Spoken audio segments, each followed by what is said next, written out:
and go through it and see, but I think that we'll win hands down.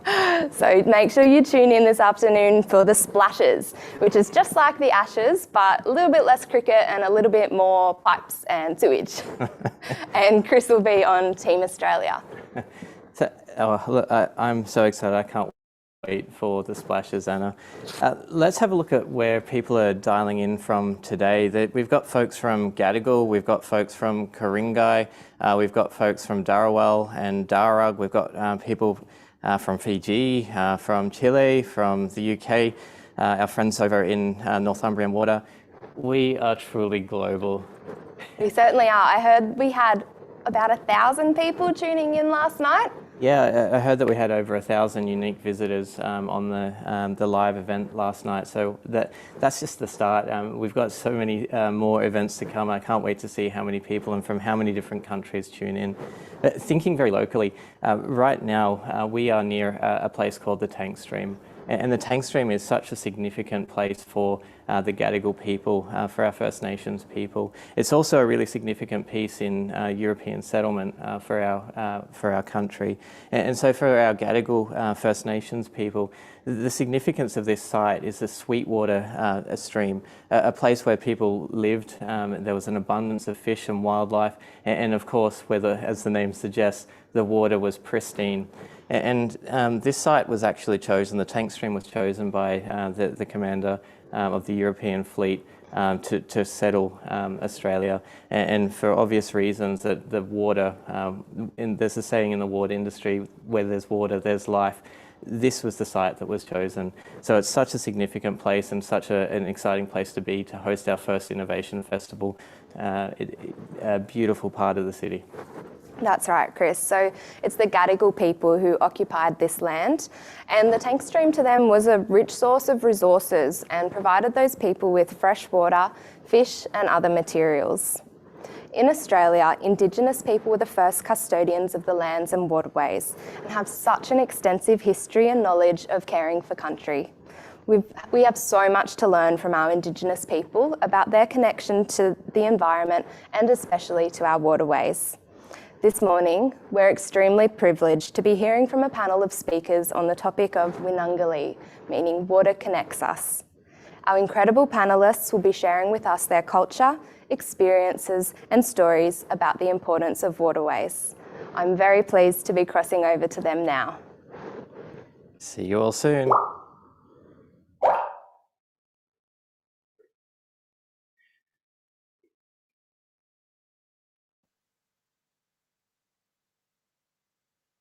I would like to acknowledge the Darug people, who are the traditional custodians of the waters and lands in which I work.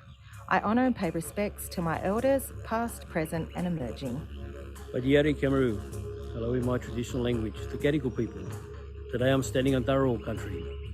Behind me is a sacred site in Campbelltown called Bull's Cave. I want to acknowledge the lands in which I stand today, in which I work, live and learn. I want to pay my respects to the elders, both past, present and emerging, for they hold the stories, the tradition and the customs for all Aboriginal and Torres Strait Islander people. Always was, always will be. Come to you today from Gadigal country of the Darug Nation. I respectfully acknowledge the traditional custodians of the lands on which we work, live and play. I would also like to pay my respect to the elders past, present and emerging. Thank you. I would like to acknowledge the traditional custodians of the Darug and Dharawal nations. Pay my respects to elders past and present, for they hold the connection to country. Hi, I'd like to respectfully acknowledge the Wadi people, the traditional custodians of the land in which I work, live and play. For me, that's been Wollongong, or Warunga, meaning 5 islands.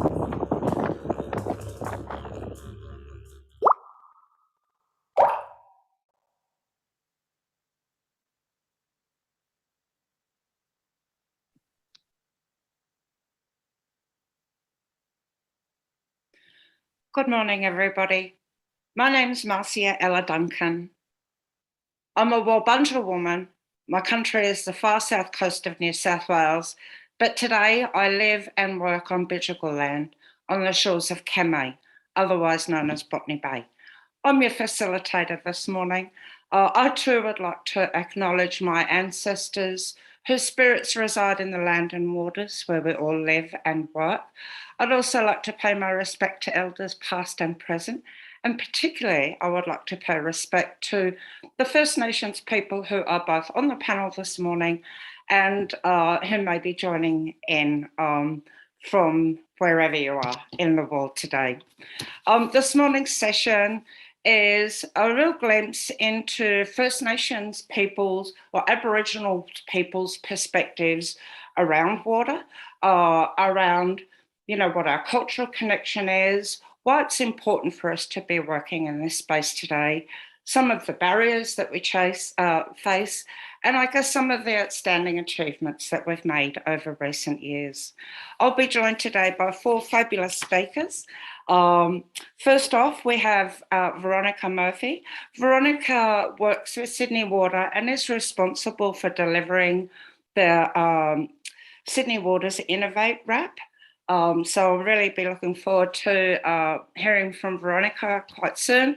Veronica is a Kamilaroi woman who is living and working on Darug land. We'll also be joined by Phil Duncan. Phil is also a Kamilaroi person. Phil does some incredible work in the areas of natural resource management, particularly around water and Aboriginal water rights, land rights, native fish, forestry, and the list just goes on and on. Phil spent a great many years working in both a professional and volunteer capacity around the rights for Aboriginal people. We'll also be joined by Ellie Davidson. Ellie is a town planner and is currently working on Darug land. Ellie has some incredible stories to share with us about the work that she's doing now, and really to I guess, give us some inspiration and hope for the future. We'll also be joined by Associate Professor and PhD candidate, Brad Mogridge. Brad grew up on Darug land and is also a Kamilaroi man. We're really quite connected, which is not unusual. Brad's done significant work in environmental research in the science area, the legislation area, and also in policy. And we'll be hearing from Brad, particularly around what some of the challenges are and what our next frontier looks like. So welcome, everybody. And you're all on mute. The way we're going to run this session this morning is we're going to hear a short presentation from each of our speakers. After each speaker concludes their short presentation, we're going to open it up for conversation. Please, just a reminder to our participants to keep your questions coming. We'll be looking at questions. I also have some questions ready, and I imagine the panelists are going to perhaps present some uncomfortable questions for each other too. So welcome, everybody.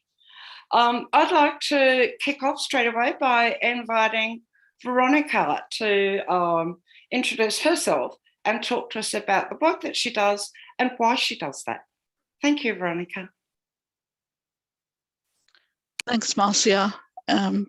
Yama, everyone. My name's Veronica Murphy. I'm a Kamilaroi woman. So born in Moree, which is northwest New South Wales, near the Queensland border. Before I kick off, I just wanted to acknowledge that I'm joining this Innovation Festival from the lands of the Barramudigal in Darug country. I'd like to pay my respect to the traditional custodians, to our elders past, present and future, and acknowledge their ongoing connection to the lands and water on which I live, work and play. Before I kick off, I really wanted to share with everyone a story that's been shared with Sydney Water from Auntie Sharon Halls, a Gundungurra woman or elder. So I'll just share my screen.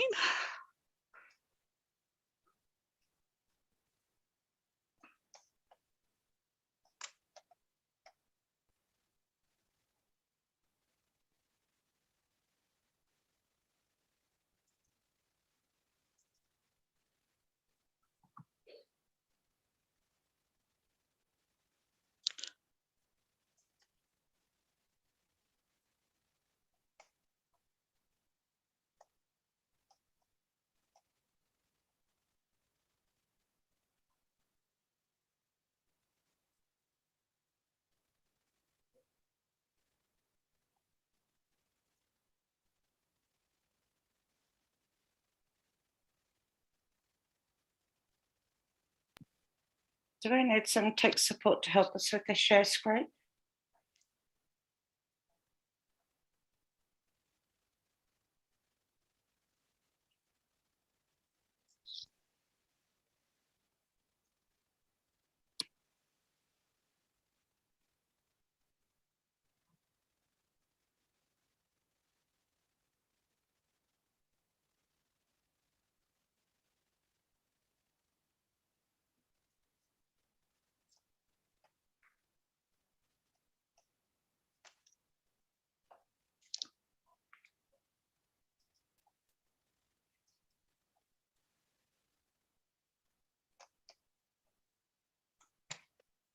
Okay.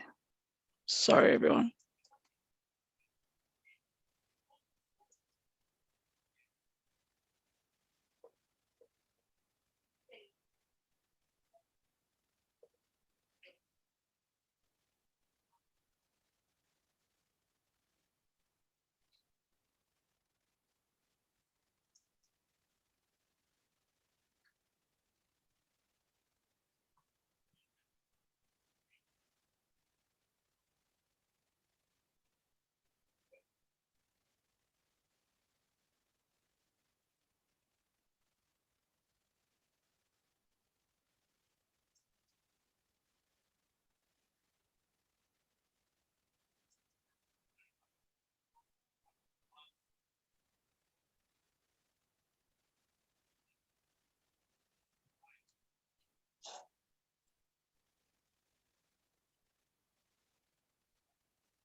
Veronica, the slides don't seem to be working very well. Okay.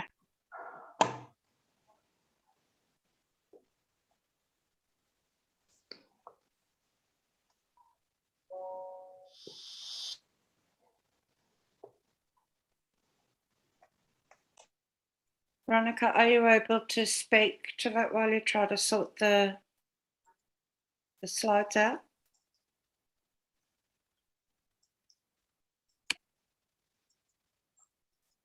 Sorry, everyone. My screen's gone blank. So just wanted to acknowledge that many of our stories and our creation stories share and show the link that we have with country. Many of our creation stories are related to the waterways that we have a responsibility to care for. We are storytellers. It's how we're taught and it's how we teach. I see my role at Sydney Water is more than just a job. To me, it's a responsibility that I have, and it's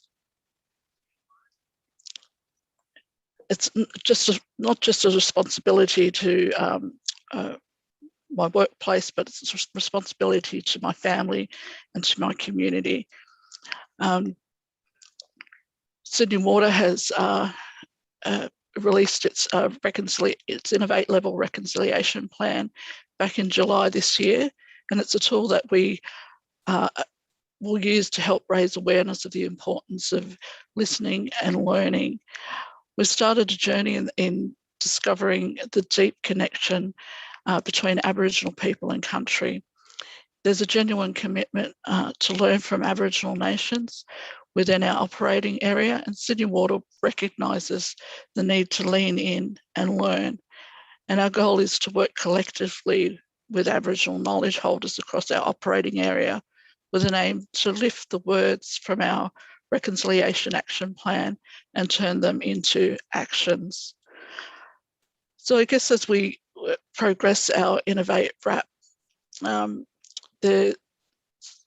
there's a genuine commitment across the organisation.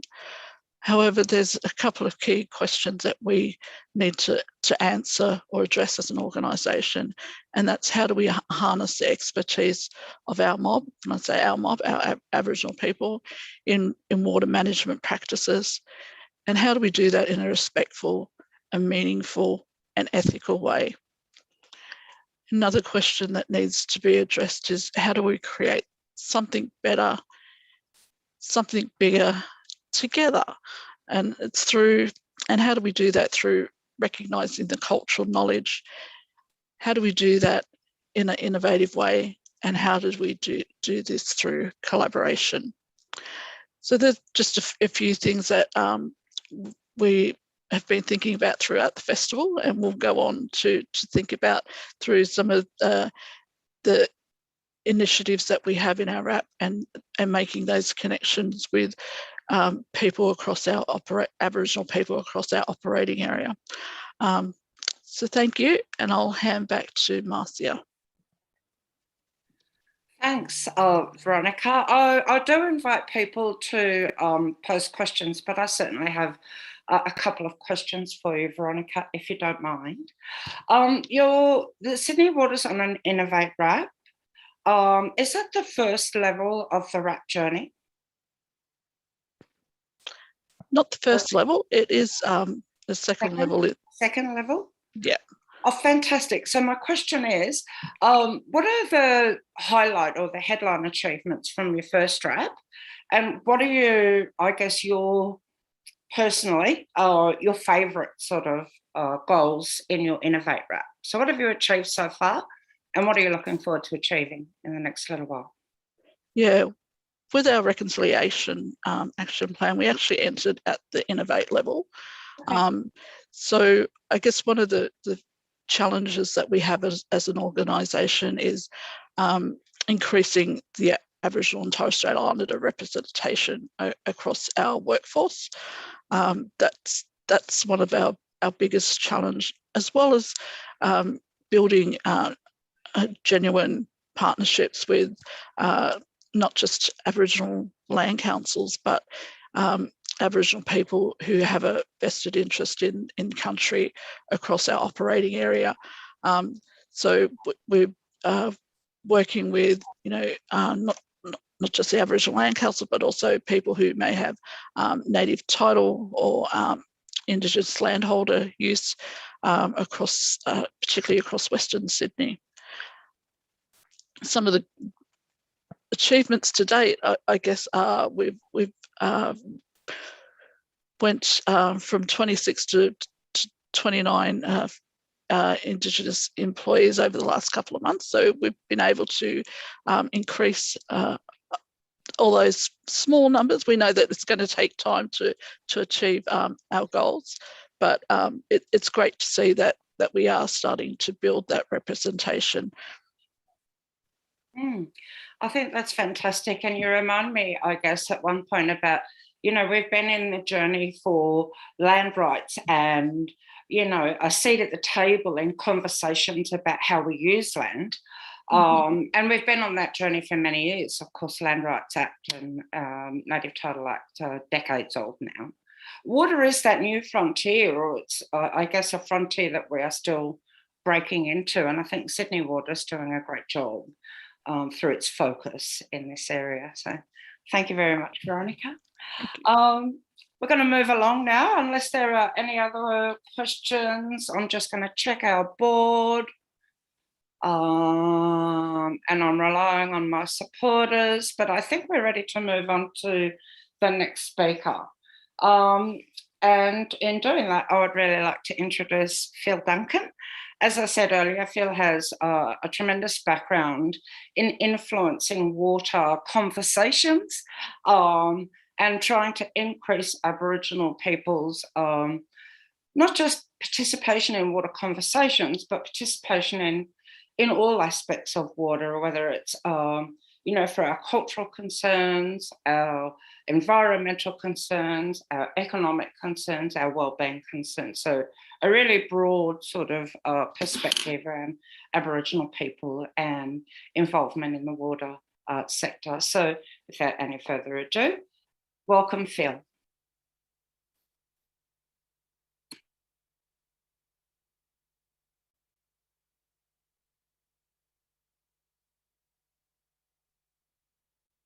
Take that off. Here we go. Sorry, I'm on the cutting edge of technology.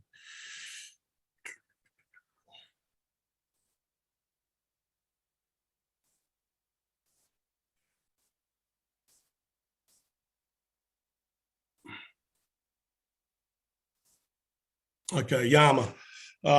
Firstly, I'd like to acknowledge country. I join you from the foreshores of Kamay Botany Bay today on Bidjigal country, part of the Sydney Basin. I too am a Gomeroi man, Gamilaroi. And I want to pay my respects to elders past, present, and those emerging. I would also like to take this opportunity to acknowledge Aunt Anne Weldon for your powerful and moving welcome to country to kick off this week's proceedings. So thank you very much. A huge marabou, which is thank you, Aunt Anne. Globally, there has been this movement over the past many years about nothing about us without us. And it's based on the principles of self-determination and self-management and self-decision-making to govern and for us to take the lead in the decision-making roles on what our people aspire to be better in the water space. And thank you, Marcia, for acknowledging the decades-long land rights struggle. And, you know, we do stand on the shoulders of the giants of yesteryear. We use our totems in many, many ways than we explain and describe our connections to country. Mullion, the wedge-tailed eagle, is mine: wisdom, power, strength, and protection. We also have meeting places and the many footprints that bring us to these meeting places where men and women sit. And I would like to acknowledge that there are many, many of our female colleagues, elders, that are the knowledge keepers, particularly around water. So this term shouldn't be new to everybody. Nothing about us without us. It was born out of the United Nations Permanent Indigenous Forum and is now becoming increasingly an uptake in the scientific and the political arena in allowing Aboriginal people, Indigenous people, to take the lead. This is just a diagram. I want to acknowledge Rebecca Lazenby. This gives you an idea, should give you a graphic of how we have to continually change, continually adjust our learning, our knowledge around the many different water brands that are out there. This new and emerging, or it hasn't been new and emerging, but the new way of thinking around systems thinking. Because we as a people, we think spatially, we think temporally, we think about our people upstream, we think about the primacy of where we are as a people now, but we also have that cultural obligation to think about our people downstream as well. There are many pathways. This connectivity, we have this cultural obligation to be involved in repairing and caring for country. So just wanted to give you an idea of how we have to think on a day-to-day basis across many areas, particularly in the water arena. And I want to highlight the partnerships and champions in the water sector from an Aboriginal perspective. And I want to acknowledge people like Brad and those that have been very proactive in this water space. We know our connection to country. We know our connection to country. We have this, and what I call our symbiotic relationship that's based on our spiritual and cultural connection to country. And I use these two images side by side. The artwork done by Aunt Faye Mosley, who grew up in Cootamundra Girls' Home, of her Wiradjuri country. And I also would like to acknowledge that my grandfather, my mum's father, comes from Warringazda on the mighty Bidgie, born on the mighty Murrumbidgee River. And to the other image is that of the artist's interpretation of that images, which depict that connectivity, the significance of place, the significance of site, traditional food medicines. So for over 60,000 years and beyond, we have continued to sustain our cultural environments and exist in that sustainable manner, in that using our cultural obligations and our law to guide us on how we speak for country. So over the millennia, we have sustainably managed our lands and waters and our natural resources for the health of our communities and our peoples. We have understood the importance of water and its centrality to life and have cherished it accordingly. Our traditional ecological knowledge, which we call cultural science, like our stories, has been passed down from generation to day, and it continues to this day and beyond. We have used our natural resources sustainably. We have lived from it. We have nurtured it. Our use was and is sustainable. Through the dispossession and the mismanagement of our lands and waters, we have seen the significant impacts on Aboriginal communities, particularly in the area of the new arena of the new bastion of water rights for Aboriginal people. So globally, you know, as an Indigenous people around the world, we are 300 million or 7,000 million. Many of those First Nations peoples are oppressed and marginalised through the dispossession of land, water and knowledge, and a cultural way of life. The legacy of dispossession continues in economic, social and political disadvantage. Here in Australia, the Aboriginal worldview, people and country, lands and waters and seas are independent entities that are intrinsically linked in the cultural landscapes through our cultural and spiritual connections and the significance of that. This means that there is no separation of nature and culture. The health of the natural environment and the cultural well-being of our people is directly influenced by the health of our cultural landscapes. You know, being involved in the political arena and along with my fellow panelists, we continue to come to the table to negotiate the need for change, the need for us to be a self-determining and a self-managing people. So I take this opportunity to say what needs to change. Well, I believe that we need that the time presents itself now to include to amend the Water Act, include a new Part 6A establishing an Aboriginal water holder with a board of Aboriginal people, an Aboriginal water holdings account. You know, the Aboriginal water holder has to be an Aboriginal person. The time is here and now for us to do this. The functions of the Aboriginal water holder would be to purchase and manage water holdings, purchase water that would enhance the use of the Aboriginal water holdings, and then to administer the account. The functions purchasing the Aboriginal water holdings and the land would enhance the use of the following: purchasing and the disposing of and otherwise dealing in water and water access rights, including irrigation, economic, social, but particularly the cultural benefits. Purchasing, there is a range, but maintaining and taking a lead in establishing this would be of great benefit for Aboriginal people across this country. Establishing an Aboriginal water trust that is managed and held and managed by the Aboriginal water holder and guided by the board of directors. The functions would be to perform the purchase of protecting and restoring and providing for Aboriginal cultural, social, economic and environmental values in water. You know, we could use the Aboriginal water holder as a vehicle to work in collaboration with government agencies and particularly community people and the community leaders and the organisations that are out there to look at how we can be better together in addressing the closing the gap water targets. The Aboriginal water holder board has to be made up of Aboriginal people from the many Aboriginal nations across this country.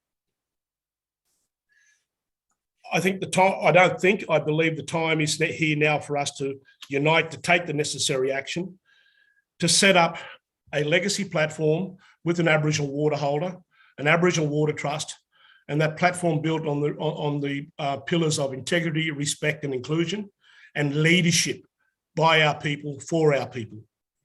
And I would like to say, thank you.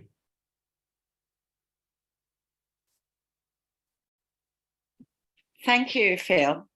I just want to give our participants and also the panel an opportunity to ask any questions, but I do have a couple. I have a few actually. I have quite a few. I am really intrigued by this concept of an Aboriginal water holder, and I can. Sorry, I'm a bit of a novice in the water industry, so forgive me if my question's a bit naive. But I understand, like at the national level, an Aboriginal water holder might operate. How do you see that playing out in Sydney, for example, with a very large Aboriginal population in Sydney Water's operating area, but a very eclectic community as well? we are people who come from all over the country, including our islands. So, you know, if you take that big picture, what does the future look like in Sydney if we were able to achieve that? Great question. We as a people and our organisations are asset rich, but we are resource poor. And we are always at the behest of government and other proponents. This could give us the very platform to take the lead, to be better with and for Aboriginal communities, whether it be in the Sydney Basin or on the marine estates, the desert estates, or the freshwater estates. Indigenous-led research. And, you know, there's been a ton of that work that's been carried out, most notably by Associate Professor Brad Mogridge. And I believe that that would give a mechanism for people like in our cities, somewhere to gravitate to for assistance, to build their capacity and their knowledge and confidence to better engage with Sydney Water and the other water proponents.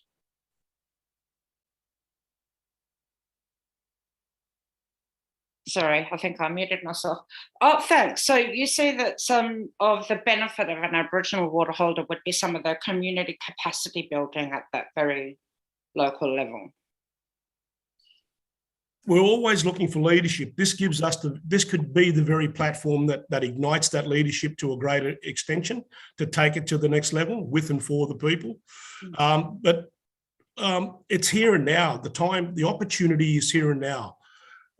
We should seize the day, calm and day, and we should seize the moment to do this now. There are many people that have talked about it, and the dialogue has been going on from my lens, far too long. We've got land rights, we've had land decoupled from water, and I believe the time presents itself here and now. And, you know, even if the Sydney Water and the water proponents in the Sydney Basin took the opportunity to set up an Aboriginal water trust here for the Sydney Basin. But I believe that it's got to be larger than that. It's got to be an opportunity for our peoples from across this country and our Torres Strait Islander brothers and sisters to have a mechanism that can provide the necessary vehicle to take us forward. The time is here and now. We can't wait any longer. I'm sorry. No, hey, don't apologise to me. But thank you. I mean, I think it's a really interesting concept, and perhaps we need a session all on its own to talk about it. But some of the things that you talked about, or the words that you used, I think are a great introduction to our next speaker, because you talked about, you know, the time being here and now. And Ellie is one of the people that is really living and working in the here and now. And I'd like to introduce Ellie as our next speaker. Ellie is by trade a town planner and is consulting in Western Sydney, specifically at the moment, working on Darug land, which is in a fascinating, I think, process of, you know, strategic development and planning. There's a lot happening in Western Sydney now, and I can't wait to hear your presentation. So without any further ado, I'd like to invite Ellie to share her time with us. Thank you, Ellie. Hey, thanks so much, Marcia. My name's Ellie Davidson, Ballingarra woman from the East Kimberley, long way off country here today. I'm dialing in from the land of the Nyambul people of the Bundjalung Nation. I was born on Gadigal country. I'm missing it so much at the moment with all of the restrictions that we've been facing. So I feel a special connection to the Sydney area, even though my people are from the East Kimberley. So I feel like I've got a bit of a three-way connection going on, but I'm really privileged to be working a lot on Darug country at the moment. And I suppose, you know, for me, it's not necessarily just this idea of work. I think one of the things that I'd like to talk about today is how we sort of personalize this space a little bit, because I think it's really easy for us to kind of remove ourselves, remove our professional selves from our personal selves. And I think when we talk about this space as Aboriginal people, we don't separate those things. It's a holistic approach and understanding to how we see country, how we see our obligations to country, but also I think a bit of a call out for people to really think about what it means to be doing this work and what work even looks like, and how we can really partner with and empower Aboriginal people in the spaces that we are active in. So I've only got one slide because I like to have a bit of a yarn, and I think one slide is enough for me. So what I want to sort of share and highlight is this image from the Sydney Green Grid. Now, I'm no water expert. I'm not here saying that I am, but I can look at this image and go, there's a little bit going on here in terms of the difference between how water moves and feels in the harbour city. We've obviously got a huge harbour that everything kind of moves into, and then you move along to the river city, and the systems aren't as complex as when you move out to the parkland city. And I think one of the things that keeps me up a lot at night, I've had many times remembering this presentation. So in the chat, I know that there's going to be a Vimeo shared that was from led by the government architects, so Dylan Combermary and Di Snape. But they had Mark Terrell come in and talk about the work of the Green Grid and pulling this together. And there's some really interesting, information in there about, how to look at water when it comes to the Western Parkland City and what we should really be thinking about. Because if you look at the complexity of the water systems that exist within the Parkland City, and you think about just how much development is happening out there at the moment, the cumulative impacts of what water is going to do and how it's going to move and how we're going to think about it differently into the future is something that I'm really passionate about. I can't have a conversation with Darug people or Aboriginal people that call Western Sydney home without talking about the importance of water and talking about Wayanamata. So Wayanamata flows from the south on Darawal country and moves in a south to north direction, and Wayanamata means mother's water place. So it's a very significant water system in the Western Sydney context, and you can see the complexity of what we're sort of working with in its original form. And at the moment, a lot of this, Wayanamata is still there. It's quite a sort of narrow space with a lot of space for flooding and water movement in those times where the water, comes down, there's a big rain event, and all of this water has to move somewhere. And because of the practices of farming out here, there's a lot of dams that have been created, but the context of this country is that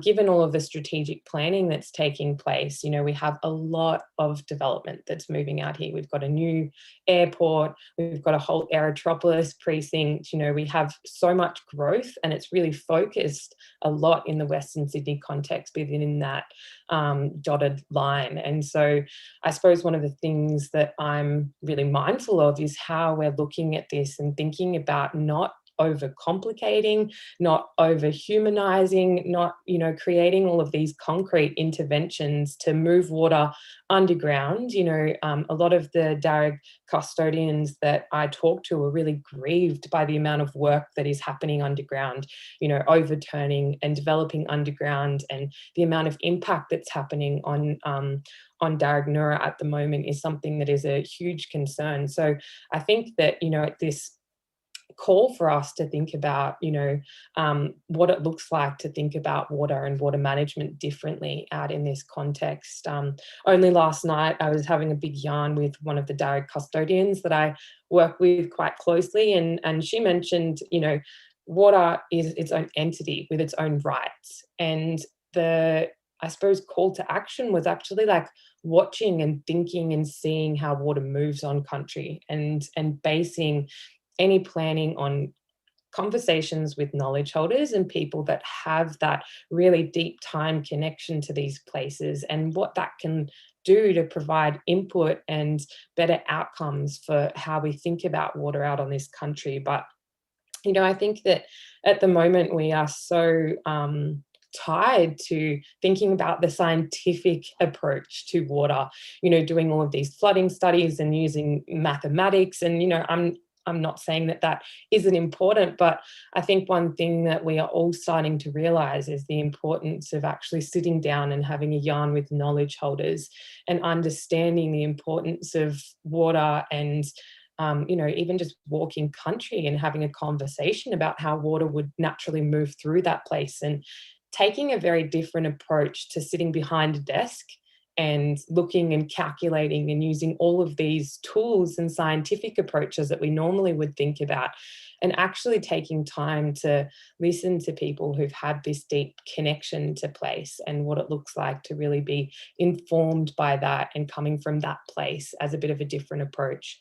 I remember talking to one of the uncles out on country about some of the development that's happening, and they sort of were talking about how there was a buffer put around Waianamarra that was like this flood buffer, and then coming from a cultural heritage perspective, it was that was then the sensitivity mapping around how far they should leave a buffer around the middle of the Waianamarra corridor. And Uncle just turned around and said, well, where do you think Aboriginal people would have been camping? Like in the middle of that buffer where it was flooding? No, like where you then choose outside of that buffer to locate the development is likely the same places that Aboriginal people would have been camping. We've already mentioned, where there is water, there is life. And, it was just a really interesting way to kind of think about, oh yeah, we have these methodologies from a Western perspective of how we might look at buffer and cultural sensitivity mapping. But at the end of the day, the reality is that's also where Aboriginal people would have been living, and that's where we're going to place all of this development. So the impact then of, creating all of these development, scars on country, and the methodology that we're taking around, really thinking about how we're going to facilitate so many people moving into this space, then starts to raise a lot of questions around what are the impacts on the values of country, and not just the tangible values. So that whole yarn about where the archaeological kind of findings, this tangible bones and stones, we're really moving away from that at the moment and having to think more about cultural values and the cultural landscape, as Phil was just talking about, and going beyond just what you're going to find in a place when you do construction, but actually thinking about, if this place was an important living place, then what are the values that we have to be considering, and how can we effectively make sure that we're respectful of noting and valuing the importance of this country for her qualities, in that process of development. So it's moving away from the way that a cultural heritage approach and the cultural heritage legislation currently looks at and values cultural heritage, but going beyond that. So I suppose that next call to action is for people to, going that step beyond what they're required to do, because right now the legislation from a cultural heritage perspective isn't really protecting the intangible values and the cultural landscape that we're really looking to protect and to enhance in this process. You might notice here that there's a little ochre-coloured love heart, and one of the things that I wanted to end on, earlier I mentioned the importance of kind of finding your own personal connection and what it looks like to not just be working in this space, but really taking it on as something that you embody and that you embrace and that you really want to have an impact towards, in terms of empowering the voice of Aboriginal people, and not just being this professional lens that you come at and approach these projects with. So in the process and in working with Darug people on country, it was highlighted to me that where that love heart is, it was actually a land grant given to my 6th generation grandma, Mary O'Connell, so Captain William Bligh's daughter. So on my mother's side, I'm a descendant of Captain William Bligh, and she was actually granted land in St Mary's, which covered South Creek or Wainemata. And so in this process of working with communities, sitting down, making those connections, building those relationships, I've now really understood why I have a special commitment to this place. And I really encourage other people to think about what it means to be working in this space and how to kind of create a bit more of a personal connection to it. So I'm going to leave it there. Elle, I'm picking up on one of the comments coming through Slido, but I'm picking it up because I'm sharing that response as well. You so beautifully contextualise the work that you do with your, who you are as an Aboriginal woman. And you bring, two worlds together. You're working in a really unique space. And I know that there are some questions about how, we can better integrate the Aboriginal cultural values around water into land planning. And there's a question that we'll come back to a bit later. But I think you're living the example of how we can do that. I mean, you're a real, pioneer in this regard, in that you're on the ground and you're working to sort of capture those values and engage with the right people and feed that into the process. If I could ask, what has been the most difficult part of that work for you? What has been the bit that really keeps you up at night? I suppose just the reality that we're working within the political context. There's so much that is outside of the control of people like myself, or even more importantly, the traditional custodians. I suppose, it's a very contentious topic, but I'm also really, it's really important to acknowledge that the Darug people don't have a legislative voice to their own country out in this context in Western Sydney. So people aren't required to engage with Darug people, from a legislative perspective. And obviously it's important to engage with all of the other, stakeholders that we've covered and talked about today. But for me, it's like, the custodians are the ones that have those obligations for country. They're the ones that have the knowledge of country and the things that have been passed down to them. And not to say that there aren't other knowledge holders who might not be custodians for this country, but I think the biggest thing for me is acknowledging the fact that, Darug people, I've cried, I've had sleepless nights, that I've lamented over the fact that Darug people don't have that legislative voice for their own country and for what's happening out there at the moment. So that's probably, my biggest thing. And, something that I'm really committed to is empowering their voices and looking for ways to make sure that they aren't missed. But it's not only being missed, it's also about them being very much at the forefront of these conversations about what's happening on Darug Noura. It is a real challenge in many of our cities, about the impact of colonisation and, the effect of existing legislation and whether that does it for us or not. And Elle, that conversation is a beautiful sort of introduction to Brad's time with us in just a moment. And I'd like to welcome Brad to the podium, to the virtual podium. But one of our challenges, and it doesn't matter what area we look at, if it's about country, which is both land and water, to us, then invariably it's bridging the gap between the ancient and the new, and the yet to come. And there are so many different ways that we need to be able to influence that. And now we're coming into areas of, how can we influence policy? How can we enrich traditional science? How can we enrich Western science? How can we learn from each other, and how can we move forward so that it's a more inclusive, but more importantly, a more beneficial regime for all of us? So, Brad, you're going to talk to us about where some of our challenges are and what you think some of the next steps are. And what I'd like to do after that is circle back to some of those questions that we've had from Slido if we have enough time. So take it away, Brad.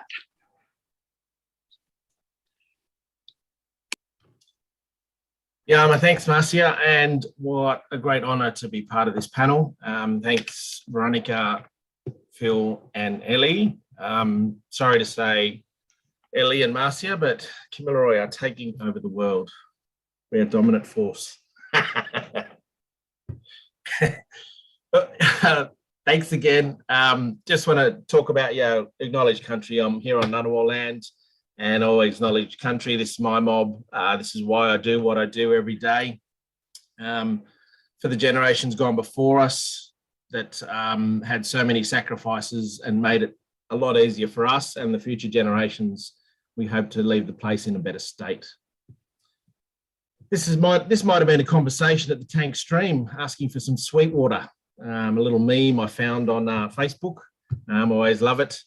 Any chance you could show us how to find water? I think asking for that knowledge and obviously food and land, once they got that, they didn't need us anymore, put us on missions and reserves. So, our challenge is how do we get back to being one of the chief, advice givers to the way we manage country. I think that's our challenge.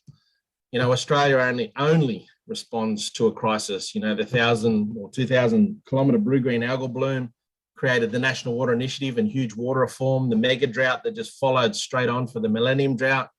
We've got species extinctions happening, coral bleaching, millions of dead fish twice. We've got the native fish recovery strategy out of that. And water was on the front page from drought. And then obviously it moved quickly to those devastating fires. And, we got the National Bushfire Recovery and also the expert panels for threatened species. So we only respond when something bad happens. When will Australia give us a chance? We are ready since forever. Imagine I'm tired. Imagine how tired our elders are.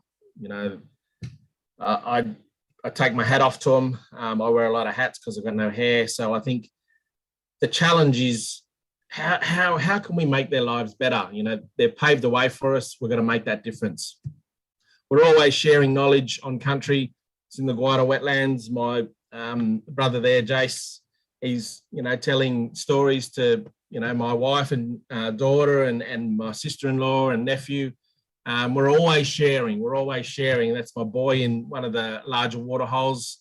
And he's connecting there to the hotspot. So he's probably updating his Instagram, no doubt. So we're always connecting. Water is in our lore, it's in our dances, dreaming, stories, and art, of course. Traditional water knowledge. We want to get back to how our old people knew water. Listen and tell our stories and our science our way. Value and protect that water. We need to be at the tables protecting, making decisions. We want to celebrate and deliver our knowledge as evidence. That's one of my totems there, Yaba, the carpet snake, or the botanist out, or in Latin is Morelia spilota. We are connected. Now, this is a bit of water history 101 for everyone out there. What does history tell me? We don't have a treaty. We're the only colonised continent without a treaty with its first peoples. Our land and water was given away. Our waters were modified, diverted, over-extracted and polluted and harvested. That's the new buzzword. Our people not counted as humans until the 60s, late 60s. That's my mum's generation. I was born a human. I was lucky. Just after that, when we became human, all the good land and water was gone. And then as part of the reforms in the early 2000s, water and land were decoupled. So now there's two separate markets for land and water. So if Aboriginal people want water, they've got to go to the market and buy it. And it sort of feeds on to Phil's aspect of the Aboriginal water holder. Why do we have to go to the market and buy it? It's our water. So where's our water voice? Oldest surviving culture on the driest inhabited continent on Earth. We're always an afterthought or out of scope. These are our challenges. What happens beyond the welcome to country or the acknowledgement of country or the reconciliation action plan? Is that rap good or is it crap? We just got to add a C to that rap if it's crap. What happens then? And we're tired of hearing what we don't have. We know what we don't have. And I suppose those reviews, the the Productivity Commission, the National Water Initiative, always telling us what we don't have. We know what we don't have. And I suppose then the other bit is Aboriginal people, non-Aboriginal people telling our stories. We got to fill that space. It's our job. You know, we need to take charge. You know, Ellie telling the stories on country, Phil telling his stories, Marcia, you're always telling your stories, Veronica. These are our stories to tell, and we've got to take reign and we've got to take ownership of that and fill that void. And I suppose traditional knowledge is portrayed as myth, not evidence. That needs to change. And that's the cultural shift in science that we have to influence as well. We rarely have free, prior, informed consent. Rarely. There's no veto powers for us, none. We can't say no to the destruction of country. You just got to look at the raising of the Warragamba Dam wall. We can't say no to that. Can't. We're always walking in two or more worlds, and sometimes we just don't fit. So we've got to find our space, or we just got to fit in. That's what we keep being told. The other challenge is how can we decolonise water law? Water law still benefits the settler. It's still there. It's still there. If you're a settler, you're in a good space. We don't have a national Indigenous water advisory mechanism. We've got a temporary one at the moment, looking at the National Water Initiative, which Phil and I are a part of. But that's it. You know, that's only temporary. Yeah, there's no way of that at a national level. We don't have a national water strategy. There's no centre of excellence. We've got to do it ourselves. And government's always deleting our programs. Take note, Sydney Water. Don't delete Veronica. We need her. These are just some of the examples of filling the space. I got to publish my master's thesis. I did it in 2005, and 2020 it was published. So don't throw out that unpublished work. Get out there and you might get a chance. And, you know, it was a great honour.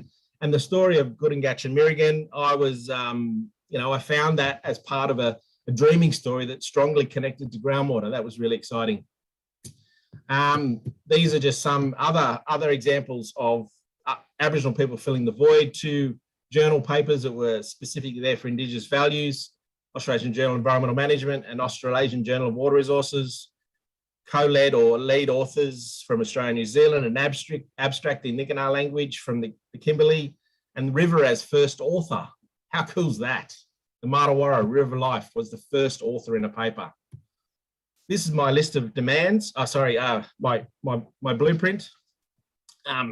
It's just, you know, we need help. You know, we need our champions, we need support.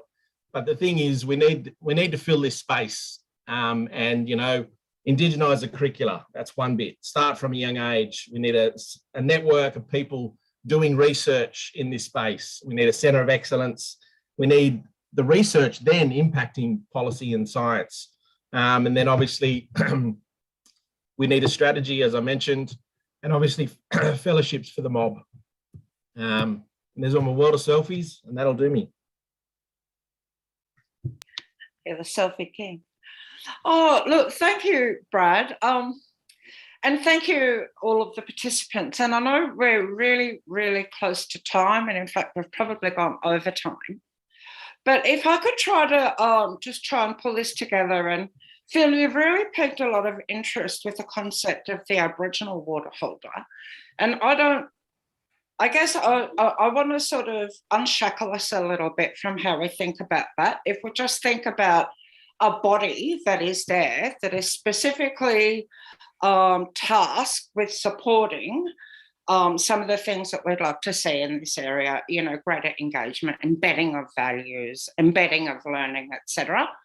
My question really to all of you then is, how can Sydney Water, or how can we influence in Sydney Water's sphere? We're already seeing some great work done through the work that Ellie's doing. What can we do in the next little while to, you know, help Sydney Water move to becoming best in class around engagement of Aboriginal people and influence over decisions and, you know, that relate to water use and water planning? Phil, you've got your hand up. I think one of the fundamental principles to go forward with and for the Aboriginal community of the Sydney Basin is to demystify water speak. The comms, water speak and water language is another language within itself. And I believe that the opportunity presents itself to indigenise, Aboriginalise all your comms. But certainly that would go a long way to building the capacity and the confidence of people, of our people in the Sydney Basin. I think that's just one little initiative. I would also like to see, it's great that the employment rates are taken off, that's fantastic, but that shouldn't be the be all to end all. And I believe that Sydney Water needs to establish an Aboriginal water advisory mechanism that is the decision maker, not an Aboriginal advisory mechanism, so to speak, but engage that voice in the decisions around the long-term sustainability of our city. Thank you. Based on our cultural values. Thanks. Elle, do you have anything to contribute to that space? Yeah, sure. I mean, I think one of the things that I hear a lot is that, particularly in the Western Sydney context, Aboriginal people don't want to just be consulted on a project by project basis.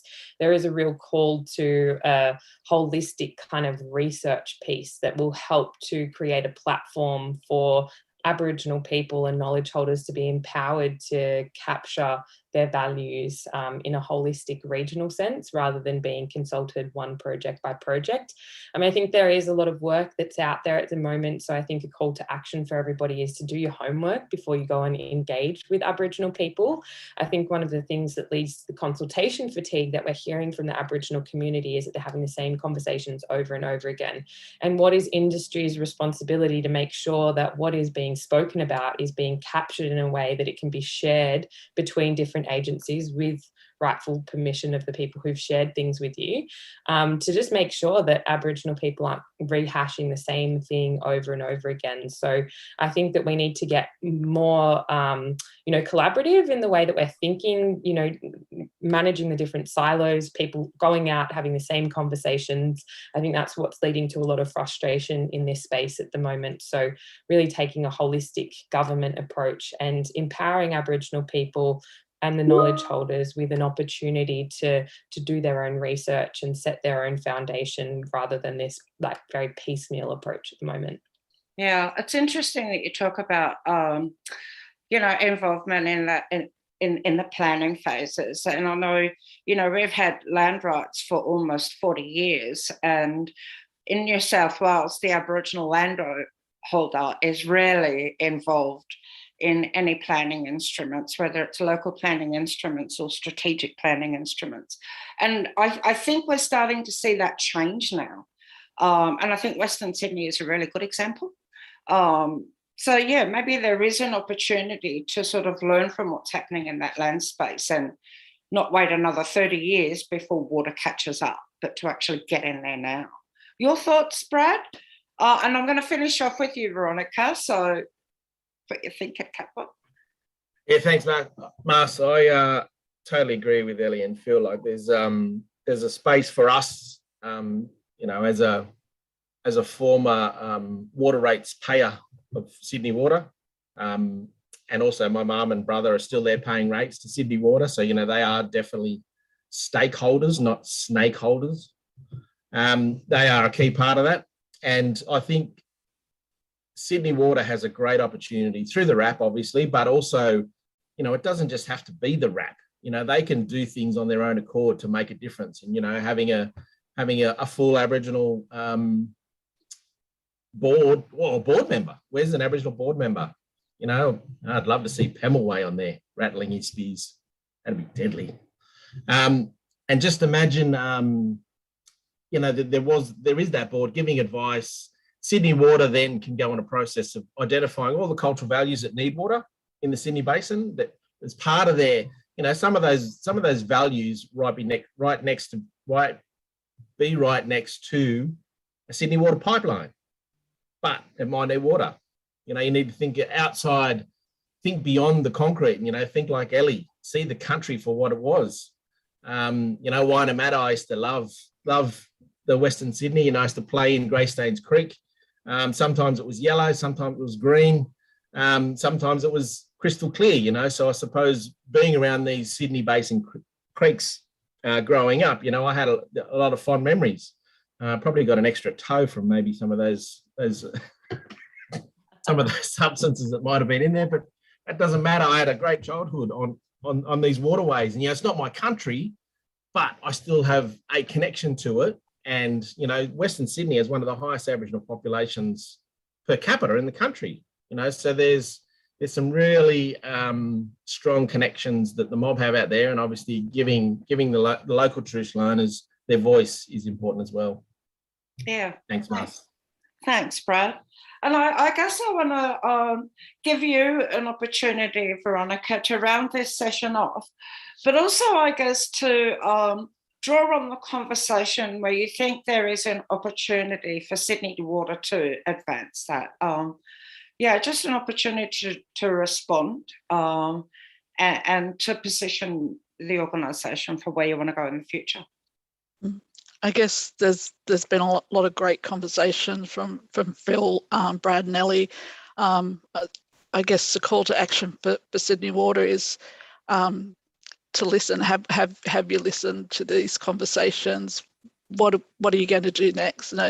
So not only to these conversations, but listen, and that's deep listening to our traditional custodians, the people that we work with across our operating area. True listening and true collaboration's needed, and we need to, well, after this conversation, we need to remember the important things that were said, and I think the call out for me was, there's an opportunity for Sydney Water to be brave and to show the way. So a lot of great suggestions here, up to us now to take those up. Thanks. I guess in sort of concluding this session now, I want to pick up on what you say, Veronica, in terms of, you know, there's an opportunity for Sydney Water here to listen. And I guess what I'm hearing from all of the panelists today, and thank you very much for your time and your thoughts, is that, you know, this has been a long, hard struggle for us, but we are developing our language, we're having our conversations, we are building our own capacity to walk in a Western world, in Western concepts about water. But we are truly anchored in our cultural values, because for many, many thousands of years, they've sustained us and they've sustained our country. They've sustained our land and they've sustained our ancestors. And so we truly believe that we can contribute to better outcomes for the environment, for our community, for our people, and for our cultural values. But it's not just Sydney Water's responsibility. Everybody can contribute to this. The participants that are listening and are asking themselves questions, you all have an opportunity to do something a little bit different, or to influence in, you know, at a table. And I think it's incumbent upon all of us to take those opportunities to move. The time is now, and we can influence, but we have to have the courage and we have to start the conversation, which I think is what we did today. So thank you very much for your contributions, everybody. Thank you very much. Oh, I'm sorry, we did have a couple of questions. I do hope we answered those questions, but I certainly invite you to communicate with the festival organisers if there are issues that you'd like to follow up. Thank you very much. Just in conclusion, I too, and it was remiss of me, would like to acknowledge and thank Anne Weldon for her wonderful acknowledgement to country. She is one of the staunchest advocates for Aboriginal people. I was delighted to hear that she opened up the festival. So thank you very much. Have a great day. And I hope the rest of the festival is stimulating and informing. Thank you.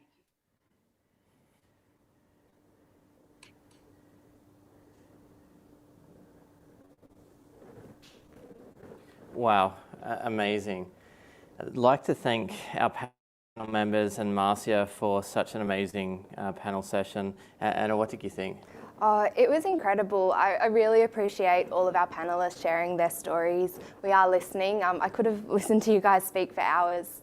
So thank you so much for taking the time for us this morning.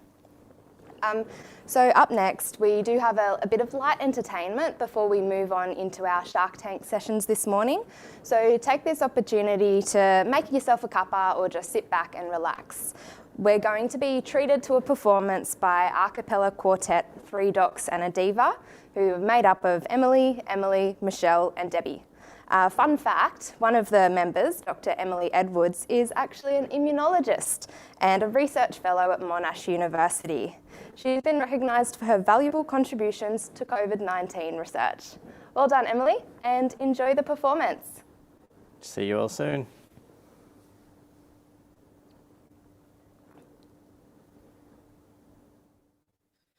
Doodly doo doo doo doo doo doo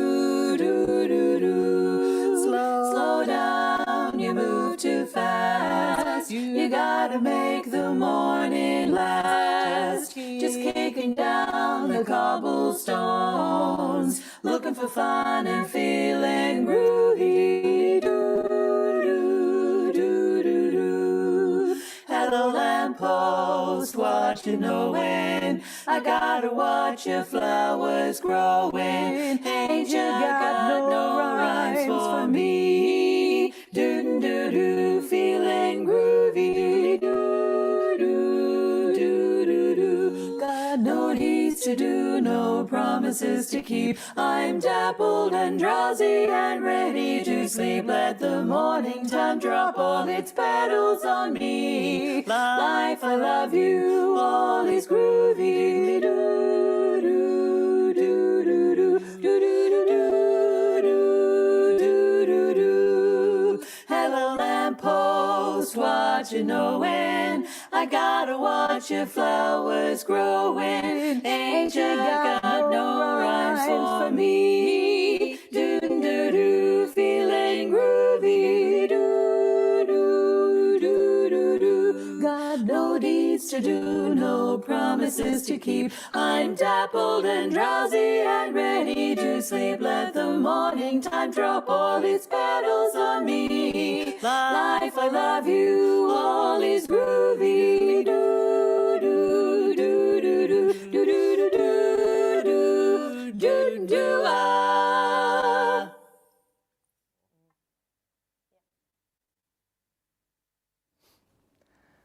Wow, I'm feeling pretty groovy after that, are you?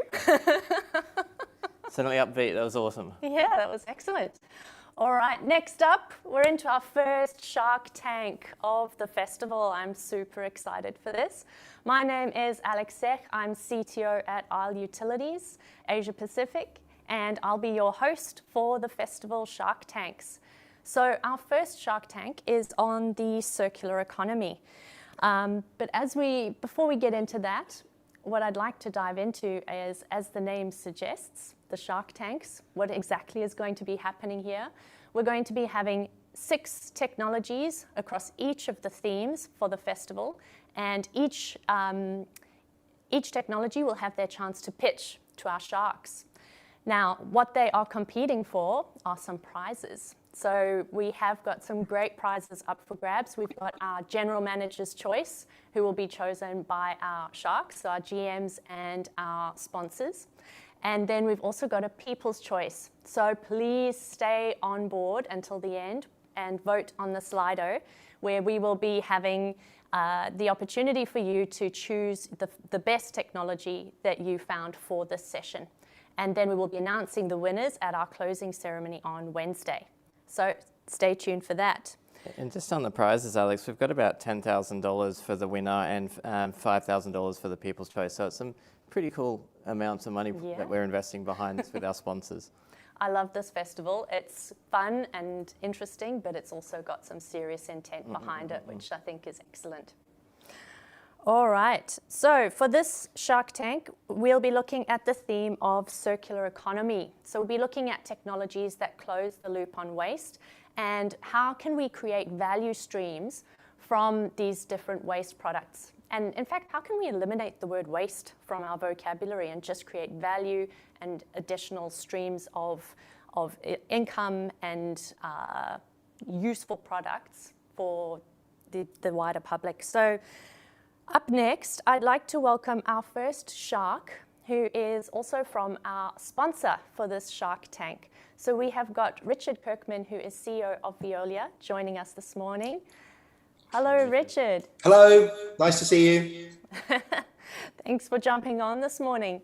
Would you like to give us a few words on your take on the circular economy and how Veolia is positioned to help us in our endeavours? Yeah, absolutely. Look, well, hello, everyone. It's great to be here today. I'm really excited about being on a Shark Tank of my two favourite things, the circular economy and innovation. For me, the circular economy is just about moving materials, energy and water around our economy multiple times. And, we don't have to feature that word waste. It might be helpful if I tell you a little about how Veolia fits into that. We are an organisation of 5,000 people in Australia and New Zealand who are passionate about cleaning wastewater, producing clean drinking water, managing household wastes, recycling bottles, cans, and delivering renewable loops of energy to our customers on their sites, all with the objective of removing and reducing impacts to health and the environment whilst we go about our business. So our entire purpose, and globally we're 180,000 people, is to make the environment better through water, waste and energy activities and technologies. And our mantra is that we need to continue going about our business. We need to embrace the world we live in. We do need, in Australia, we need to continue mining and manufacturing and consuming, but we need to do that in a radically different way. And we call that ecological transformation. And it is an economy, it's a circular economy.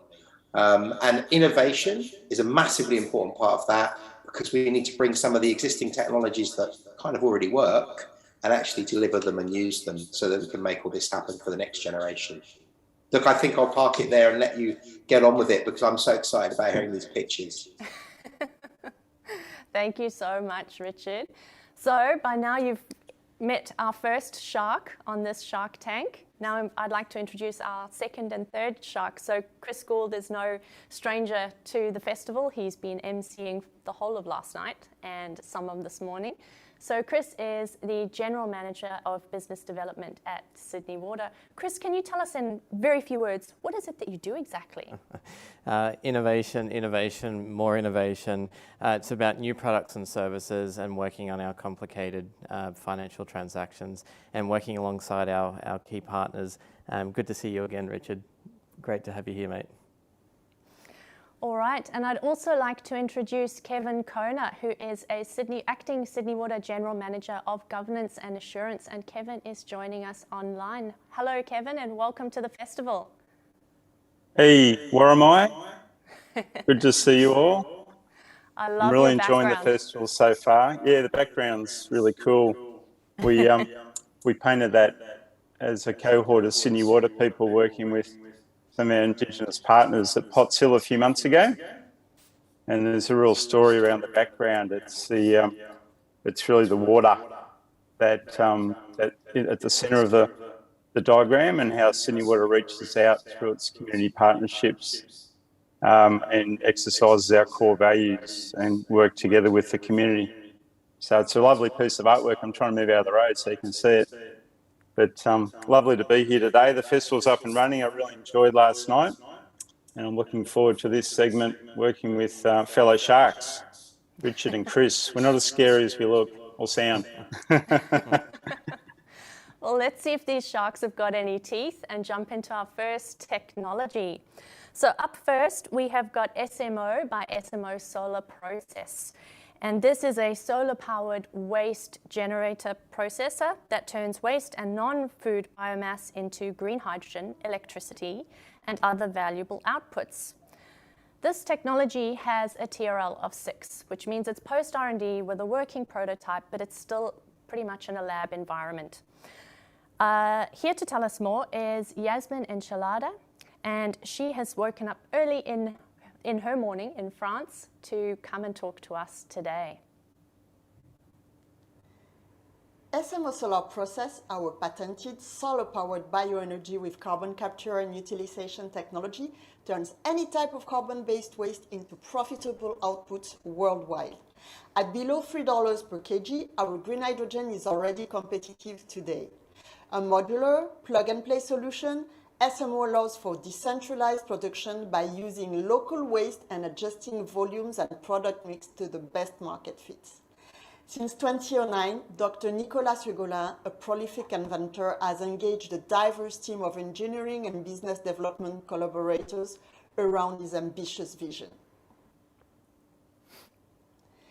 Green hydrogen and carbon capture are the best bet for a net zero future. We do both profitably, autonomously, with easy scalability. While we do it, our bioenergies avoid new CO2 and our carbon capturing product removes CO2 already in the cycle. With SMO, we could reduce CO2 concentration by 2 million tons a year every time we fulfill the energy needs of 1 million people. Home to 100 million people and especially vulnerable to climate change, islands, as well as isolated territory, will probably face later access, higher cost, and minor socioeconomic benefits from the hydrogen economy. As many of them have stated their agenda toward renewable energy by 2030, it creates a $7 billion market opportunity. In a nutshell, we help energy producers and distributors that need to transition to net zero energy solution move faster and competitively on green hydrogen early niches. Our model is to set up joint ventures with regional actors to benefit from their knowledge and networks while we take care of the technology and its upgrades. We are currently raising $2 million for the creation pilot, where we have strong government and local support as a first step toward a larger operation in Southeast Europe. We are, however, open to exploring other development opportunities that could fit different needs or context within the large geographical range where we can deploy our technology. Thank you. SMO Solar Process, we build clean, green, profit machines. Fantastic. Thank you very much, Yasmin, and welcome to the festival. Thank you for joining us. Thank you for inviting us, and hi Sharks, and hi everybody at Sydney. And I'm actually in Guadeloupe, so it's even further than France. And we have a 15 hours time difference, so it's night here. Wow, I'm really impressed. Wow. I think the Sharks will go easier on you now. They might put away some of their tea. All right, how this works is we'll jump into a quick Q&A. Each of the Sharks will get to ask a question. And if we have time, we can ask some questions sent in by the audience. So if you have your phone ready, make sure that you join our Slido poll and Q&A online, and you can post your questions in there and I'll read them out for you. So let's start with you, Chris. I'd actually open up, Richard. You're our guest, our sponsor here. Mate, if you want to kick things off, it'd be pleasure. Yeah, sure. Hi, Yasmin. How are you?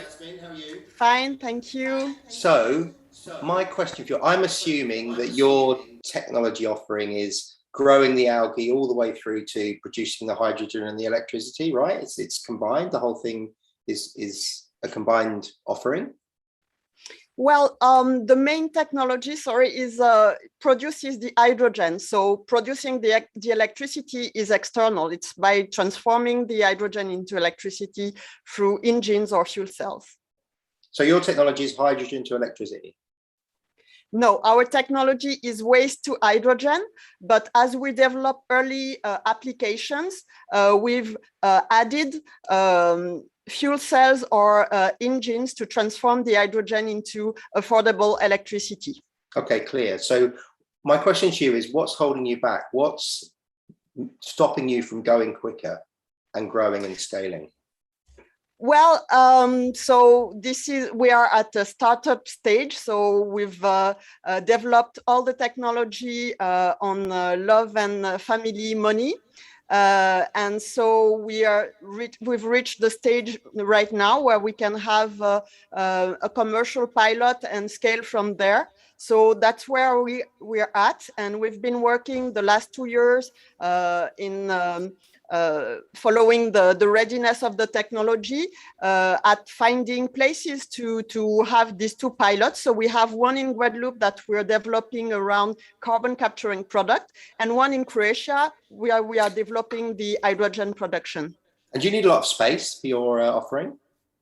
Well, the unit that you see has a capacity of 2 megawatts, and it fits a 47-feet container. So we use 15 times less land than solar PV, for instance. Okay. Thank you. All right. Would you like to ask a question? Yeah, bonsoir, Yasmin. Bonsoir. Thank you for joining us. I really enjoyed that pitch, and I'm interested in the technology. So excited about the possibilities of hydrogen as we go forward. So your technology must be a bit different. Normally we see electrolysis as the basis of manufacturing hydrogen. Are you using electrolysis but with solar, or is there a different technology you're using there? Well, it's a different technology. What we use is at Hurt something that is known, that is pyrolysis and gasification.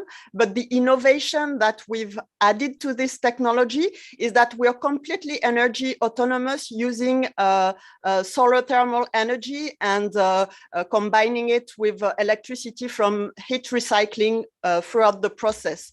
So that's what makes the difference. For instance, for electrolysis to scale up, you have to build up renewable energy capacities before you can have the electrolysis. We don't need that. We can just have the modules, use local waste, and use the solar energy to produce the hydrogen right now. Great, great. And what are the products? So I heard you mention that we've got the opportunity maybe to sequester carbon. What are the actual products that you're producing? How would you describe them? Well, the thing is, this process is energy intensive. So usually you would need to use a lot of external electricity and fossil-based electricity, and we don't. So that's one of the way we avoid emitting CO2, and we generate carbon offset. And the other way is that we recycle the carbon content of the waste we use, and we recycle it ultimately in carbon black, which can store the CO2 for a long time and is a market-ready product. So it's an additional source of revenue for the plants. Okay, so it's not just about generating hydrogen, but you can also store and capture carbon. Fantastic. Yeah, and we can have intermediate products like activated carbon or biochar, depending on what we use as waste. Great, I'm interested in your product. Chris, have you got any questions for Yasmin? Thanks, Kevin. Just one question, Yasmin.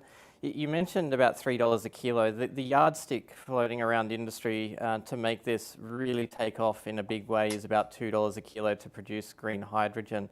When you're talking $3 and then a $2 50% reduction, is that at a scaled cost, or is there a significant amount of ability to achieve some cost synergies with this? Well, it's already possible for us. $3 per kg is one of the use cases that we've had, but this is really a local development project. So depending on where you set up, you can have employment cost that differs, different cost for the waste, etc. For the Croatian project, we are actually producing the hydrogen at less than 2 kg per kilo because we are getting paid to treat the waste. So it diminishes the operating cost, and we can offer lower hydrogen cost. The $3 per kg was a case where we actually bought the biomass to support the local circular economy. So it's really a local product that will adapt to the conditions of the country. Thank you. That was a great question. Yeah. That was really interesting. That's all we've got time for now, but thank you so much, Yasmin, for waking up super early or super late, whichever way you want to look at it. And it's great to start off with such a fantastic technology. We're not just looking at carbon neutral, we're actually going carbon negative, which is super exciting. Thank you. Thank you. Thank you. Merci. Up next, we have got a technology developed at RMIT. So we're sticking with our local country in Australia, down in Victoria. The next technology is called Pyroco.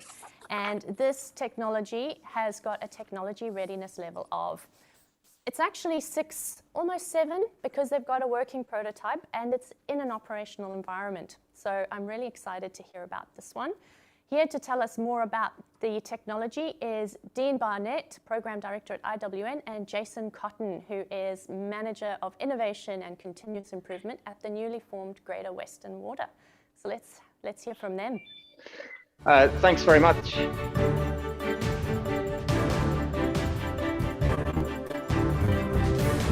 G'day, it's Dean here from IWN with some breaking news about Pyroco technology that has the potential to transform Australia and potentially the world's biosolids challenges by turning biosolids into biochar. So we're going to cross live now to Parliament, where the Honourable Steve McGee, member for Melton, will be making an announcement. I rise today to speak on an innovation taking place in my backyard. Early July, I had the opportunity to represent Acting Minister for Water, Richard Wynne, on a tour of Greater Western Water Melton Recycled Water Plant. This tour was to highlight a pilot program, the result of a partnership between South East Water, Intelligent Water Networks, Greater Western Water and RMIT University. Together they are working on developing a unique pyrolysis technology to convert biosolids to biochar, and it aims to support Victoria's renewable energy target of 40% by 2025. Not a sexy subject, but a great example of how like-minded organisations can work together with a shared commitment to sustainable solutions. This is a project that the community of Melton should be very proud of. It highlights that once again, Victoria, and in particular the West, leads the way in innovation. Wow, what an announcement. We do have a different view. We think it is a sexy topic. Now we're going to cross live to Jason, who's out in the field with this technology. So over to you, Jason. As you can see behind me here, we are in full swing here with the Pyroco pilot trial. We've been achieving some fantastic results, Dean. The unit is running above our expectations with the achievement of our target throughput rates, producing biochar with around 36 grams per kilo of phosphorus and 18 grams per kilo of available nitrogen. And best of all, Dean, there's no detectable PFAS, microplastics or pathogens in the biochar. Dean, this is an Australian first technology and it combines both combustion to sustain the plant's energy requirements to keep the reaction going and a fluidized bed pyrolysis reactor with a highly efficient heat mass transfer coefficient to effectively destroy contaminants and produce a biochar of exceptional quality. The biochar we're producing here is quite uniform in particle size and isn't clumping together at all, so it's going to be really easy to apply that to agricultural land. We've increased our throughput to 20% above our targeted rate and still maintain that biochar quality and the operability of the plant. So that's really good news. Dean, this technology is really dealing with the issues that might restrict the use of biosolids and harvest the valuable nutrients into a form that's easy to apply to land. Dean, that's a wrap from Melton. It's back to you in the IWN studio. Great, thanks Jason for that update. So in closing, IWN is seeking support for some promotional material so we can share the learnings far and wide. So that's it from me from the IWN News Desk. That's a wrap. See you later.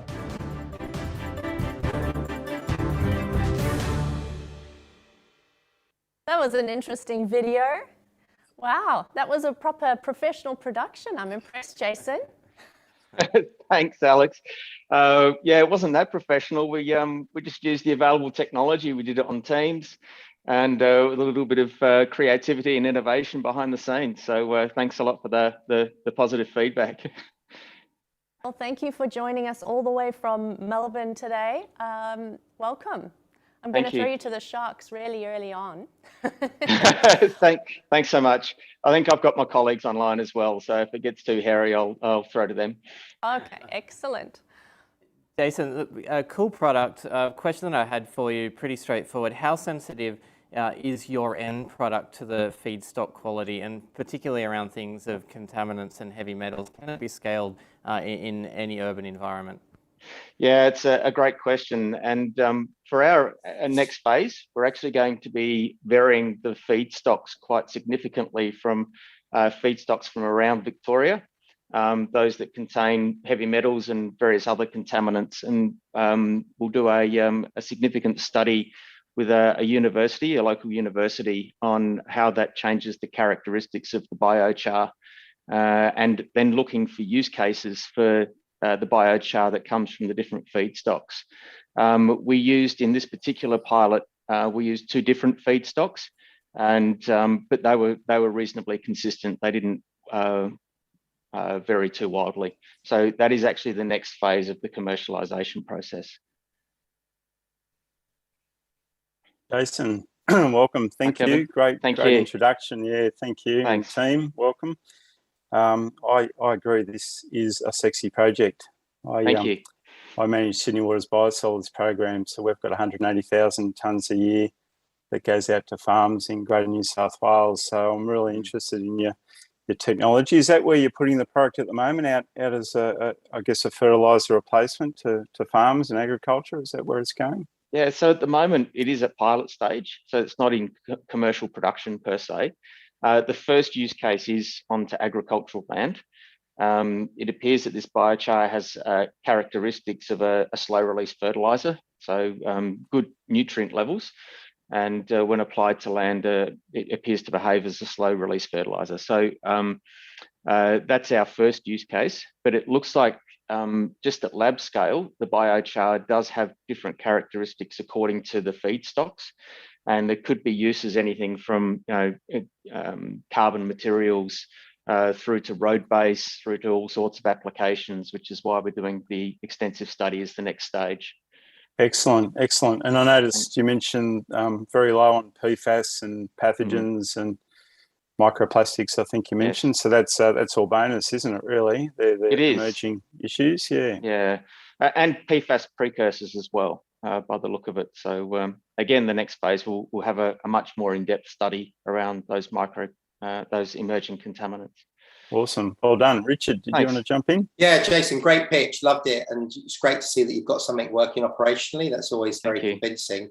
I think I have the same question really around, micropollutants, and do you think they're destroyed in your process, or is there some fugitive gaseous emission that comes off? No, they are destroyed.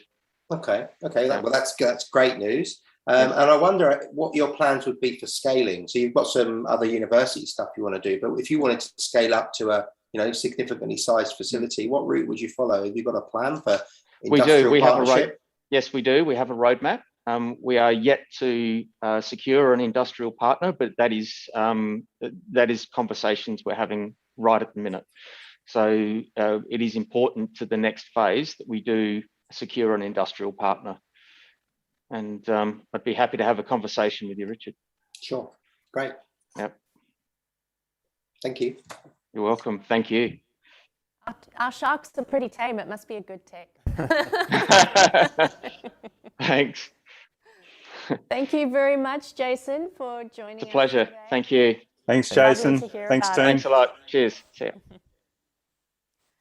Okay, so we've just seen 2 technologies where we've been looking at carbon sequestration as one of the options. The next technology, Next Systems by 374 Water, has a different take on how we can close the loop on waste. So this technology has got a TRL of 7 in that it has got a working prototype. It's in an operational environment. They're about to go into early stage commercial trials. And this technology is based out of the USA. Here to tell us about it are Kobe Nagar, who is CEO and co-founder, and Tali Harif, commercialization manager.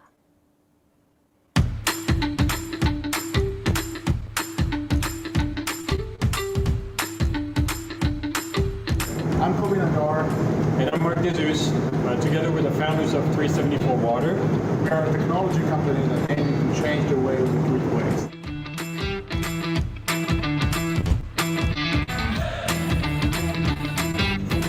this is the problem that we're trying to address. This is fecal waste, poop, biosolids, sludge, you name it, all different words for the same thing. This is what you and me and animals that we eat produce each day. And each day, there are hundreds of thousands of tons of this material that end up untreated in the environment. In this as well are other substances. They're pharmaceuticals, drugs, trace contaminants, non-biodegradable substances that can cause great harm.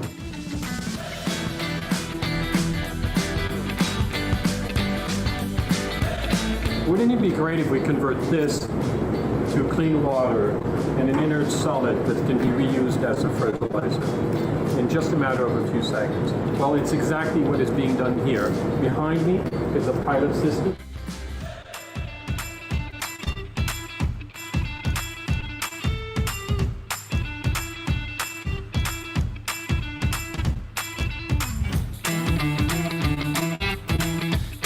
So the technology relies on the fact that we operate above the critical point of water. So that means really high pressure and high temperature. And in those conditions, you get a very unique properties of water that allows you to react once you inject air very quickly.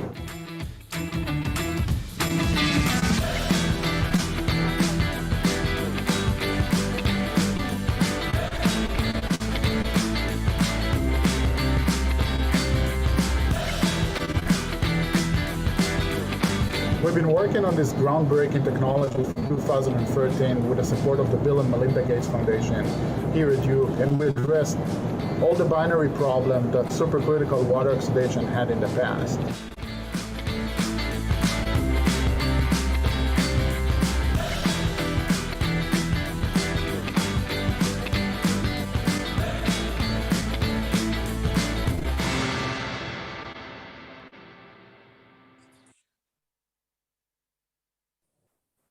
Wow, I'm just loving the diversity in the ways we've got to actually contribute to a circular economy. We've got supercritical water oxidation. I mean, who would have thought that was even an option? Here to tell us a bit more is Kobe Nagar. Welcome, Kobe. Hey, hello, great to be here.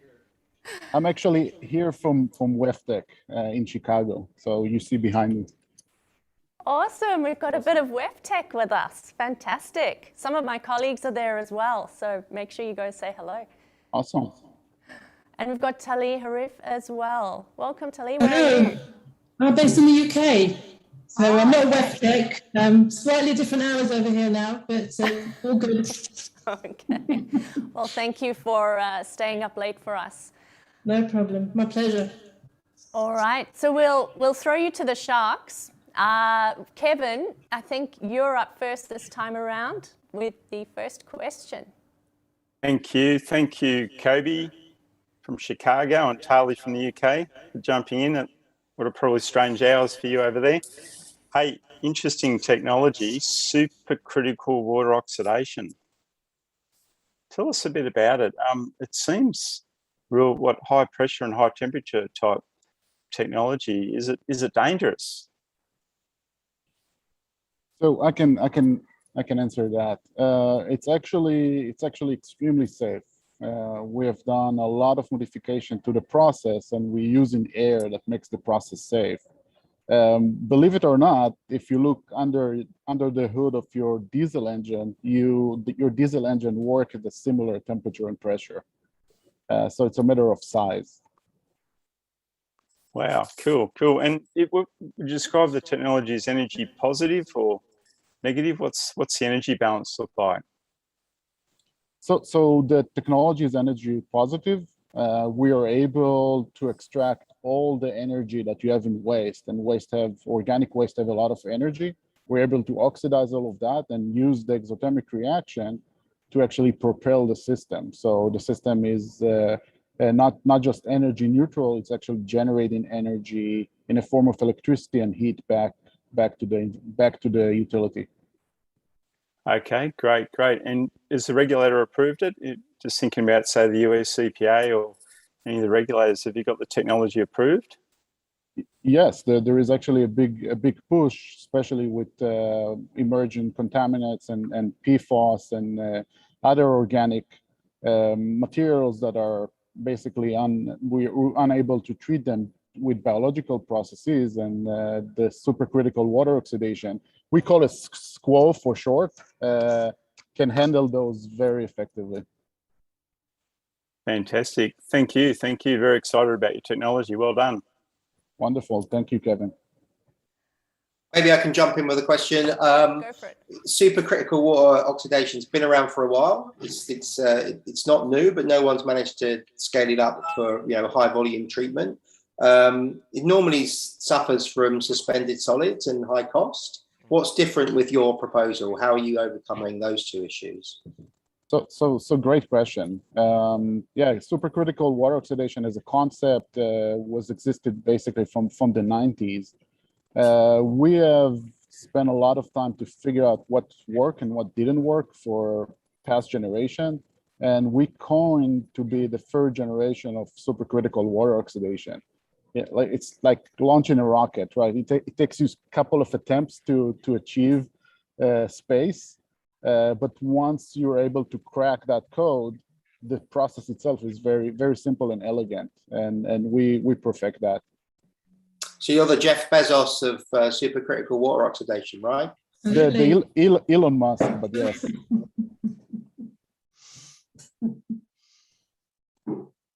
The nail on the head with the question about the process has been around for a while, and I also when I hear, Kobe, the language around you've got a roadmap developed and some backing from some very well-known organizations, what's next? What is the scalability, the commercialization pathway? What timeframes are we talking about here, and what sort of customers have you got knocking on your door?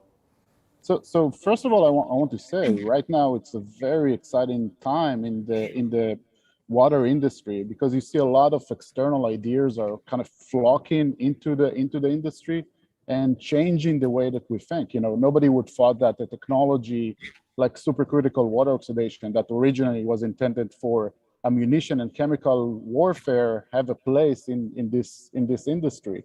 But what right now we're seeing is, again, the emerging contaminants and a lot of materials that weren't really addressed in the last couple of years are getting more and more intensified in our environment.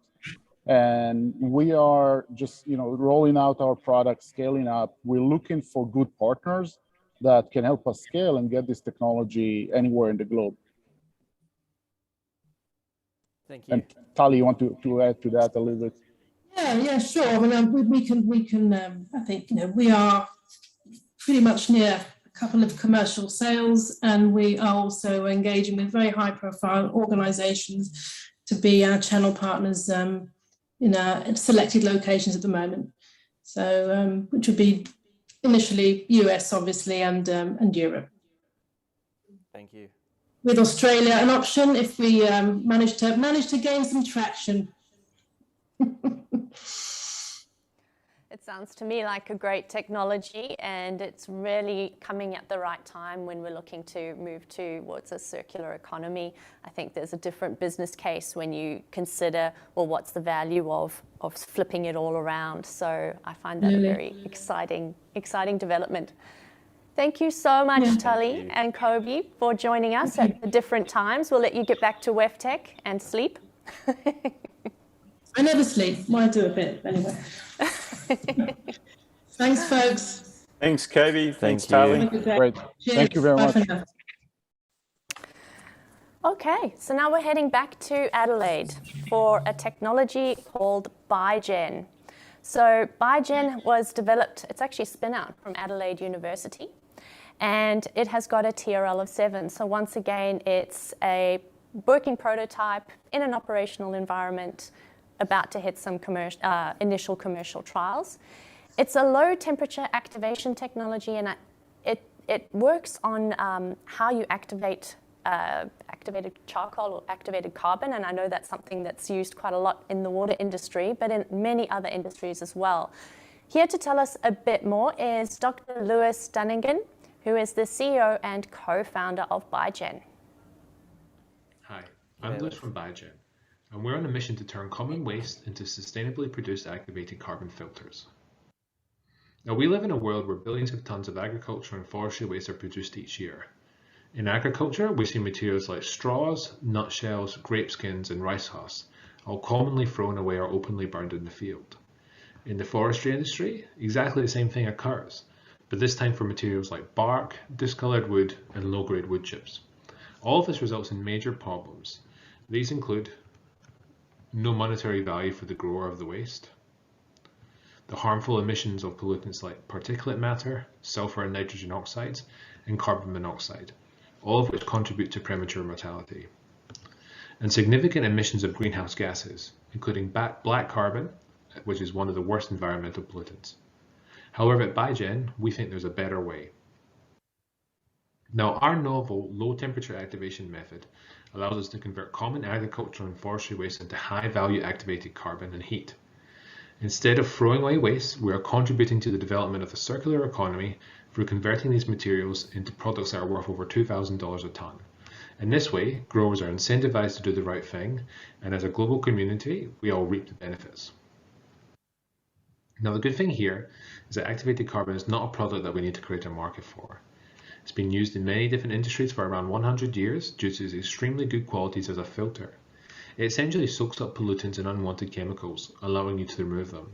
And the major global market is in fact for the use in the water treatment industry for the removal of things like unwanted taste and odor compounds. But it's also used for other applications like gas purification in industry, precious metal recovery, and in soil remediation. Now, one of the cool things about our technology is that it's actually carbon negative, meaning that it results in a net reduction in atmospheric CO2. And what this means is that if all of the world's supply of activated carbon that is currently made from coal is replaced with our waste-based product, then we would achieve the same yearly CO2 reduction as removing all of the cars from London. Importantly though, we also regularly beat even the leading qualities of activated carbon available in the market, despite using what are commonly considered waste as feedstocks. Our producers therefore have confidence that there will be demand and good prices for their products. Now, what we're looking for out of this is to run trials with customers in the water treatment space who currently use activated carbon and are interested in changing to a sustainably produced alternative. Now, if you're someone in this category, please feel free to reach out. Thank you. Thanks, Lewis. That was great. Thank you.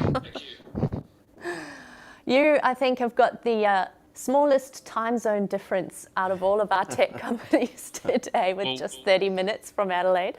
Well, actually, funnily enough, I am in Melbourne right now. So I have no time difference at all. So I can't even claim that. Well, there you go. No excuses then. We'll start off with some questions from Chris. Your turn. Richard, you're up, mate. Oh, okay. So, Lewis, you want to turn wastes into activated carbon. You're right, there's already a market, but if you flood the market with more materials, you're going to need to be cheaper. So is your process going to be cost effective against the big manufacturers? So we have a lot of savings in our production costs compared to the traditional activation methods. So traditionally activated carbon's made at very high temperatures, around 1000 degrees using steam. And our technology, our low temperature activation technology, allows us to produce very high quality activated carbon at temperatures as low as 250 degrees. So we actually completely cut out the need for continuous heating to generate that 1000 degree steam. So what's happening right now is that the activated carbon market's dominated by quite high prices because there's very low margins on the production of the product. Whereas, so let's say, for example, $2,000 per ton product is costing them around about $1,800 a ton to produce. Our production cost, when we pay around about $50 per ton for our waste, is only $700 a ton. So we have significant reductions in our production costs purely because of our low temperature activation technology. So do you have a lot of interest from existing activated carbon producers? So we've actually gone down the route. So we very much view ourselves as a technology licensing company. So we are primarily working with companies who have large volumes of waste, not necessarily companies who are already producing activated carbon, because the companies that are already producing activated carbon have these huge centralized production facilities to kind of justify the throughputs to get the margins that they need, whereas we think it can be a lot more decentralized than that. So we very much view ourselves as a company who licenses our technology to waste producers. So our business model is very different to those traditional activated carbon companies. Okay, thank you. All right. I'll jump in. Great presentation, Lewis. Just following on from what Richard said, there is a pretty big market for this already, and at a TRL of 7, clearly you've done some prototypes. So what is your biggest barriers to scaling and going further into the market right now? What have you been doing about them to overcome it? Yeah, so I guess the main challenge of a company who has our business model, which is kind of trying to stay away from a very capital intensive business where you need to raise funds every single time you want to build a facility. I guess it's that kind of risk aversion of being the first one to deploy it. So we have about half a dozen projects right now, primarily in Australia, where we're essentially trying to get across the line using things like forestry waste and nutshells. So the biggest challenge since we completed our last raise last year has been kind of getting everyone confident enough in the technology, as well as securing offtake agreements for the product to give kind of confidence in the financial returns in the models. So it's kind of just been overcoming that risk aversion as best as we can has been the main challenge. Thank you. Kevin? Thanks, Lewis. Good presentation. Thank you. Interesting niche you're looking at there. I guess maybe my question might be a technical one. You're looking at all sorts of, by the sound of it, all sorts of different types of waste into activated carbon. It's not just picking one raw material. So I'm just wondering about the feasibility of that. What's the technical ease of implementation for your product offering?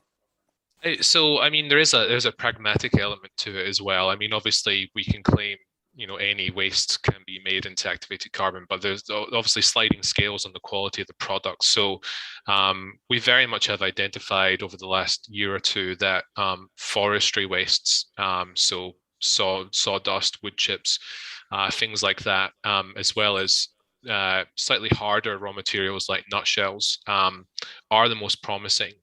And they just so happen to be industries that require a lot of heat in their processing. So there's a real kind of circular economy element when using those wastes. So those types of industries are definitely our focus.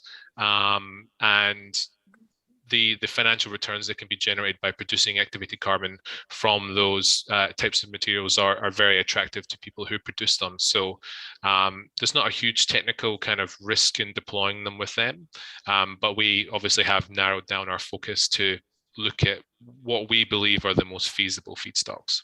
Great, thank you.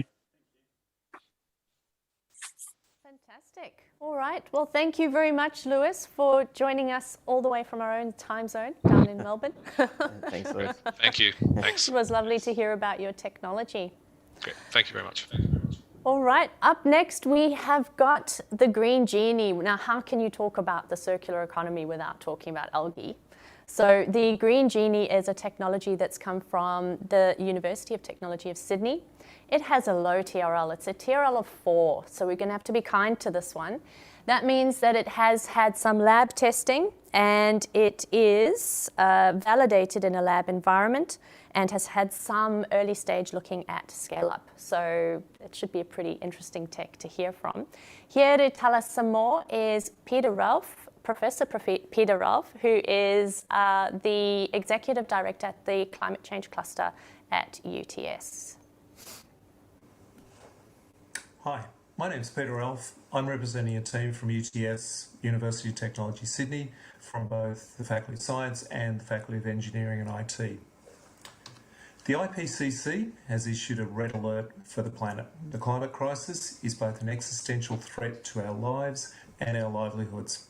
To fix the planet, we need to eliminate our use of fossil fuels, but we also need to remove the CO2 that's already in the atmosphere. Carbon dioxide can be generated through the combustion of fossil fuels, from anaerobic digesters making biogas, through the exhaust of cogen engines, as well as the legacy CO2 that's already in the atmosphere from past human activity. We want to catch that carbon and make an industry from it. Our technology is called the Green Genie. It uses millions of tiny algal cells as biofactories to convert CO2 into valuable products, such as oils, proteins, and carbohydrates. Algae are 400 times more efficient at capturing carbon dioxide than trees. We can make bioplastics, biofertilizers, feeds, fuels, the list is almost endless.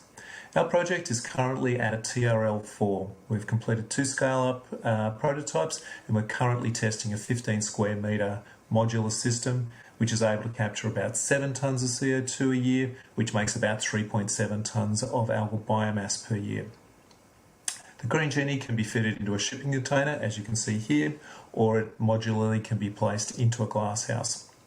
Our plan over the next 12 months is to deliver a 10x improvement in the carbon capture efficiency. We therefore expect to be capturing 70 tonnes of CO2 per year. The carbon sequestration market is set to be worth about $8.4 billion by 2026. Our value proposition is to be paid to catch this carbon at anywhere up to about $120 a tonne for hard-to-abate industries. Plus, we want to commercialise the algal biomass at a range of $500 to $1,000 a tonne, depending on the product.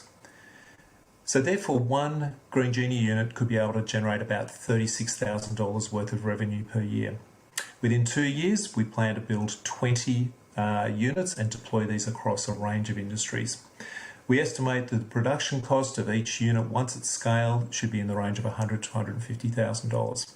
We've identified our IP portfolio, and we're now looking for 3 types of partners. First, a fabrication and manufacturing partner for the Green Genie, a CO2 producer, and an algal manufacturer who wants biomass to make products. So we can fix the climate crisis. We can deploy Green Genies to decarbonise our society. We can pivot industries to sustainable algal biomass, and we can keep the planet under 1.5 degrees. Thank you.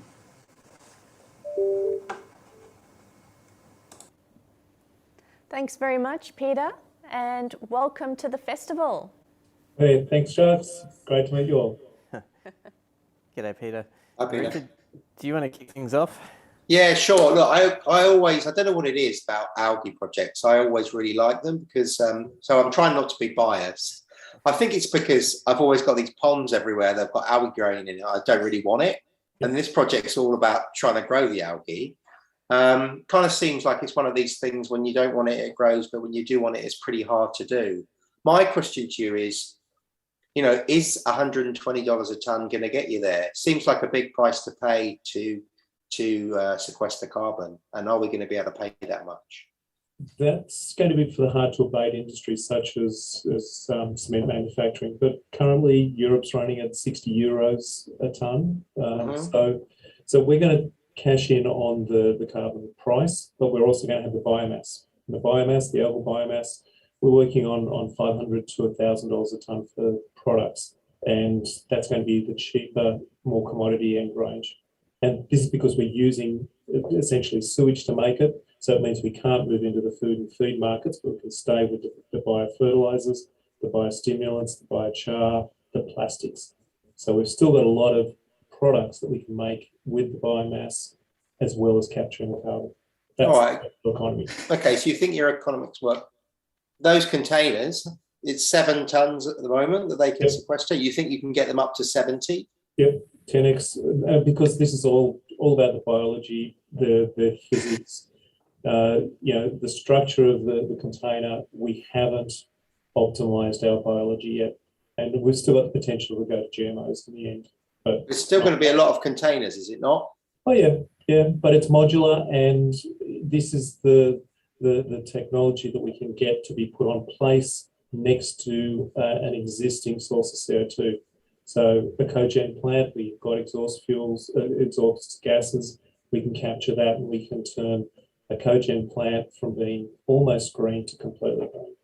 Yeah, I'm imagining something. It looks like Port Botany, you know, with all those containers stacked up. But yeah, I think it's interesting. I think there are challenges, but it's really interesting. Great, thanks, Peter. Great presentation. I can tell it's early days, but there's some big thinking gone into your product there, and I think the timing's really interesting. We've got the, I think you mentioned in your intro there, Code Red for Humanity, and we've got the Climate Change Summit coming up in Glasgow. I think it starts in a couple of weeks, doesn't it? Absolutely. So your ideas, I think the timing's perfect to take it forward. And I love the company name, the Green Genie. It's a fantastic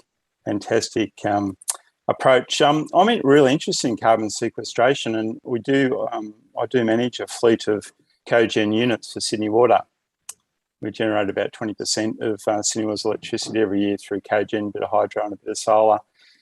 So I'm really interested in it. But I'm just wondering whether, don't know what happened on the screen there, just wondering whether you've given much thought to the fact that Australia doesn't have a formal carbon market at the moment. I'd probably describe our carbon market as a secondary market rather than a primary regulated market like you might find in the UK. Have you given much thought to the way forward there in the absence of a formal carbon market and how your product would be successful in that environment? We're talking to European companies right now, and so we're doing the development here in Australia, but it could end up, because of the pricing carbon and the carbon markets, the first commercial units could be deployed overseas, but the R&D is being developed in Australia. So yes, until there is a stronger carbon pricing mechanism, we're going to be based on purely the product. What is the algal biomass worth, and who's willing to pay for that? And that's a massive market at the moment. So there's no shortage of interested parties wanting the biomass. It's just a matter of getting the CO2 out of the atmosphere into the biomass and then providing that. Yeah, great answer. Thank you. Chris? Great presentation, and like Richard, there's something about algae that is both, I don't know, fascinating, but also a bit of the yuck factor as well. When most of the water industry is trying to get away from algae, how do we get algae out of the system? And this is all about producing algae. My question's really twofold. The first, following on from Richard, actually, the footprint. The thing that I had in mind here, that we're, as an organisation and a water industry, typically trying to shrink the footprint, and particularly as urban encroachment comes along close to the treatment facilities that we have.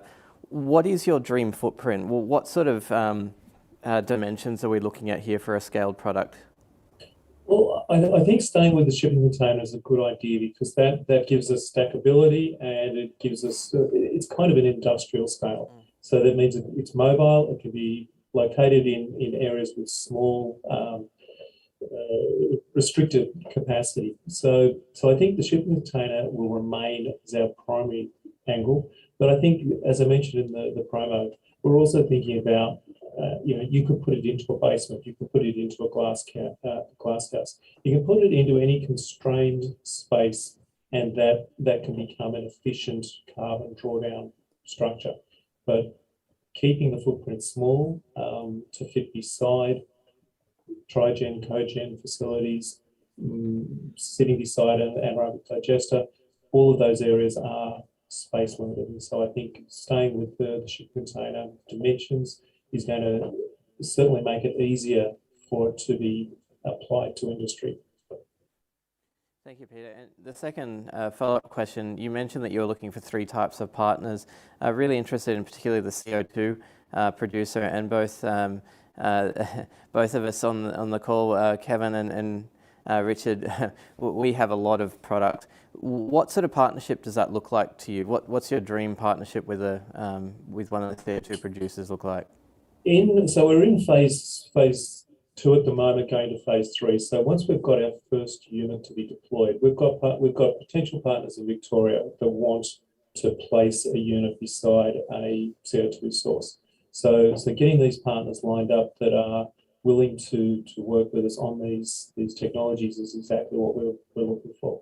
We currently, for example, other technology we're using, we're working with Young Henry's Breweries, so we work with them for doing carbon capture as well. So it's getting it in place to demonstrate to industry that at the shipping container scale, we can actually capture a a cement manufacturer or a AD plant or a concentrated source of CO2. We want to work with those sources of CO2 so we understand the contaminants in there. I'm not concerned about AD contaminants. I'm not concerned about cement production contaminants. They're all going to become nutrients. So getting those demonstration sites are key to us taking technology forward. Great. Thank you, Peter. Excellent. Well, thank you very much, Peter. That was very insightful, and I'm so pleased we hit the mark with the algae tech. That's really great. Great Thanks to hear from you. All right, so now we're going to head back to the US. Our next technology is called REA, Resource Recovery Systems, and just first up, I'm going to explain fog in water. In the water world, everyone calls fats, oils and greases fog. So if you hear fog, you're going to hear a lot about fog next. It's fats, oils and greases. So the next technology looks at how we can produce biodiesel, really high-grade biodiesel from fog. So really exciting technology. This one has a TRL technology readiness level of 7, which means it's in its initial commercial trial stages. And here to tell us about it is Dr. Richard Parnas, who is co-founder of REA, Resource Recovery Systems. Hello, I'm Richard Parnas, co-founder of REA, Resource Recovery Systems. I'm a chemical engineer and professor emeritus at the University of Connecticut in the United States. I started the R&D that led to the commercialization of this technology in 2008. We help wastewater treatment plants transition to become resource recovery facilities by managing fog through our Total Fog Solutions program, which is a fog management and waste-to-energy platform. This image is a picture showing where our technology fits into the wastewater treatment industry. We don't have time to go through this in detail, but basically we work with plant operators to understand where they are challenged in managing fog. Fog could be causing sewer line blockages, or the environmental impact of its disposal conflicts with the municipality's goals. Our technology efficiently converts fog into B100 biodiesel on site in an automated and continuous flow manner. Biodiesel that we produce can be used to generate on-site power, or it can be used to fuel municipal fleets, and it can be used and sold as a fuel for a considerable profit.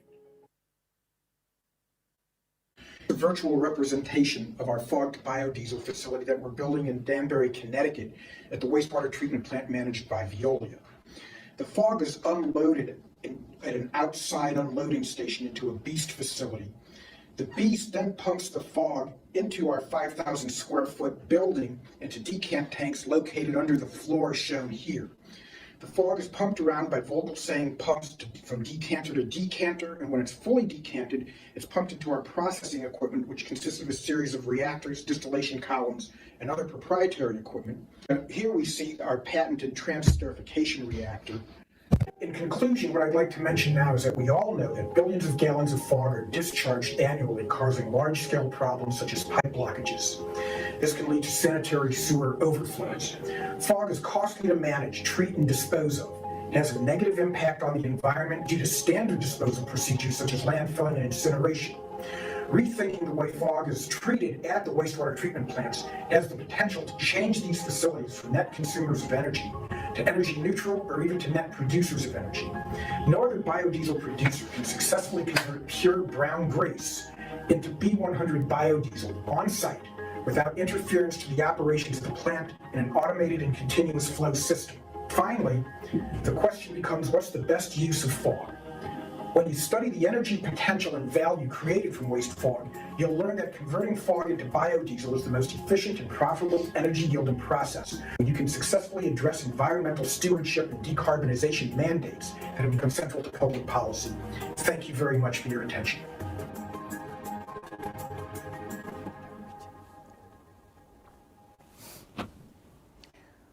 Thank you very much, Richard. That was wonderful. Great. Thanks for joining us. Pleasure to be here. Thank you, everybody, for having us on stage tonight. And who's your colleague who's joining us here as well? El Barbarata is here with us. He's the managing partner of REA. He's one of the co-founders, along with me and Eric Metz. I'm the R, Eric is the E, and Al is the A in REA. There we go. Now we don't have to ask where the name came from. Thank you. You've saved us some time. All right, I'm going to ask Richard some questions. Hello, Richard. Good pitch. I noticed there in your pitch that you used the word Veolia, and there's some involvement with Veolia. I want to just tell you that I don't know about that connection because, we do lots of things around the world, so I'm not hooked into that project. So I'm pretty fresh to this. But my first thoughts really were, I think there are quite a few fog plants around the world producing energy from fats, oils, and greases. So what's new with your technology? Why does it stand out? And have you really got far to go, given that it's already in practice working? Well, we're building our first commercial plant right now at the Danbury Wastewater Treatment Plant, and that plant is managed by Veolia. I'm not surprised you're not aware of it. Veolia is a big company. REA is a little company. In any case, we're building this plant. What's different is that we will take the fog on site right there at the wastewater treatment plant. You don't have to ship it anywhere. Danbury's a 10 million gallon per day plant, sort of small to medium size here in the United States. And we're converting the fog to the biodiesel in a much smaller footprint. In fact, we're sitting on an old trickle bed filter that's no longer being used at the plant. So we can put our facility in a lot of different places, squeeze it in a lot of different ways. And by making biodiesel instead of methane, first of all, it's a much higher value product. If you look at the various biofuels out there, biodiesel, B100 biodiesel is the highest value product out there. 10-year average, $3.75 a gallon. You guys probably work in liters, I'm sorry, kind of $1 a liter. But right now it's selling for $5 a gallon. That's on the wholesale marketplace. So it's a high value product, and you don't have to compress it and ship it anywhere. There's a very wide variety of uses for it. Our technology is also a little bit different in that it uses, it's more standard chemical engineering unit operations rather than bioconversion, so it's a little bit faster. Low temperature, low pressure. I know pyrolysis and gasification are excellent technologies. They're a lot of attention. We're taking a very different route here because our technology is designed to be cooperative with many other types of units at a wastewater treatment plant and in the wastewater industry. Don't have time to go through it now, but we have a whole study on how we can work very cooperatively with anaerobic digesters and come up with very complementary product slates, complementary processing methods. So, again, I don't have time to go into it, but we could also work in a hub and spoke model. Al has basically developed that model for our business because he's our business manager. The hub and spoke model allows us to interact with the industry in really an optimal fashion. And do you think you can get a premium for your product? Because I just kind of think, selling diesel, which is what it is, it's a biodiesel, you're up against people that are selling millions and millions of tons. So your unit price has got to factor in the fact people are selling at scale. Well, what's kind of interesting is fog is usually a pretty cheap feedstock. Nobody wants it. Many people will pay you to take it from them, right? So at least here in the United States, it's really typical for a fog receiving station to get 10 cents a gallon tipping fees. So a big difference between us and a lot of other biofuel producers is our feedstock is free. Now, fog's a little bit hard to process. So the trade-off, really, I think what you're getting at is the trade-off is our capital expense, our CapEx for a given size biodiesel production facility will be higher than the capital expense if you're making it from yellow grease or virgin oils.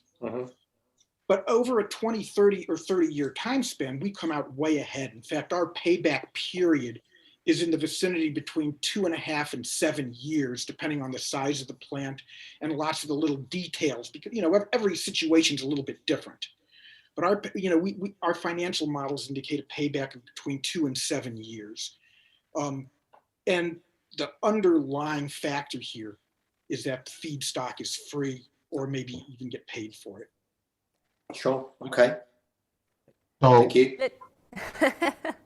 That's an interesting take. Kevin, did you have any comments on that or any questions?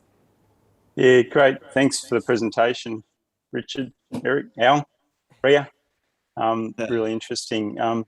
So it's just a whole different way of thinking about our fog, and we call that trade waste here in Australia. And we're trying to get the industries to take that out before it comes to the plants, and you're really in the business of collecting it, not letting it block the pipes, but then converting it into great materials, including something for the fleet. So is that the main market you think going forward? Actually, is the biodiesel to fuel the utilities fleet or a broader fleet? What are your aspirations in that space in terms of market? Al? I would like to speak if I could. Can you hear me? Okay. Thank you. First, I'd like to correct something that Richard said. There are no other manufacturers of B100 biodiesel, to our knowledge, that are making the product from 100% free fatty acid, brown grease, at a waste treatment plant. In the United States, there's some 350 companies making biodiesel out of virgin olive oil, or yellow grease, if you will, from fryolators. We're unique in that we're solving problems at the waste treatment plants. Most of our waste treatment plants are maxed out. They can't receive more brown grease. For most situations, they incinerate. We can stop polluting the air and take that brown grease and make B100 biodiesel. And to our knowledge, no one else in the world can do that. It's interesting that Veolia manages that plant, and I understand Richard didn't know that, but they have a front row seat watching us build a 5,000 square foot facility to take the brown grease at the Danbury waste treatment plant to make B100.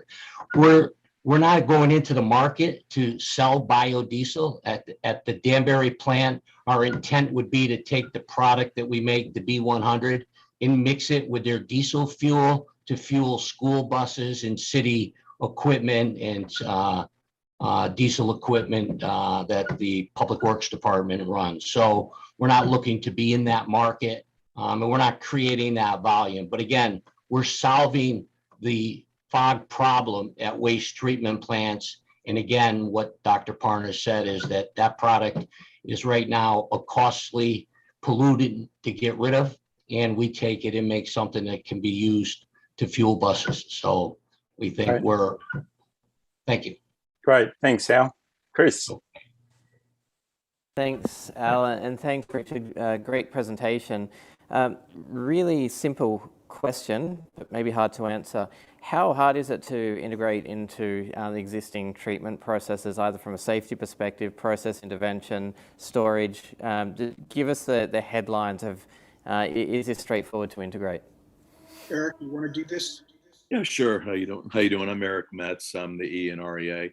Yeah, every wastewater treatment plant has its unique challenges to integrate, but obviously there's a few different sides to our process. Obviously, on the front end, on the pre-processing end, is taking that material in and decanting it. It's very similar to what's already happens at the plant already, is separating materials and treating it.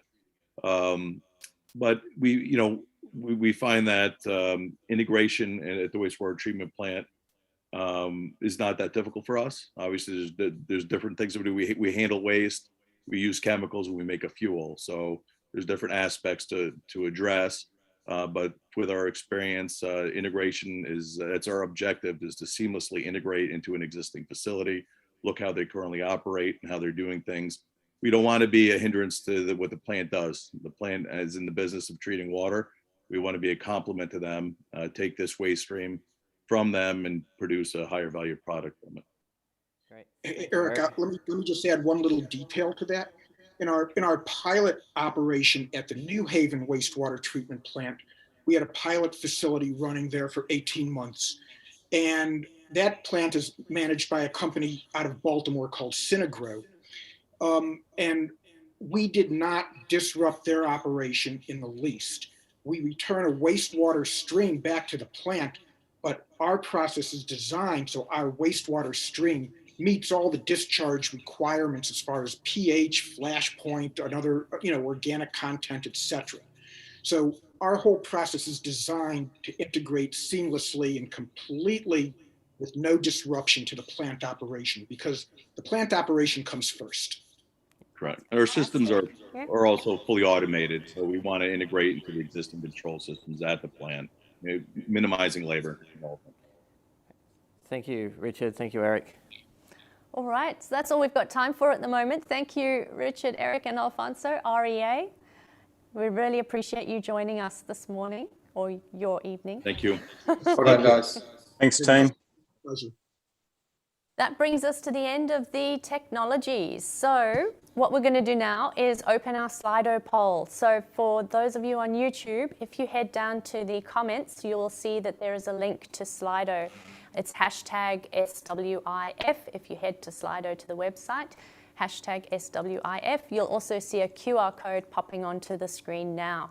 If you scan that code using your mobile phone, you can join either via your mobile or your browser, it doesn't matter. You will be able to vote for your favorite technology.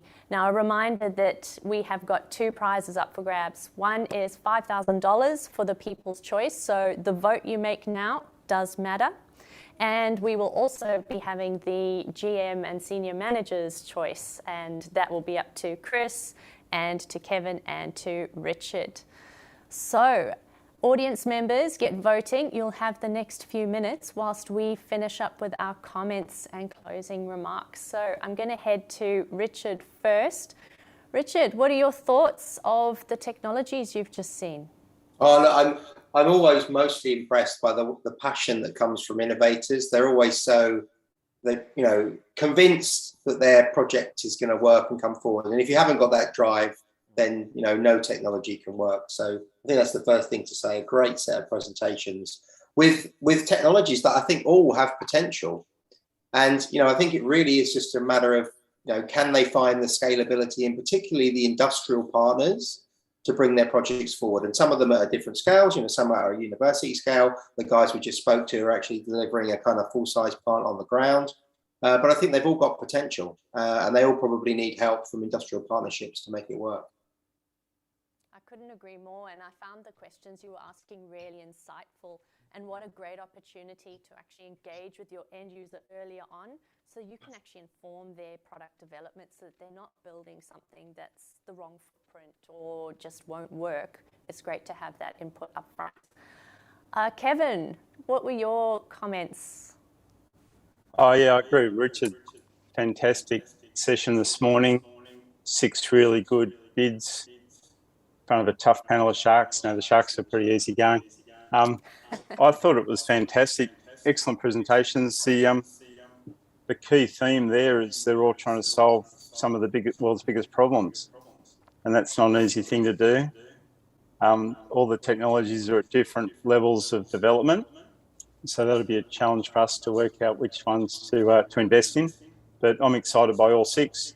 And I think we've had some fantastic efforts come in this morning, and I'm excited. I'm really enthusiastic about some of those technologies, and I'm thinking about ways we might be able to apply some of those in our own backyard. So fantastic. It's going to be really hard to judge. Really enjoyed the session, and I think it'll be great. Looking forward to announcing the winner tomorrow or the next day. Tomorrow, I think. Yep, tomorrow on Wednesday. Yeah. And just picking up on one comment there, coming together to solve our greatest challenges, and isn't that exactly what this festival is all about? Bringing people together to solve our greatest challenges. Chris, I'll leave it to you for final comments. Thank you. And just picking up on that, Alex, the whole idea about this is open innovation, and to be able to give people a stage to voice what they're doing, to voice their products to the whole world. And the 6 that we heard from, I'm echoing Richard and Kevin's comments, bloody fantastic. I mean, that's the first Shark Tank that we've seen, and the bar's already set so high.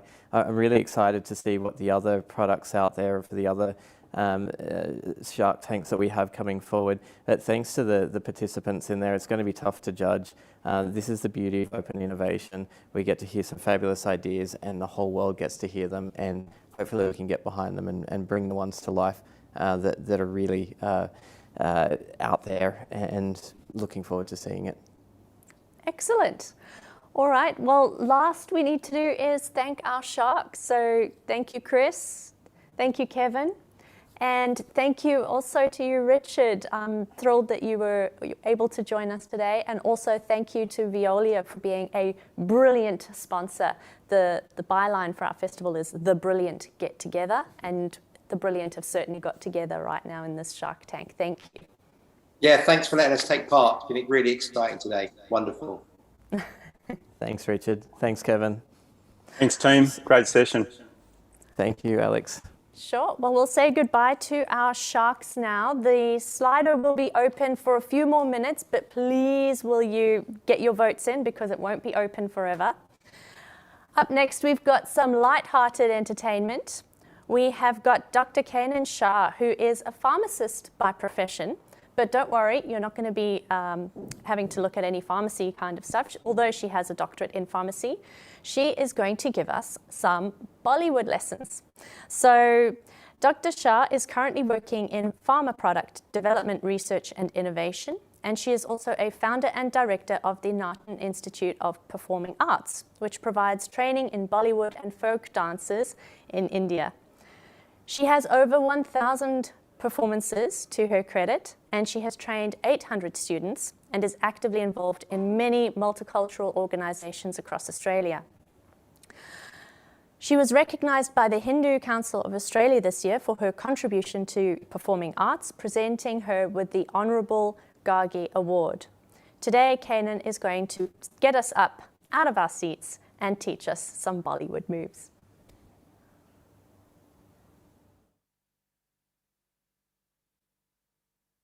Hello everyone, welcome to the entertainment segment of Sydney Waters Innovation Festival. I'm Dr. Kanan Shah, Dance Director at Nartan Institute of Performing Arts, and I'm here to take you through some Bollywood steps, followed by some fun Bollywood music to get you all up and moving. Oh, just before we get started, make sure you have no obstacles around the space where you're dancing. You can dance with or without shoes. So here we go. Tap, tap, tap, tap. Tap, tap, tap, tap. Again. Tap, tap, tap, tap. Tap, tap, tap, tap. And you go shake, shake, shake, shake. Shake, shake, shake, shake. Shake, shake, shake, shake. Again, shake, shake, shake, shake. Roll, roll. Roll, roll, roll, roll, roll, roll.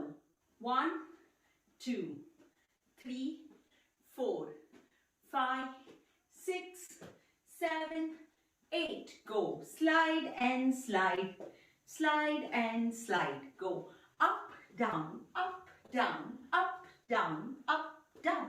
Up, sit, 2, sit, 3, sit, 4, sit. 1, 2, tap, tap, tap. Again. 1, 2, tap, tap, tap, tap. And the next set. Down, up, roll, up, roll, up, roll, up, down, down, up, up, down, down, up, up. Again. Down, down, up, up, down, down, up, up. Click, click. Again, click, click, click, click. 1, 2, 3, 4, 5, 6, 7, 8. 1, 2, 3, 4, 5, 6, 7, 8. Up, down, up, down, up, down, up, down. Roll, roll, roll, roll, roll, roll, roll. Again. 1, 2. Up, up, up, up. 1, 2. Up, up, up, up.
So that was quite fun. Nice to get up and get moving. So welcome to our second Shark Tank for today.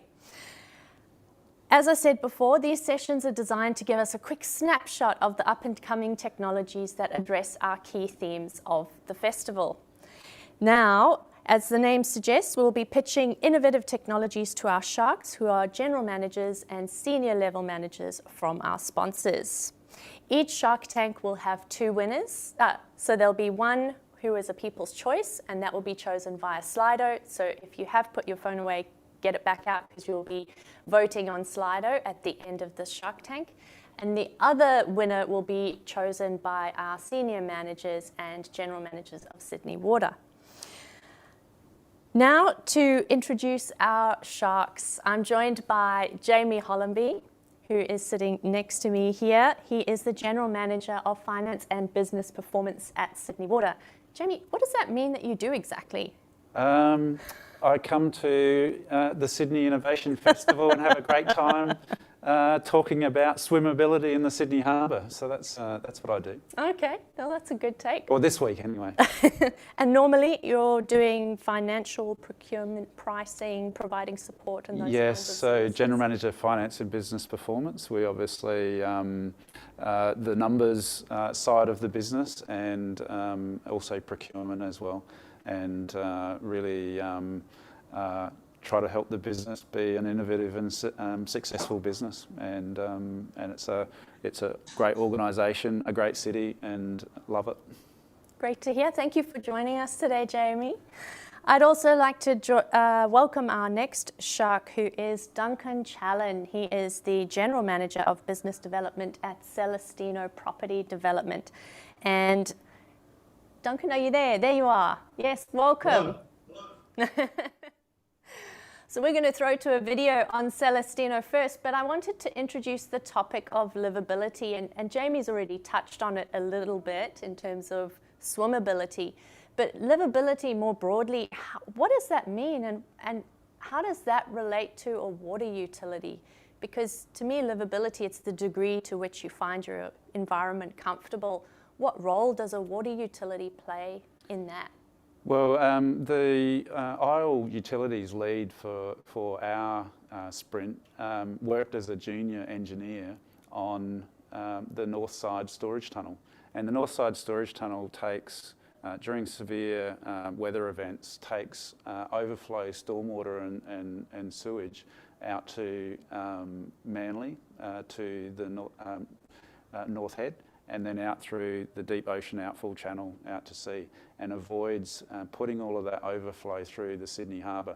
That was over 20 years ago now, not saying how old Mitchell is. And it made a massive difference, just that project, to water quality in the Sydney Harbour.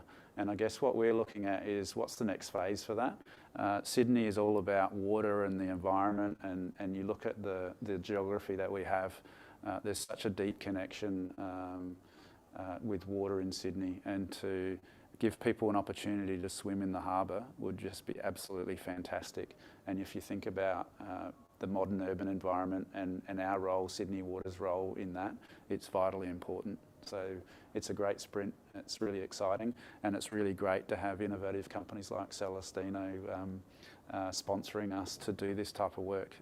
It's fantastic. Thanks, Jamie. That gives us a great introduction. So we're looking at making the Sydney Harbour swimmable. We're looking at our blue-green environment, how we can make it better for the general public to enjoy those different spaces. Does that also relate to urban cooling? Yeah, why not? Yeah, okay. Probably our focus has really been about can people safely get in the water and have a good time. And we have the City of Sydney as our sponsor for the sprint, and the media this morning, there was an article in the Sydney Morning Herald this morning, which is really exciting to see the support that we're getting in the community. It's amazing. Okay. So, Duncan, Celestino, how do you see Celestino playing a role in making Sydney livable? So we're developing a 287-hectare greenfield site into a city of the future, and we're extremely excited about the fact that water will play a fundamental part in creating beautiful amenity out in Western Sydney. As most of you know, heat is a major problem in Western Sydney, and we see water playing many roles in creating this livable city. We want to use it to cool, obviously, the places where people live, work, and play.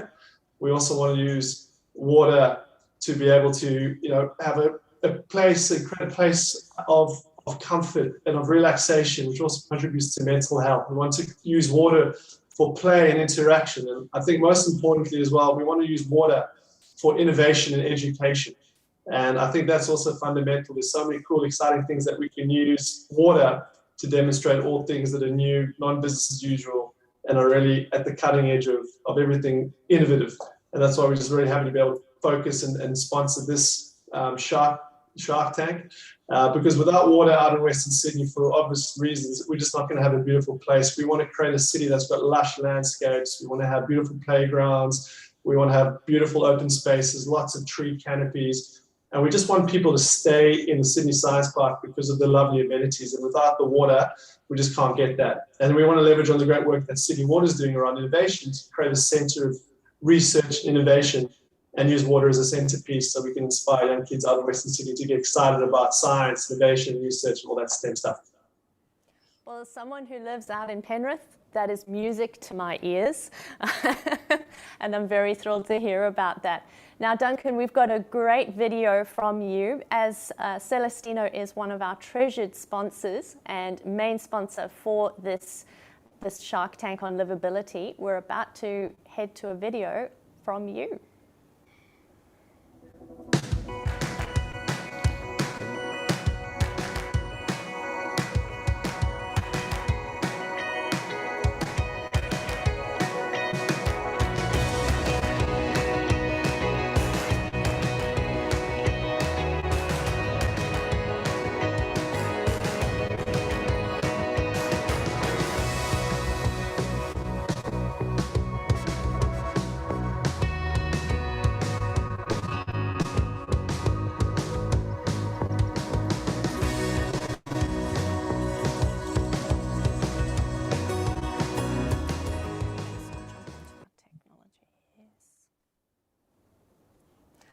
That was a great video. Thank you, Duncan, for sending that through, and thank you to Celestino for sponsoring this Shark Tank on livability. We're ready to jump into our first technology for this session. So this technology is appropriately named Waste Shark, and it is by Rand Marine Technology. It is a technology that some of you may have seen before. It's a very clever autonomous boat drone that moves around and collects waste, but not just waste, also data as it moves around the aquatic environment. It has got quite a high TRL, so this means that it is commercially available and you can actually get them right now, but they're just really novel and hyper cool. So here to tell us more, all the way from the Netherlands, is Richard Hardiman, founder and CEO at Ran Marine. Hello, my name is Richard Hardiman. I am the CEO and founder of Ran Marine Technology here in the Netherlands, and we're a company that does robotic autonomy for water, and we build hardware principally to take out plastic waste and biomass out of the water in smart cities, in ports, in harbors, marinas, rivers around the world. The customer's problem that we're solving is removal of biomass from lakes or rivers where it's really prevalent and causing toxicity, removing plastic pollution out of water before it gets into the oceans. We reduce the emissions while we're doing that, and we help monitor the water as well. So we're really big on water quality data while we're using our Roombas for water. I think that's the best way to explain it. Our customers are port authorities, federal and state authorities, city managers, commercial and leisure, and they're all around the world. This is the unit that we're selling at the moment. It's called the Waste Shark.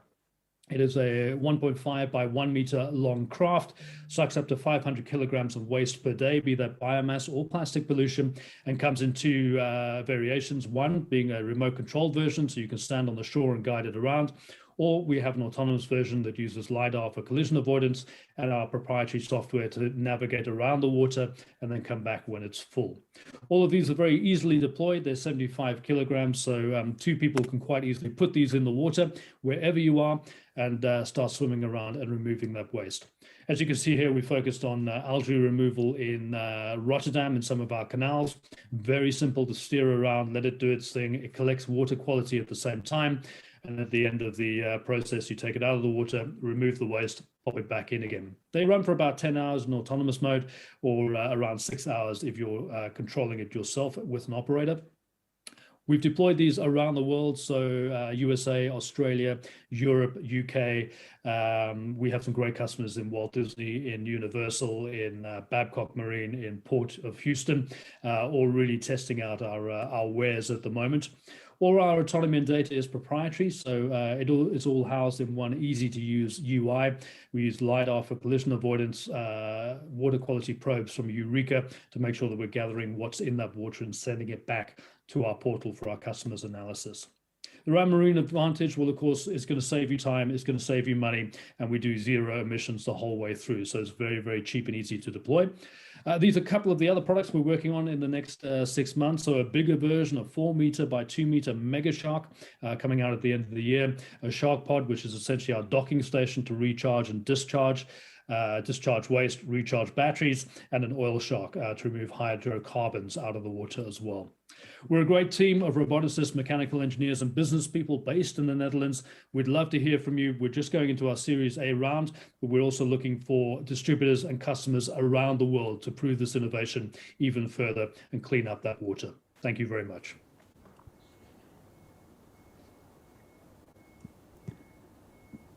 Thanks, Richard. That was lovely to hear from you. And I see you there online. What time is it where you are now? It's a very good question, actually. 2:30 in the morning. So I think one of my colleagues is also watching as well, but the rest of the Netherlands is silently asleep here. So did you stay up or did you just get up super early? I actually got up super early. I went to bed early, like a good boy. Well, thank you very much for joining us at our festival this morning. I'm about to throw you to the sharks, and I find that quite funny because of the name of your technology. But hopefully that means that you're a bit shark-proof. All right, Jamie, let's start with you. Do you have a question? Yeah, I do, Richard. Really like the technology, and as you mentioned in your video and on your website, you have already deployed the Waste Shark in a number of areas. What's the feedback that you've had from those customers, Richard? Really strong, I think. It's a new innovation, so I think we're one of the first companies to do this, although there are others starting now. I think from the positive side, obviously the deployability, the easiness of throwing what we essentially call a Roomba into the water to clean up stuff, be it manually or autonomous, makes things really simple. Customers do ask for larger versions, which of course, some people have bigger debris fields, bigger biomass to pick up. So we are building a bigger one of those. But I think on the whole, really positive of the fact that you have a battery powered, zero emissions little Roomba that you can chuck in the water, clean up the waste and get it out again. I think from our customers so far, there's been really positive feedback. Thanks, Richard. I'm now going to throw to Duncan. Duncan, do you have some questions for Richard? Hey, Richard, great initiative, great idea. I mean, we all know the issues we have with pollution in our waterways, and particularly in the oceans. It's just islands of waste. A few questions just in terms of the impact, because it's such a big problem with your little units. Like, how many units do you really need to make to actually have an impact? That I'm assuming that's what you want to get to, and you alluded to with the bigger units. But how many of these units do you have to have in a port, for example, to actually make any material difference? I think that really speaks to our next innovation that we're bringing out at the moment, the Shark Pod, which is kind of a mothership of multiple drones that can dock and just charge waste, recharge, and go back out again. Somewhere like Rotterdam, for instance, which has a port here of about 45 kilometers on either side of the river going down, we would say that you'd need about 10 Shark Pods of 5 sharks each, so about 50 sharks to make a real impact, to actually do some damage, as it were, against the pollution problems out there. They are small, absolutely, but they're small so they can get into small places and they can get in between other vessel traffic. Larger ships, we have found, you struggle to get into those tighter plastic choke holds or those areas where plastic actually does accumulate. So they're small for a reason. But obviously, I think it's volume based. So in order to get somewhere like be effective somewhere like Sydney, you need to scale up that volume. Remember, we don't also have these sharks sort of swimming around all over the place and through shipping lanes. They're very much designated to the sides of the water edges where trash accumulates, or particular sort of problem areas, as it were. So yeah, they're small, so you can have a lot of them in the water without getting in the way of everything, I guess. And just two quick ones. I don't know how much time I've got on the questions, Alex, but in terms of like in ports, even if it's on the edges, it's quite a large area that you have to cover. From the capture of the waste to return it to the discharge point, is there some inefficiencies that you lose there in terms of the distance that you might have to travel back to get the collection point? And how are you thinking of getting through that? Yeah, absolutely. I think that's always a strong point that it takes a while to get to the trash and takes a while to bring it back again. Two things there. I think having those pods in place shortens that distance, so you don't have to travel as far to get to the problem areas. Second solve is to have faster vessels, which is something that we're working on. We do speak to a lot of harbour masters who don't like fast autonomous robots zipping around their waterways. So obviously we work on the legislation with them and how fast we can actually go. But I think slightly larger, slightly faster drones in the future will be the way to go. But obviously having base stations around will sort of negate a lot of that need for speed. Here's my final one, Alex, is in terms of the commercial model. Last one, Duncan, you're pushing the boundaries here. Are you going to lease them? Is it per hour? Is it per weight of trash that you gather? Is it just that you sell per unit? What's the commercial model on this one? I think so it's both. We talk to a lot of procurement managers, and they're very stickly about what they want to buy or manage. So some places or entities don't want to own the asset, so we lease. Others would like to own the asset, run the asset, and operate. So then we do a pure sell, and then we have a hybrid model where you can rent sort of a weekly or daily rental. If you just want to nip one out of the garage and then give it back to us, we can do that as well. So, Richard, the current processes that you're and the competitors, what does that landscape look like? What are you replacing, and what's your competitive position? I think what we're trying to replace is anything that's sort of diesel powered or using marine fuels. Those larger vessels on the water. That are very often deployed and very big and can get to places very fast, but sometimes you're using a very large hammer to hit a very small nail.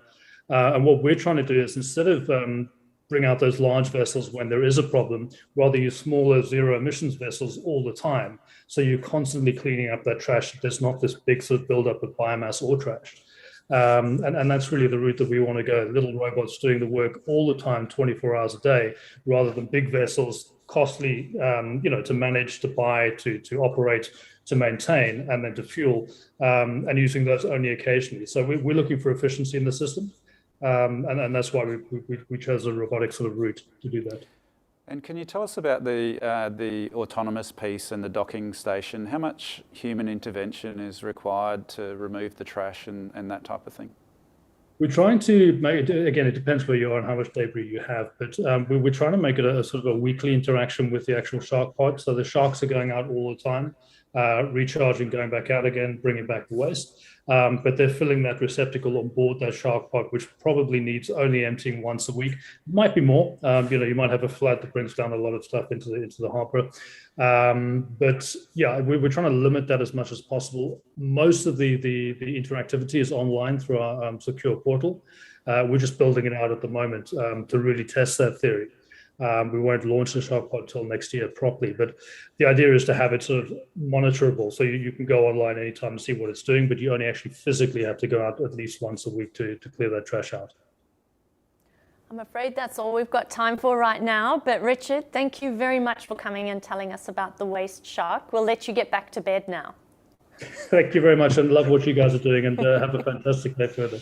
Cheers. Yeah, thanks very much, Richard. Okay, so we've just cleaned the rubbish out of our waterways. What next? The next technology actually speaks to that. So we're now going to hear from Biomatrix, who have got floating ecosystems to bring your waterways back to life after you've cleaned them up. So this technology also has a TRL of 9, which means that it is commercially viable and it is well validated. We're about to hear from Nick Schreiner, who is the International Technical Manager at Biomatrix, based in the UK. More than half of the world's cities are built next to large water bodies. Rivers, lakes, estuaries, canals, and reservoirs. These waterscapes are the lifeblood of our urban environment, and they're in trouble.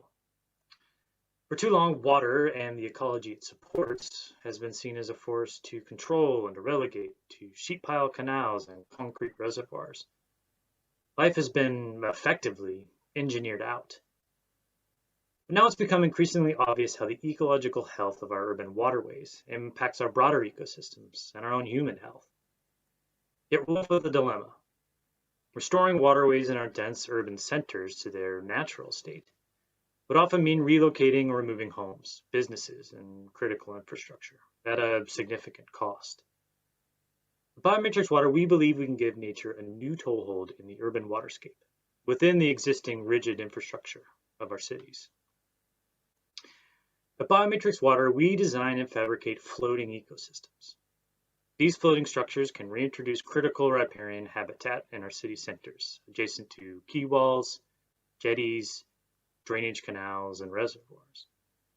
Our system is modular, which provides us the palette to create an endless variety of shapes and sizes of islands and floating banks, which we then fill with a diverse selection of native aquatic plant species. This also allows us to efficiently transport modules anywhere in the world and assemble them like ecosystem building blocks. Our system utilizes recycled and fully recyclable materials to ensure a circular lifespan, while at the same time incorporating robust infrastructure-grade components to ensure the ecosystems can withstand strong currents, waves, and changing water levels. We also incorporate subsurface habitat structures to create surface, texture, and protection for mussels, sponges, and coral, as well as create a feeding ground for fish. In Australia, we have partnered with Wet Systems, a leader in wetland and ecologically based water treatment solutions. And together we are seeking opportunities to implement floating ecosystems and enhance livability in Sydney and across the country. We're interested in how natural aquatic landscaping features can be incorporated into new developments, how stormwater can be remediated in new and existing retention basins, and of course how we can restore urban impacted waterways like the Upper Parramatta, Georges, and Nepean rivers of Sydney as well as equivalent waterways around the country. We have a vision to help create a global network of living water cities. Cities like Sydney and others across Australia, where urban waterways have been transformed with new natural aquatic landscapes. Cities where water has been brought to life. Thanks very much. Thanks, Nick. That was lovely to hear. And I'm also wondering if your floating ecosystems are also good to make the environment better for sharks, which we're surrounded by today. So Nick, where are you joining us from this morning? I'm joining you from the Black Isle in the north of Scotland, from the UK. Okay, so it is the middle of the night.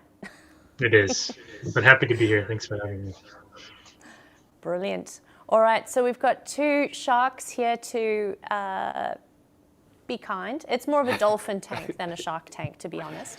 So I'll hand you over to Jamie Hollenby. Do you have any questions? Yeah, I do, Nick. Really good video. I just wanted to ask, what's the impact of the floating ecosystem on the water quality? Have you had any test results or done any monitoring, and what impact does it have? Yeah, we've done quite a bit of monitoring. The wetland systems, natural wetland systems, as you may know, are very adept at removing things like nitrogen and phosphorus. And if they weren't, none of us would be here. And we're essentially mimicking the same sort of natural system on a floating structure. So we can see phosphorus removal rates in the range of 1.5 grams per meter squared per day of ecosystem, and somewhere in the range of 0.1 grams per meter squared per day of phosphorus. Obviously, this range varies depending on the existing concentrations in the water, but this is just one aspect. There's also TSS removal, organic breakdown, and we also incorporate sort of more traditional wastewater water treatment components like aerators, solar powered mixers and things like this within the ecosystems to multiply the effect of that water quality improvement mechanism. And Nick, can you tell us about the type of plants that you would use in Sydney Harbour or in the Sydney environment for that type of thing? What type of plants would be on the floating ecosystem? Sure, it obviously depends quite a bit on the existing water quality, and when we're talking about harbors and estuaries, salinity is a major factor. If we're dealing with brackish water, we'll typically use halophyte species. So these are salt tolerant plants that are adept at existing in that brackish environment, and using those type of plants and various types of planting media, we sort of replicate natural salt marshes. Obviously, further upstream in fresher water, we'll use a different plant selection, more rushes and sedges, carex and juncus species, a lot of different flowers. And we can also incorporate small trees and bushes and things like this to create a freshwater wetland in those places where salinity is not as much of an issue. All right, over to you, Duncan. Oh, you're on mute. Yeah, I was trying to find the button there. Hey, thanks, Nick. Again, another really important product that you've got, in particular stormwater runoff. It's obviously a big challenge for cities, in particular those that are really established. And we're looking to develop a greenfield site. So we've got an opportunity to probably, we don't have to retrofit. We can put those technologies in straight away. I'll be interested just to understand in terms of the level of maintenance that's required from when you have the platform. Are you putting seedlings in, or what's the process of actually getting that platform, that habitat established? Is it and what's the manual intervention that's required to actually make sure that these plants actually, attach and they grow? Sure. We like to use, somewhat mature plants from the nursery, so not seedlings, but, something in the range of 9 centimeters all the way up to 2-liter pots, depending on the species.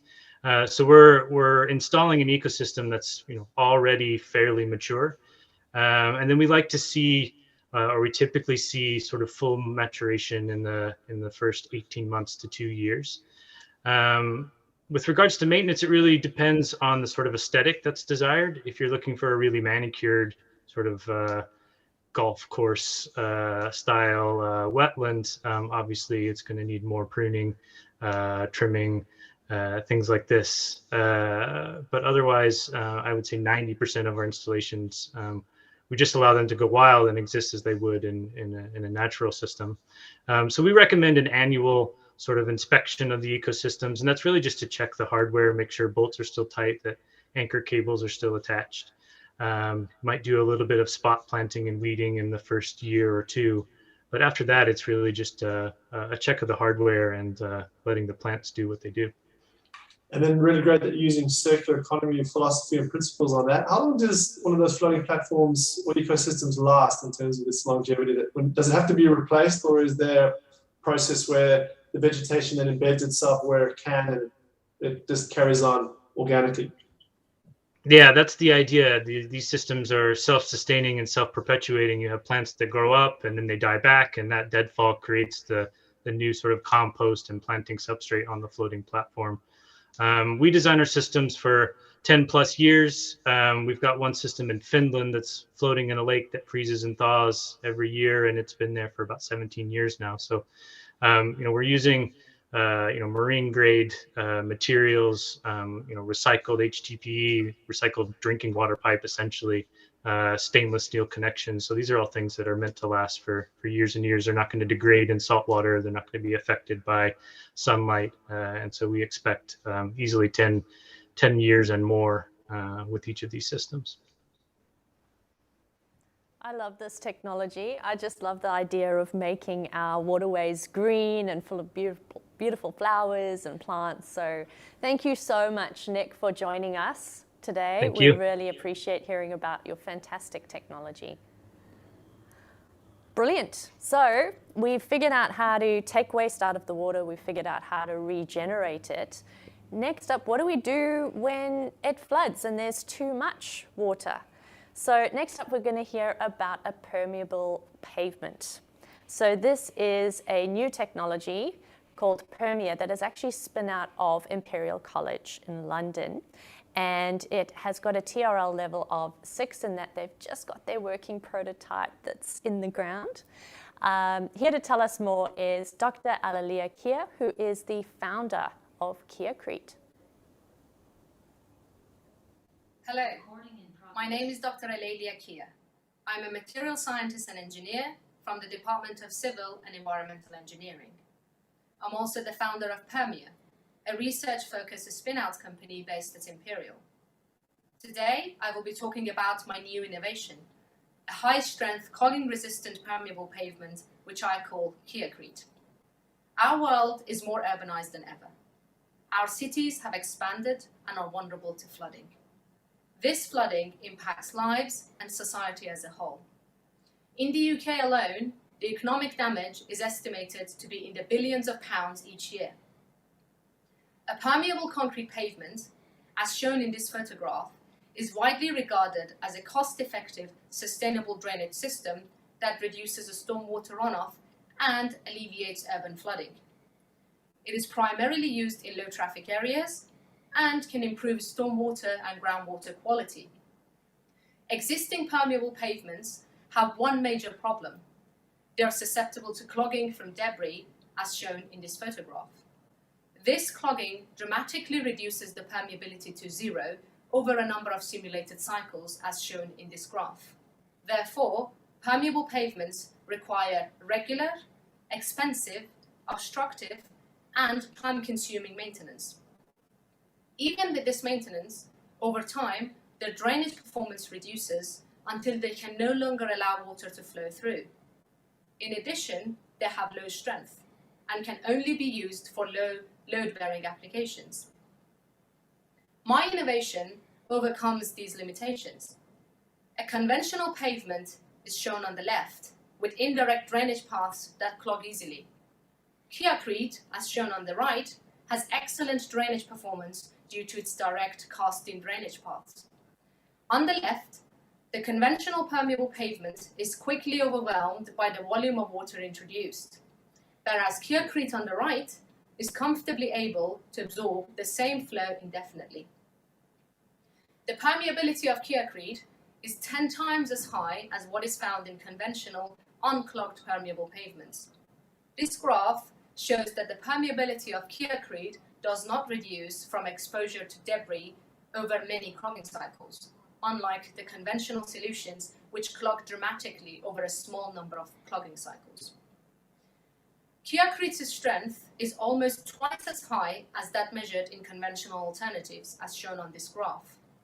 This means that Keyacrete can be used for the most demanding applications, including major roads and motorways, larger multi-story car parks, other major infrastructure, and even airport runways. The long-term goal of my research is for industry to adopt Keyacrete for all pavements, to reduce the damaging impacts of flooding. I have taken my innovation and scaled it up for delivery at a commercial scale. This involved developing a prototype delivery system, carrying out large-scale testing, and securing a viable site for long-term performance monitoring at Imperial's White City campus. And this is how my site currently looks like.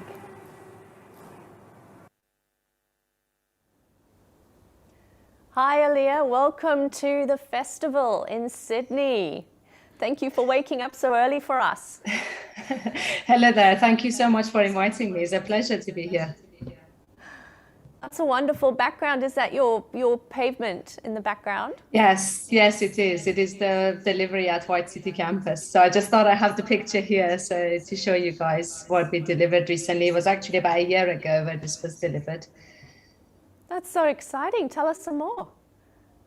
Sure, yeah. So, I'm a researcher at Imperial, and then this research has led to the development of my company. And obviously, we are not as developed perhaps as some of the other companies that presented today, but I think we covered quite I would say a big ground, knowing that this product needs to go into a construction sector, which historically are a bit risk averse, but it's been adopted by the contractors that were on site. They said that it was very easy to deliver, and we delivered it actually during the COVID time in July last year. And it's been going very well. It's been in operation for more than a year now, and it doesn't have any of the problems that the conventional systems seem to suffer from. And it's acting like the drainage system for the whole campus at the moment. And whenever we've been exposed to a lot of instances of heavy rainfall recently, and the site seems to have coped really well. And the people that are using the campus are all the time sending emails saying that it seems to be a very successful innovation. So we are very happy about the performance. What a wonderful case study, and what a great way to start your pitch to the sharks. I'm going to hand over to Duncan to ask a few questions. Great initiative, and it's really pleasing to see researchers taking great ideas and then looking to commercialize. I think in Australia we're probably need a little bit better at that. So it's just a really great example of how you can take great research and actually start to look to commercialize. So a real big credit to you and well done. It's not an easy task, but I'm very, very pleased with that. I'll be interested just from a cost perspective in terms of the difference between, you've talked about the value, but when you look at the construction sector, what's the cost differential between the traditional pavement that you mentioned compared to your new pavement? Like what's the difference in cost? So when you're thinking about the cost, we always consider the whole life cost. So of course, this is a new product. We just did it at a prototype stage, but it still is cheaper than the conventional systems, because for the conventional systems, you require specialist contractors to be on site to vibrate it such that the porous structure of it doesn't get blocked. And then afterwards, you need to clean it and maintain it at least 3 times a year. So when you look at the whole life cost of it is a lot more than Keyacrete. Keyacrete's initial cost is a lot cheaper because you don't need the specialist contractors to actually lay it on site. It's very simple to lay it on site. It's essentially like Lego pieces put together and you pour the concrete that you would in normal pavement scenario. And then it doesn't require any maintenance. As I mentioned, it's been there for more than a year. We haven't done any regular maintenance that you would perform on a conventional system. So if this was a conventional system, you would have at least had to do 3 times cleaning maintenance of the pore structure, where we avoided using Keyacrete. So overall, it's cheaper than the conventional systems. And then obviously your technology collects the water rather than it just being, as I said, just runoff. But do you have to partner with other companies now to actually capture and reuse the water that you're now collecting? And where are you in that journey? Because obviously you've got one part of the puzzle. How far are you thinking around getting the whole ecosystem connected around you? That's exactly what we are doing now. So at the moment, what we do is that we collect the water and we store it in a tank. And as you mentioned, at the moment, we are not reusing that water. So we are working on some sort of smart irrigation system such that the water that is in the tank can be filtered and be reused. And we are working on creating different filtration systems for different purposes. So at the moment, one of the airports in the UK wants to work with us because so many of the airports have this problem of hydroplaning and skidding. And they obviously have a lot of oily spillage, which they do not want it to go to the natural ecosystem. So we are working on having smart filtration systems for different applications and reuse of water depending on what application Kiakriti is used for. So we are in the process of doing research on it and working with a number of different partners as part of this research and making that a reality. We are at the start of our journey on that, but this is definitely something that we are doing at the moment. Alex, am I the only shot? No, there we go. Perfect. So I thought I was the only shot. Jamie's here as well. It was just the camera was on me. I'll hand over to you. This is fascinating. Yeah. Yeah, really exciting technology. Obviously, retention of water in the environment is really important for us as well, and the impacts of stormwater. The applications you've talked about include road surfaces and so on. Have you got the testing and the research that you're doing? Does that include durability and slippery? Whether it's slippery, how's the actual surface perform? Yes, certainly. So we are doing a lot of testing on the durability of it. It has excellent freeze-thaw durability. Again, that's something that is very important for these sorts of applications, because one of the drawbacks of the current roads that are used in highways and airports in general is that we use a lot of de-icing chemicals, which are not good for the environment. Whereas this pavement is capable of getting rid of, the technology that we're trying to incorporate in it is getting rid of ice and snow as well as hydroplaning and the water. And the surface can be as slippery or as rigid as is required, because we actually, to open the pore structure, we grind the top surface at the end, and that, depending on how much skid resistance is required for that particular application, we can accommodate that. So the one that you can see in my background is mainly for occasional vehicular traffic and pedestrian movement. So it has a perfect skid resistance for that application, whereas the skid resistance for an airport application would obviously be a lot higher. And we can easily accommodate that by changing just how much we are grinding with the top surface and the material that we use around the pore structure. I'm just blown away by this tech. I don't know about you two, but this is just so exciting. You seem to have thought of everything. Well done. I'm very I suppose impressed. it's the research. It's just because of the research mind constantly wanting to make it as applicable as possible to all scenarios. And of course, I've been doing this research from my PhD time. So it's been 6 years of research before making it a commercial reality. So that's the reason why, I suppose. It's a long time. Yeah. That's all we've got time for now. We could carry on for ages, but thank you so much, Lilia, for getting up early and telling us about your fantastic technology. Thank you so much. It was a pleasure to meet you all. Thank you for dedicating this time to me. Thank you. Thank you very much. Wow. It's going to be a tough act to follow for the next technology. Terrific technology that we're seeing. Yeah. All right, so up next we have got ARI Stormwater Solutions. And here to tell us more is Craig Rothleitner, who is the director and founder of ARI. This technology has got a TRL 7, which means that it is post R&D with a working prototype in an operational environment. It's going into its initial commercial trials. This technology is based in Australia, so we're coming back home. But I believe, Craig, you are based in Perth? I could be wrong. That is correct. We'll hear. Yep, that's correct. All right. So we'll head over to Craig to tell us a bit more about ARI. Stormwater, killing our urban waterways, oceans, biodiversity, and now us with toxic algal blooms. Hello, my name is Craig Rothleitner. I'm the Director of RE Water Solutions, and I'm here to introduce you to our stormwater filtration device or solution to this problem. Here is our only free source of water. This is what's happening to it. Vegetation falling off trees, entering the completely unprotected and almost completely unmaintained stormwater infrastructure. When this waste enters a drain, if there's moisture present, the anaerobic breakdown of this waste occurs within 3 days, and it starts to produce phosphorus and nitrogen. This is what happens when we open the drains. This is the only infrastructure we have to prevent flooding, and it's completely choked up with decades of rubbish and vegetative material, which is the major cause of flash flooding. Also, the system has become the major capture and carry mechanism for solid plastics to our waterways and oceans. I see plastics in all the drains that I enter, and it's well over 15,000 now in this journey. Construction industry uses our stormwater infrastructure as a free bin.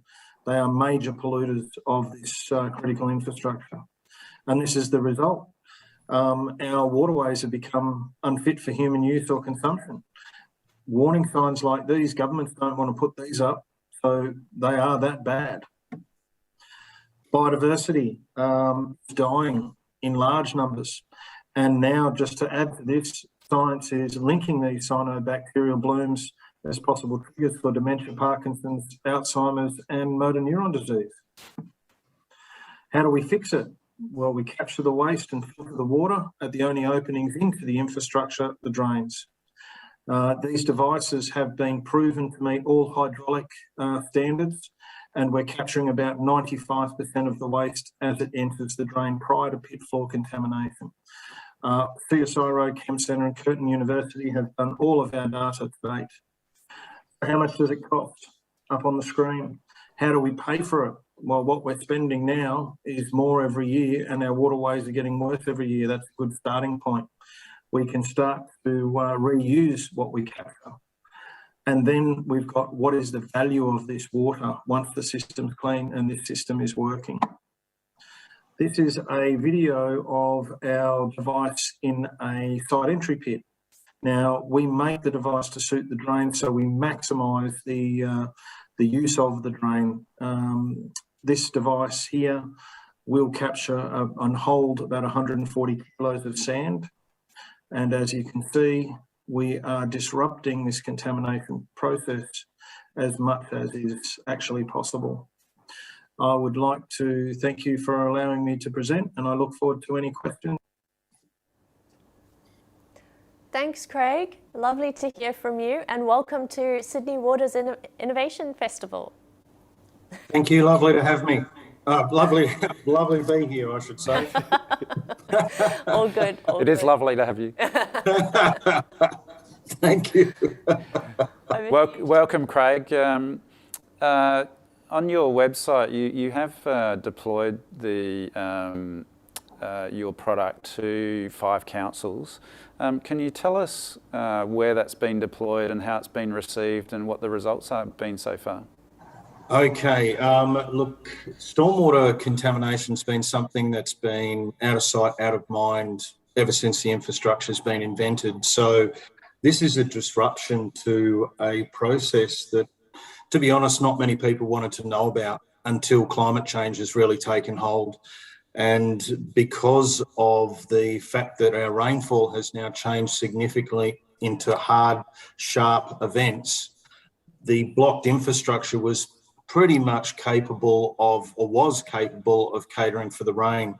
Now it's running down the drains really fast, hitting the blockages, up comes the flash flooding.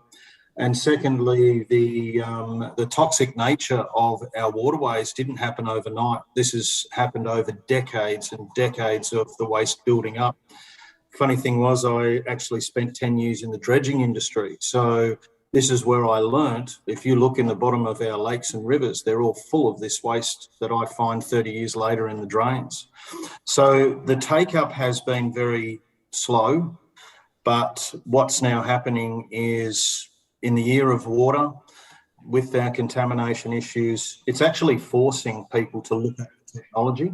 So it's been a long journey for us. I have an amazing team of people, like a Stockholm Water Prize laureate, a head of R&D for Curtin University, a really great team of people that have believed in this for a long time.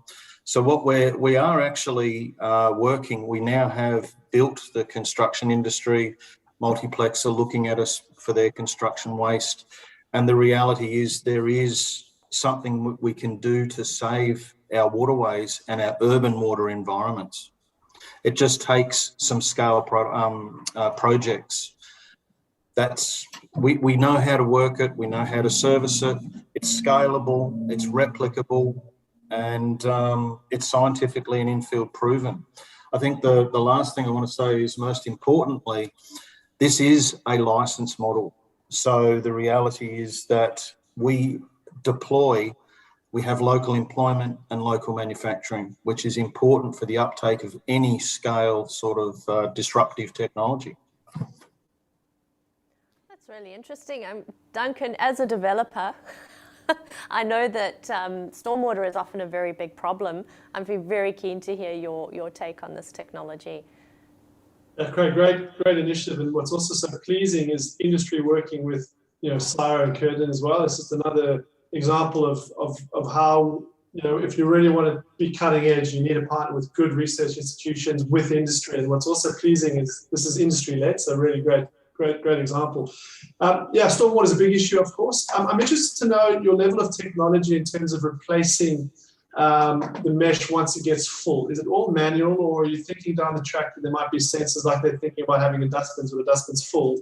Because I could imagine that if you have a big stormwater event, does all the debris then actually create a plug in the stormwater, and then the flooding comes out of the stormwater drain? So I guess there's two questions: the technology around when do you go and clean your mesh, and then does it actually create a plug if you had big storm events where there's big debris that's going into the stormwater drain? Okay, to answer the first question, the servicing of the device is key to actually making a difference to our waterways because of the sheer volume on the number of drains. There's no point if you can only clean 2 or 3 or 4 in an 8-hour shift, because, and I'll use Perth as an example, there's 1.2 million drains with about 300,000 connected directly to the Swan, Canning River and our urban water environments. So you need to be able to service 40 of these in an 8-hour shift. It's a 24-hour business. And the most important thing is that from the time the truck pulls up alongside the drain to the time the truck moves to the next drain is 5 minutes. And how we do that is we lift it out with a crane, because this can't be done by hand. You have to lift it out, you pull the dirty insert out, you put another insert back in and drop it back into the drain. We don't drill into the council's infrastructure in any way or amend it in any way. So it's retrofittable into existing stormwater infrastructure. In terms of the cleaning of the insert is actually done back at base. So this is something where we then can reuse this waste, particularly road base from freeways.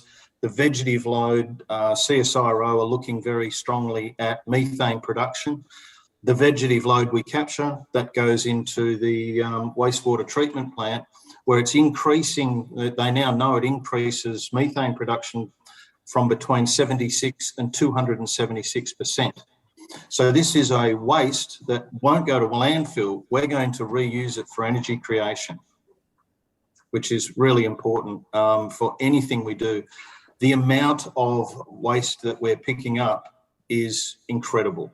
It's something that most people never see. Construction waste, we're picking up sometimes 80 kilos in a 3-week period out of one drain. Vegetative load in high vegetative areas, we're picking up 100 kilos every 6 to 8 weeks. So this is why our waterways and all of our water environments are actually green and toxic.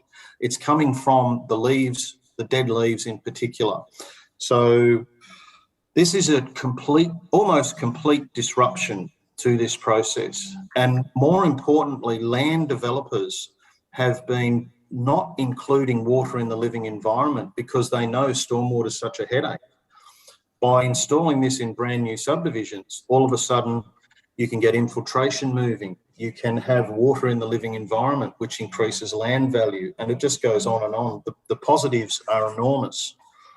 Mosquito habitat is a really something nobody looks in the drains, but that's where they are all hiding and living.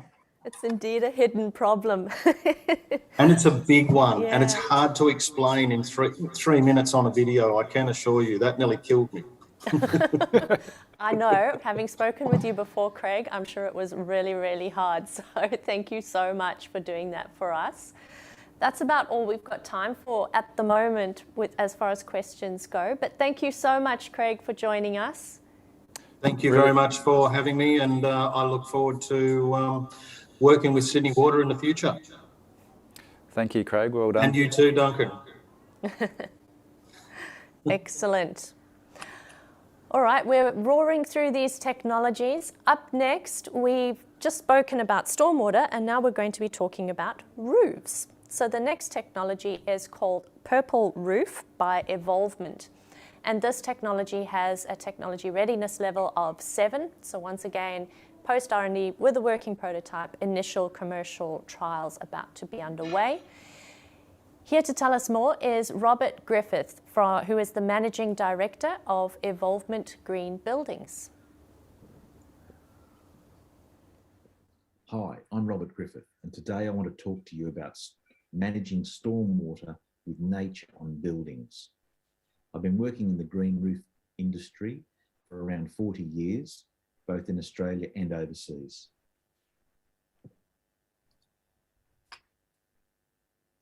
So green roofs can be used for multiple purposes: cooling cities, food production, energy efficiency, biodiversity, stormwater management, and the real benefit is that you can have all of those things on the one roof. Now, stormwater pollutes downstream habitat. Fast water running off buildings, roads, and car parks does this. And green roofs can be used to save money on detention tanks and expensive wetlands. Increased development areas also result. Now at Western Sydney University, we've been working on a new type of roof called Purple Roof for stormwater management. Here's the research team and members from Sydney Water that are sponsoring the project. Here's a purple roof in New York. Here it's being used to help restore the Hudson River. Fish and oysters have returned to that river after 400 years of abuse. Now here at Western Sydney University, we have a green roof on the left and a purple roof on the right. They've only recently been planted out. The purple roof delays stormwater runoff by up to 5 hours. And this meets mean annual rainfall volume requirements as required by planning authorities. So how does it all work? Well, the green roof and the purple roof are similar, but the purple roof gets an additional 2 layers beneath. The first layer is a detention layer, and the second layer is a water storage layer. On top of that, we use mineral wool, growing media, irrigation, and plants. Now, these systems have been tried and tested in Europe and the USA for decades. Even in Babylonian times, they were used. New technologies ensure that buildings are waterproof and the green roof is lightweight. Skills and materials are available now for these types of projects, and there are many successful projects in Australia. The bottom 2 using the mineral wool system are in Sydney. Look, I really appreciate your time and be happy to help you in any way I can. Please give me a call and we'll talk about your needs. Thanks again. Thanks, Robert. That was wonderful to hear about purple roofs, and I can't wait to hear about the questions the sharks are going to be asking. Thank you. I think we'll start off with Duncan this time around. Duncan, are you ready? There we go. Sorry, my computer just restarted, so I missed a little bit about Robert, but really interested in terms of is this and again, sorry, I missed your pitch there because my computer was, but this is going to be applicable across residential, commercial, wherever there's a roof, you're going to be there, right? Yes, absolutely. And what has the interest been from the actual building or construction sector regarding this technology? Are you getting cut through on it, or are people still a little bit apprehensive around what it can do and how it can be delivered through new homes that are being built? Because it seems really cutting edge. And I think a lot of people, when they buy their first home or they buy their family home, may be a little bit concerned about having this on their roof. Well, as I said, for 40 years, I've been building rooftop gardens, but they're a bit different than these ones. The latest technology allows you to do it in a much thinner profile, which is being used on some projects now. The architects are taking up the mineral wool component of our work, which comes from Knauf. They're a large company. So we've got some big examples, 600-700 square meters in Sydney. There's about 4 of those projects. And I have done quite a few residential projects where you've got sort of innovative builders that are building passive homes and what have you, and they want a green roof. And so that's where my main business has been lately. I've done probably half a dozen of those in the last couple of years. So it's all happening, but the new purple roof side of it, which is the stormwater detention, we're really pushing that at the moment, sort of looking at it as it's the low-hanging fruit for green roofs. And we think that, well, we know there's a big need for it. Australia is still behind. I mean, in Europe and America, they're taking it on full steam, as they do with a lot of things. So, yeah, the Sydney Water have asked us to prove the system works in Australia, which is really a no-brainer because it rains the same everywhere and around the world. So we're now having it at Western Sydney University to show the actual flow and so forth, which is going very well. That's good to hear. Yep. Jamie. Yeah, so Robert, you mentioned weight in your presentation, and just a question, is the technology suitable for retrofitting existing buildings? And for new buildings, is there any additional costs or requirements around dealing with the weight on the roof? Concrete structures, no problem at all. Most of those are designed for 300 kilos a square metre anyway. Our roofs are from 100 square metres, perhaps a little bit less, 100 kilos a square metre, up to about 150. So when it comes to the big sheds that are being built out on the side of the M7 and so forth, they're generally only built for about 50 kilos or a bit less, and they can support solar panels. So there's a bit of a problem there. Certainly the concrete components, they can be.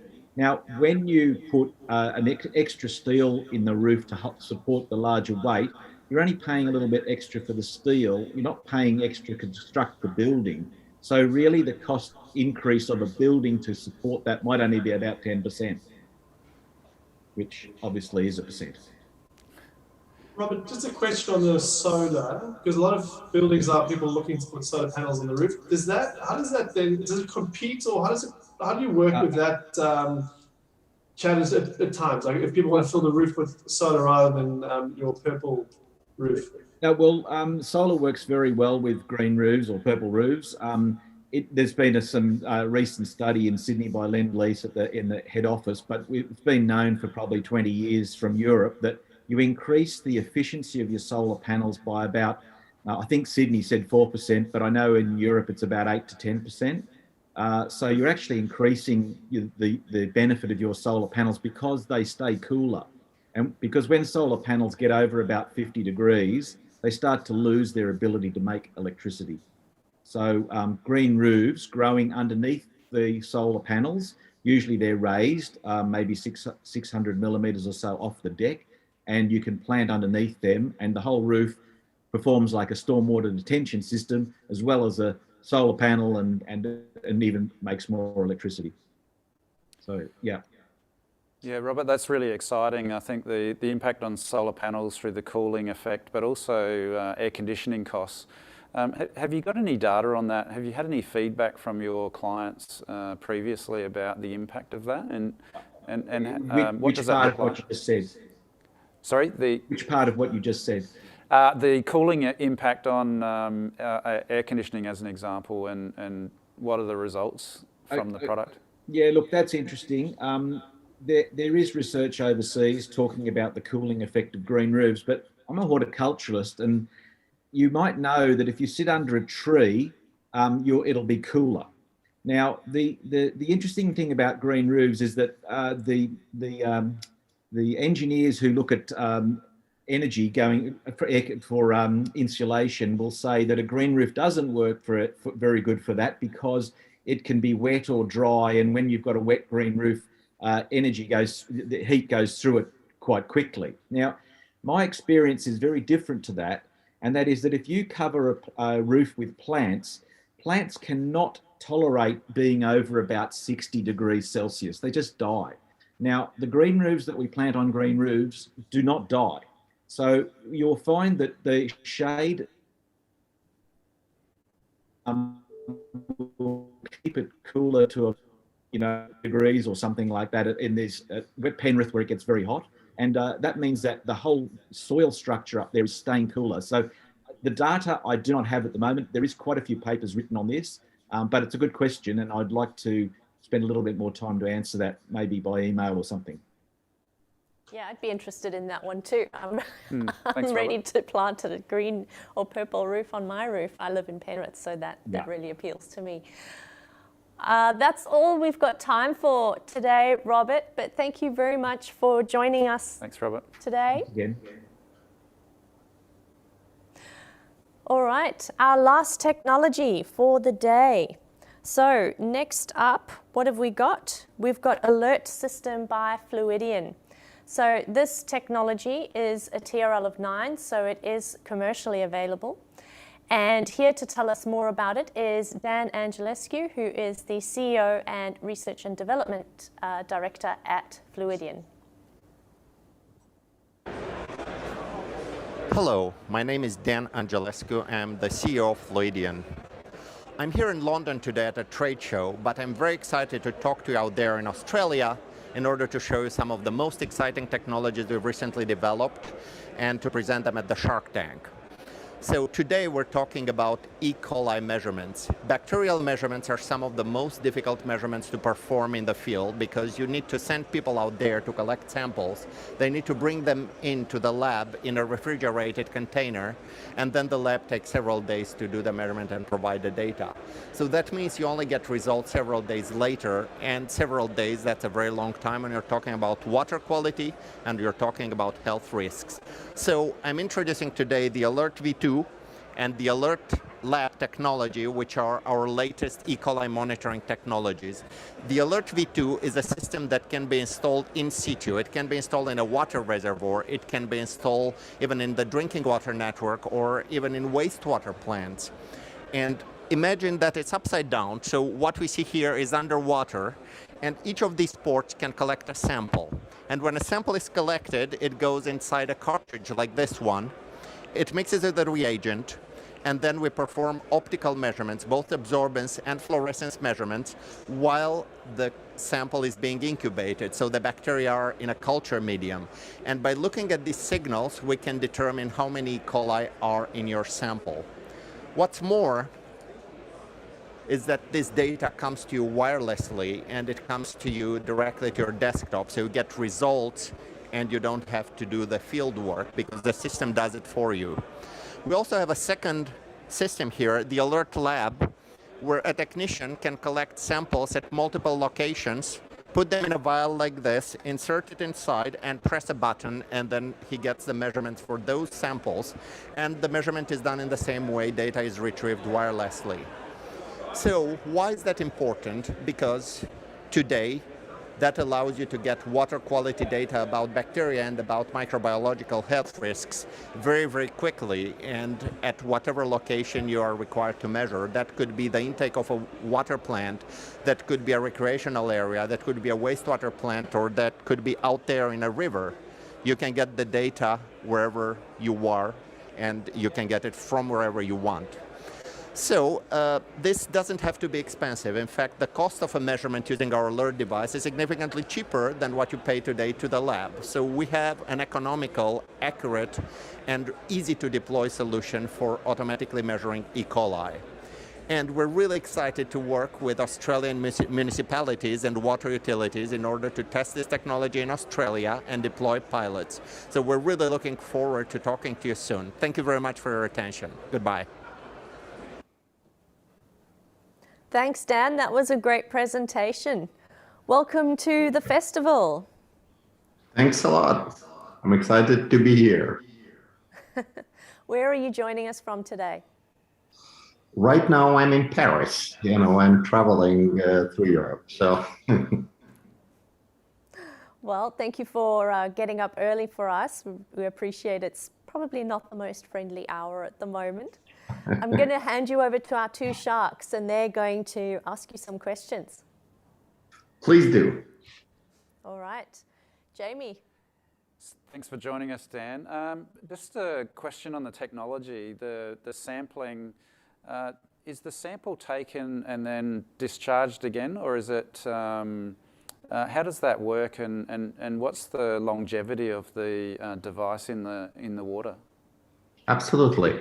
No, the sample is not discharged afterwards. So you have 7 independent shots. Imagine like a revolver with a barrel.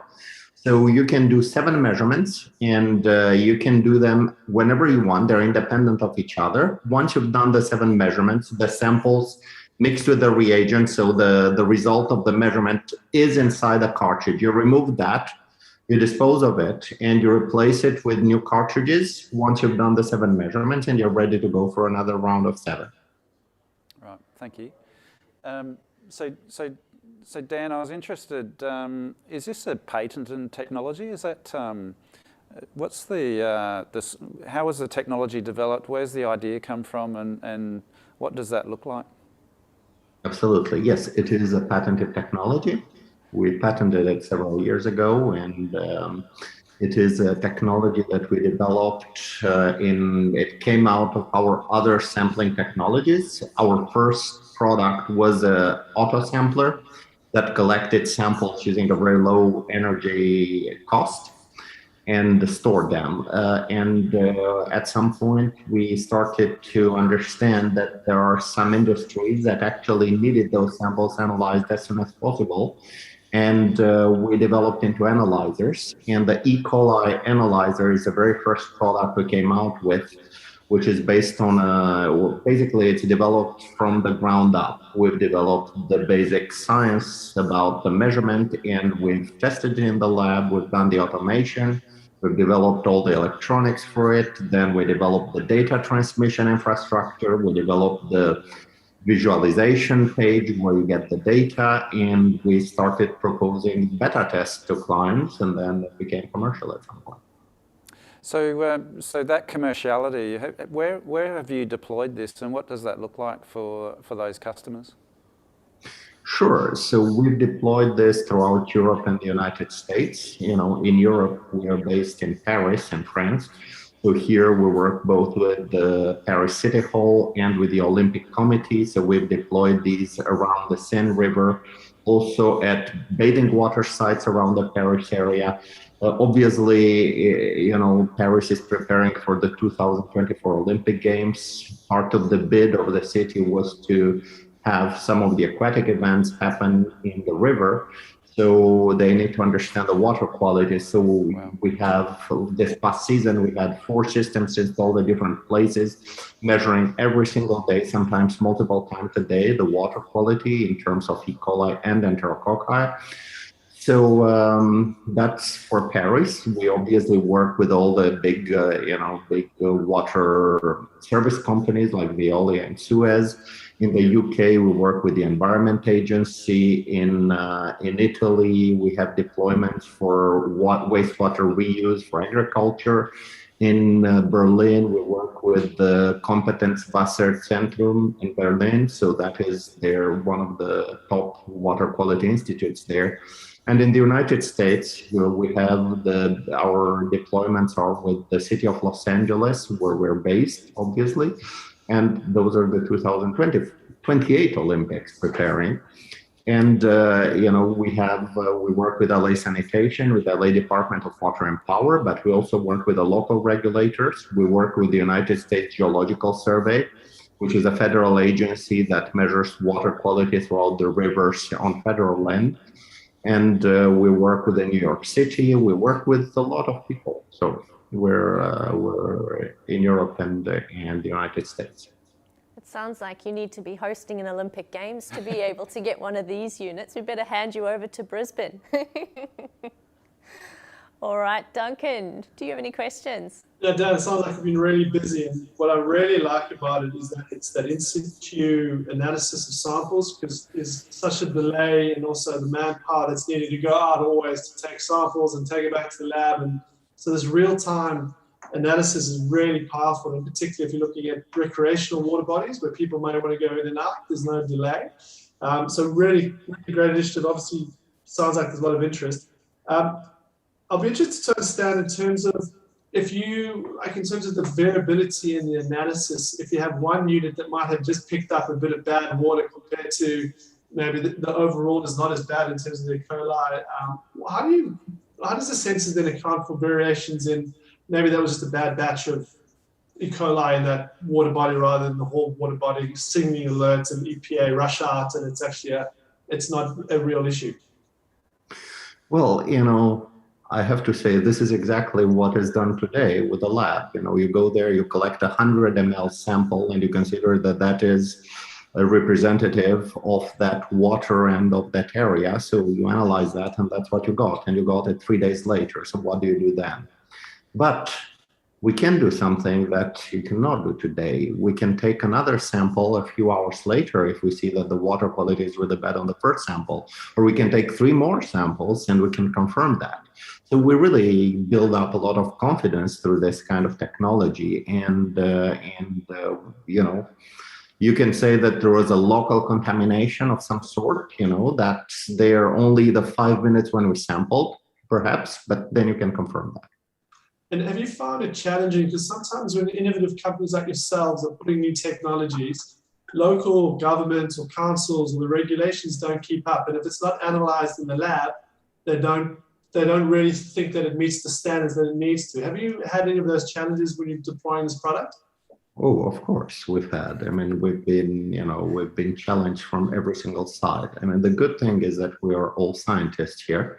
So this is a science-based company, so we can publish, and we've published a lot of scientific data which shows that we can actually measure as well as the lab, and sometimes better than the lab, because we have much better repeatability in certain concentration ranges. So we have independent studies done by really highly respected water quality professionals. These are research institutes. We're talking about the biggest utilities in Europe and in the United States that have done independent assessments. So yes, we base our claims on hard data, and we have the data to prove it. All right. Well, thank you very much, Dan, for coming to tell us all about the Fluidian. It sounds like you've had a lot of success, and we will be watching you, that's for sure. Thank you. Thank you very much. All right, we've covered off 6 technologies under the livability theme, and now it's time for the audience to vote. So a reminder to jump on Slido. If you just go to the website, you can type in #SWIF, SWIF, or you can look at the YouTube link, or you can scan the QR code that's up in front of you right now. Vote for your favorite tech. The People's Choice Award is worth $5,000, so choose carefully and choose wisely. We'll announce the winner at the closing ceremony, along with the general manager and senior manager's choice, which that prize money is $10,000, so that will be selected by Jamie and Duncan. Whilst we're waiting for everyone to vote, we'll have some closing comments. I'll switch to you, Duncan, first. What were your thoughts on the technologies, without giving away, obviously, who the winner is? I think they're all fantastic, and I think as we went through them, they're all so interlinked. Like, it's almost like you can take all of those and put them into the Sydney Science Park, because it aligns with our vision perfectly about creating a beautiful place that's sustainable, circular economy. It's cool, it's livable. So it's almost like all those aspects all come together. I don't think we can even have one on its own. I think we probably bring all those technologies together because they all complement each other. And you would see in the last one, you can use that to actually monitor how well all those systems of all the previous people have actually performed, because you've got real-time, real-life data. So I'm super impressed. If you look at the criteria about, is it desirable? Yes. Is it feasible? Yes. Is it viable? Yes. I think all the people that presented today are real winners, and I think there's great opportunities for all of them in terms of the commercial application, because that's what we want. We want them to be commercial. We want them to be profitable, and at the same time generate the sustainability and environmental benefits that they all will do. So, no, fantastic. That's high praise indeed. Thank you, Duncan, and thrilled that you enjoyed the technology so much. Jamie, do you have any closing comments? I totally agree with Duncan. When I looked at the list of technologies before the session, very complementary and very exciting technologies. They were great presentations. It's going to be really difficult for us to decide who the winner is, that's for sure. Just fantastic complementary technologies, and you could see them being applied in our environment. Absolutely, and so it's going to be a really tough call to make. Well, I'm not pleased that it's difficult for you, but I am kind of pleased it's difficult, because that means they're good technologies. It's fantastic. Yeah. All right. So a reminder to everyone to vote within the next few minutes, because we will be closing that poll really soon. We're keeping it short and sharp so that it's specifically targeted at only people who have seen the presentations. So please vote as soon as you can. As we close off on today's Shark Tank, I'd really like to thank our sponsor who made this possible, Celestino. Thank you so much for your support, and thank you, Duncan, for joining us today. Do you want to say some thanks? Duncan, the Sydney Science Park is a visionary project, and Sydney Water is just so proud to be involved with it in any way we can. So thank you for sponsoring, and thank you for joining us in the Shark Tank. Really appreciate it. Absolute pleasure. Thanks for the opportunity.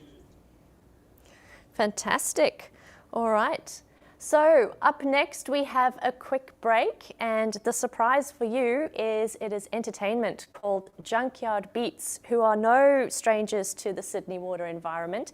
In fact, they've been thrilling audiences for over 6 years. This family-friendly show draws on inspiration from everyday life, the streets, and the junkyard. Their performances are filled with imagination, humor, and lots of rhythm. In the hands of Junkyard Beats, ordinary household items are transformed into musical instruments that create booty shaking, toe tapping, electric atmosphere that makes you want to get up and move. You're going to get up and move now, Jamie? Yeah. So let us see what they can do with a good old empty box.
How good were those junkyard beats, Dom? That was amazing, incredible. yeah. It was hard to look away.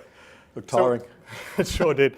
So hello and welcome to what I think is probably one of the blue ribbon events of the Sydney Water Innovation Festival, the Data Hackathon. My name is Michael Story. I'm the Managing Director of Isle Utilities, the delivery partner of the festival. I'm joined here by Dominic Hatfield. Dom is the CIO and General Manager of Digital at Sydney Water and also the business sponsor of this event, and we'll hear from Dom shortly. Michael. Prior to that, we've got, in fact, we're privileged to be joined today by Ian Opperman. Ian is New South Wales Chief Data Scientist. He's also the patron of this event. We're privileged to have Ian here. He's the industry professor at the University of Technology, and he's going to share some words with us this morning. Over to you, Ian. Thanks very much, Michael. And it's really great to be here. Let me begin by acknowledging the traditional custodians of the land which I'm joining you from today. It's the Gadigal people of the Eora Nation. And I can't think of anything more fundamental to talk about when we talk about innovation than innovation in the space of water. So I thought I might just very quickly touch on just the importance of water, the significance of it to not only how we live today, but in fact the significance of it in terms of connection to land. I can't help but talk about data. In fact, there's no conversation I can have these days without talking about data. And then just round out with a little bit about innovation, and then I'll hand back to you. But I just mentioned that I'm joining you today from Gadigal land. And Gadigal land, of course, is very, very significant thinking about the history of modern Australia from white settlement onwards. And of course, it was water that drew people to Sydney Harbour. And after stopping off in Botany Bay and not actually finding adequate supplies of water, it was Sydney Cove where they found sufficient supplies of water that actually could set down roots and start to build out the first farm. In fact, the first farm is just a very short distance from where I'm sitting right now, and a very, very short distance from where Michael and Co are sitting. Without water, we just can't survive. And of course, as systems become more complicated, more sophisticated, not only are we talking about water for drinking, but we're also talking about water in terms of removing waste and, of course, biological hazards. Water is absolutely fundamental to everything that we do. And for a very long time, I think people have thought that the water systems were put in place, established, and that was it. And that you could build out more infrastructure, but the innovation, the smart associated with water is something that has been increasing in terms of sophistication and increasing in terms of people's thinking about smart systems and smart grids. Today, we've got an opportunity to bring data to help make water systems smarter. And I just can't be full of praise for what Sydney Water is doing with their Innovation Festival. The data part, of course, is the bit that gets me really, truly excited. Data is what makes things smart. If we talk about a smart city, a smart place, a smart grid, a smart network, a smart water system, it's the data that helps us understand what's going on, situational awareness, helps us with an understanding of what happens when things go wrong, root cause analysis, but increasingly allows us to start to build models of physical systems. Digital twins are becoming really important parts of smart infrastructure and smart cities. Digital twins are a digital representation of what's happening in the real world. And as they increasingly become more and more sophisticated, they not only allow us to do exploration planning, but actually allow us to move constantly backwards and forwards between the real world, the built world, and the digital world. It helps with planning, it helps with construction, it helps with optimization, it helps with scenario planning, it helps with what-if analysis. And that sort of what-if, that sort of smart capability increasingly is being used to think about how we respond to major shocks. Certainly during the worst of the COVID pandemic, we were increasingly building smart cities models, smart digital twins that allowed us to better understand what was going on and what happens if we interact, if we put a restriction in place, if we put something in place. Now, New South Wales has really been on quite a data journey for some time. It started with I think it's fair to say that a big step forward happened when the Data Analytics Centre was created in 2015. But increasingly, more and more parts of New South Wales have become lit up to the idea of using data in really sophisticated ways. Last year, New South Wales put out its Smart Places strategy. So how we think about place and making place smart by using data at fine-grained spatial and temporal basis. but doing it in a way which preserves privacy and is appropriate in terms of citizen concerns about using data. We also put out our artificial intelligence strategy last year. And artificial intelligence is actually all about making sense from all of that data. It has an interesting side effect in that the more sense we can make from data, the more we can consume. The more we consume data, the more we can do things which are increasingly sophisticated. So it actually has an accelerant process. AI is that thing that accelerates use of data whilst at the same time helping us make sense of it. And this year, New South Wales put out its data strategy. And it may seem a little bit putting the cart before the horse to talk about a data strategy now when we've already got a smart city, smart places and an AI strategy. But data is the big game. Data sharing and use is the part of the puzzle that really brings everything to life. But we need to do it with care. We need to do it with thinking appropriately about use of data. And we need to do it in a way which respects the privacy of individuals and also the appropriateness of how we use data. Many of you might have heard of the concept of Indigenous data sovereignty. When we're thinking about some of the biggest, most complex challenges that we face, it's tempting to just think about throwing data in, but we always need to think about appropriate use of data. And the final thing I wanted to just very briefly mention is innovation. If you bring a really decent problem with really creative and innovative people and you've got access to data, then the potential is enormous. But innovation is a lot more than just a good idea. Innovation actually says we will take this good idea, we'll test it against a real framework, a real problem in the real world, and we'll work out all the things we need to do, which are the clever solutions, but also address all those challenges in the real world that would stop it being taken up. Issues around implementability, issues around practicality, issues around those concerns about use of data, whether what we're doing is appropriate, whether what we're doing actually meets the appropriate social norms, and in particular addresses the concerns of sensitive data subjects or the concerns of individuals. So bringing all that together, I'm delighted that today we've come together, we've kicked off this data hack, and we're doing something working towards a really important goal, innovation in the space of water, and in particular innovation around issues like waste. There are really big challenges that we face as a society, not just today, but increasingly. If you think about how we plan systems as big and as complex as water systems, as we plan out to 2030, 2040, 2050, even beyond, these are time horizons that most people really just can't get their head around.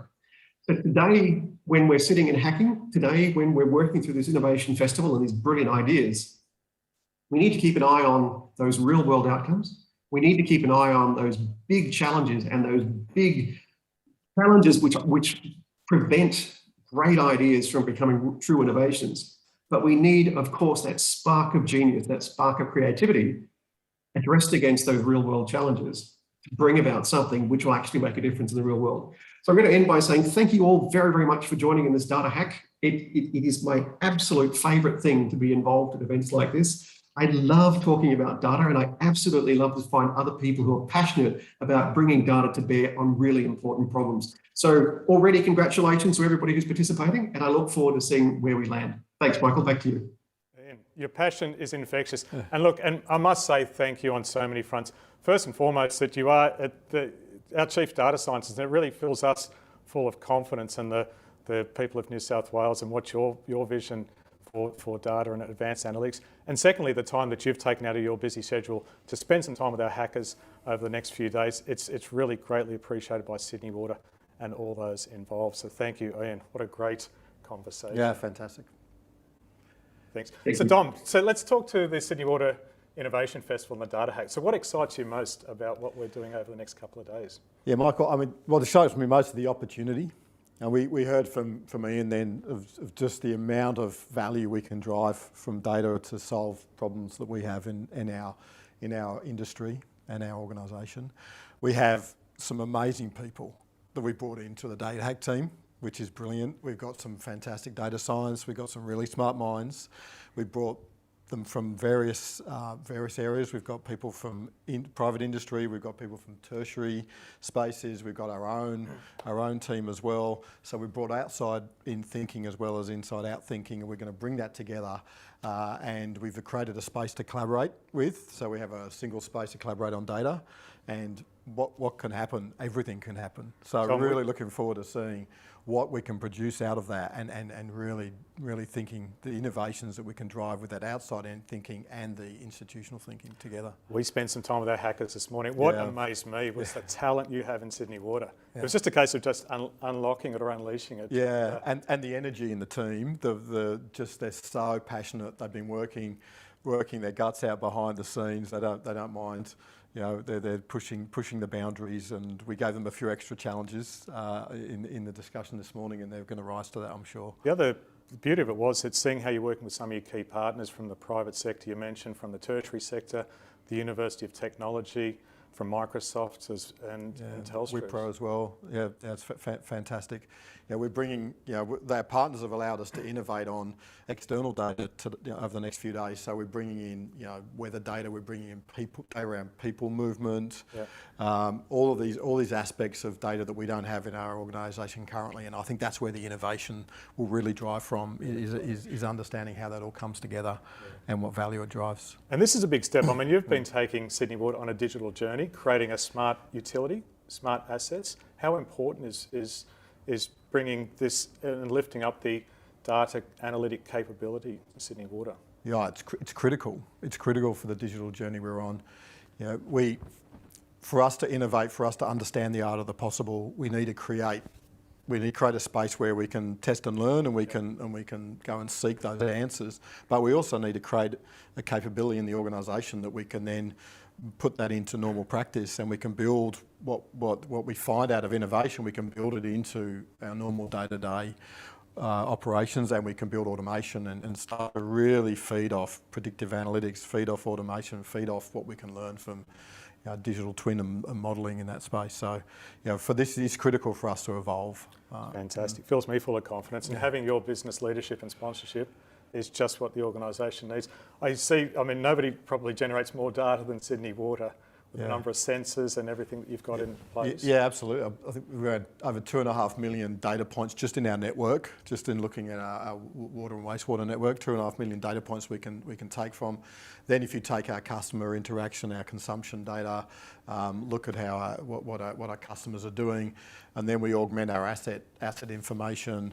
And on we go, and then we can look at how we service those assets, and we can bring all that together and redimension how we look at our business. That's fantastic. There's so much value. So should we hear from the Data Hack team? Yeah, amazing. They're a great team. They're really pumping. They're the A team of the sprint sessions.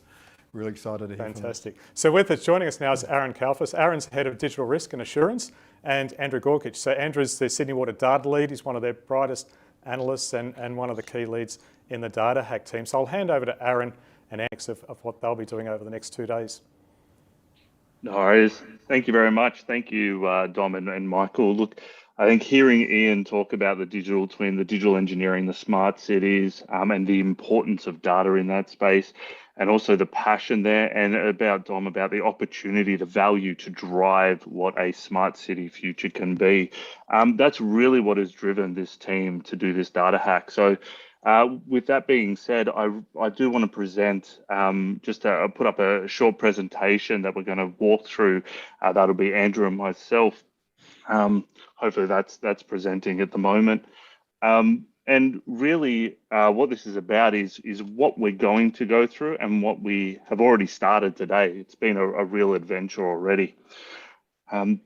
So we've had, and Dom's talked about the skills and intelligence that's within the Data Hack team. We've got a number of individuals, which is UTS, Microsoft, DPI, Sydney Water, Telstra, all engaged in doing this Data Hack. It's been an incredible team, a really a team that really loves to get into the detail of data and understand what that data can do, not just in a data sense, but what it can do for our customers, what it can do for our organization, and what it can do for our future, for our planning, and for our citizens as well.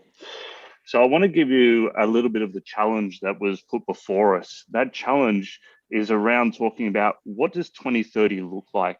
We want to be a smart utility operating in a smart city, leveraging technologies that proactively manage our assets and have a people-centered approach.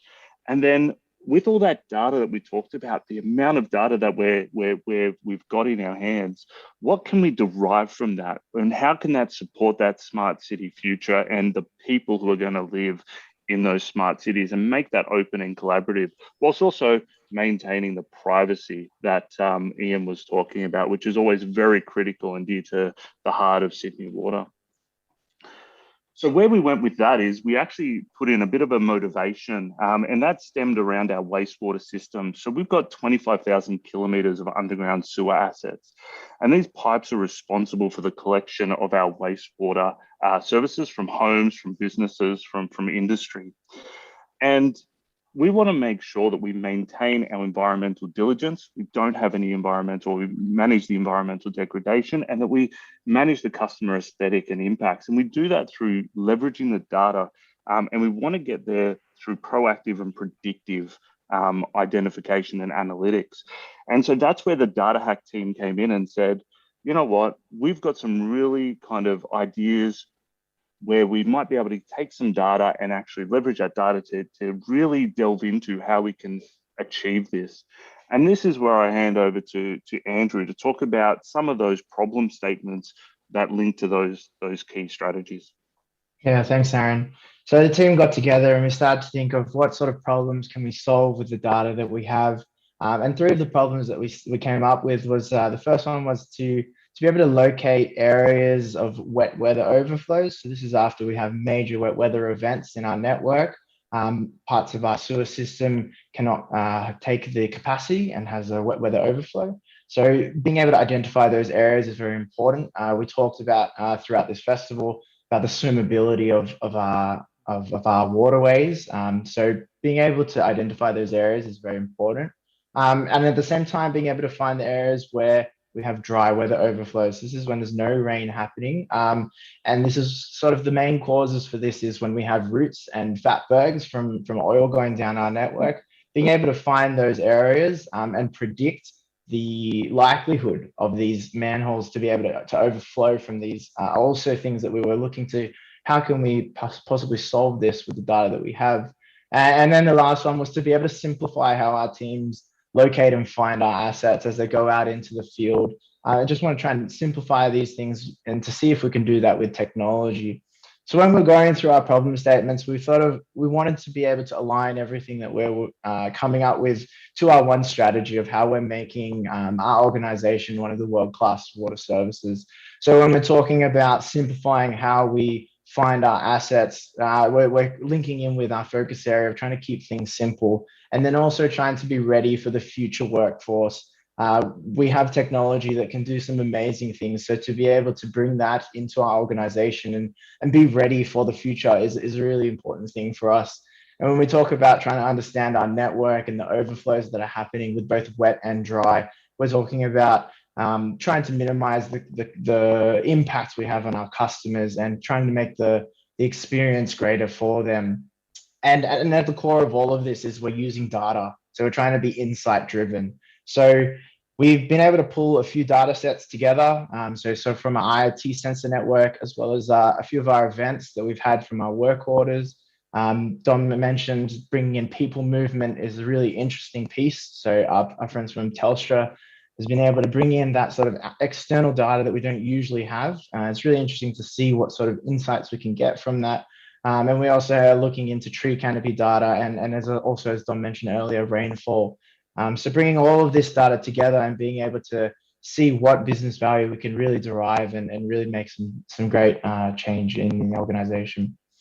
So what we have learned already, looking at the data and trying to understand our problems, is that we can design algorithms to be able to improve where we roll out our sensors. So at the moment, our IoT program, we're installing hundreds of thousands of devices into our network. And as you can imagine, these devices can be quite expensive at times. So we want to be strategic in the way that we roll it out. So using algorithms based off our historic events that we have, and as well as rainfall information, we can sort of be able to be more proactive in how we do that. And then another thing is looking into our IoT sensors, we can build anomaly detection algorithms that can identify when the sewer network is behaving unusual. So sometimes it could have higher levels or lower levels, indicating chokes that might be happening around these sensors. Another thing we sort of have already learnt is that we can link overflow events to tree root growth as well as rainfall data. So when especially in dry conditions, our network, the trees get hungry and they look for water source, and obviously the closest source is our sewer network with water flowing through there. So tree root growth has a very high correlation with our overflows. When those roots get into the network, it causes a lot of problems, and that's where our dry overflow issues become apparent. So, and then lastly, as we mentioned, people movement has been a really interesting thing that we've been bringing into the data sets, and just trying to analyze if we have major public events where there's a lot of people moving in, what can we do with that information? Is there correlations with our data of our sewer network that when there's an influx of people in a certain area for whatever reason, does our sewer network behave as we expect it to? Will it increase or will it not? So these are some of the things that we've already learnt just looking at the data. So I might just hand back to Aaron. Yeah, so it is an exciting challenge that the team is taking up. And tomorrow we're hoping to have some really engaging and interesting interactive outcomes. The upshot of all of this is that we're going to be able to leverage this information and leverage the data to do exactly what Dom and Ian were talking about, which is better efficiency and allocation of resourcing, making sure that we protect and value the environment more, making sure that we support the customer and make the customers' lives better and build that smart city and smart utility. So I'm going to hand over back to Michael and Dom, but thank you for that opportunity of sharing what we're doing. And we've got a big load ahead of us today, Andrew, to get some of those visualizations happening. Definitely. Thanks, guys.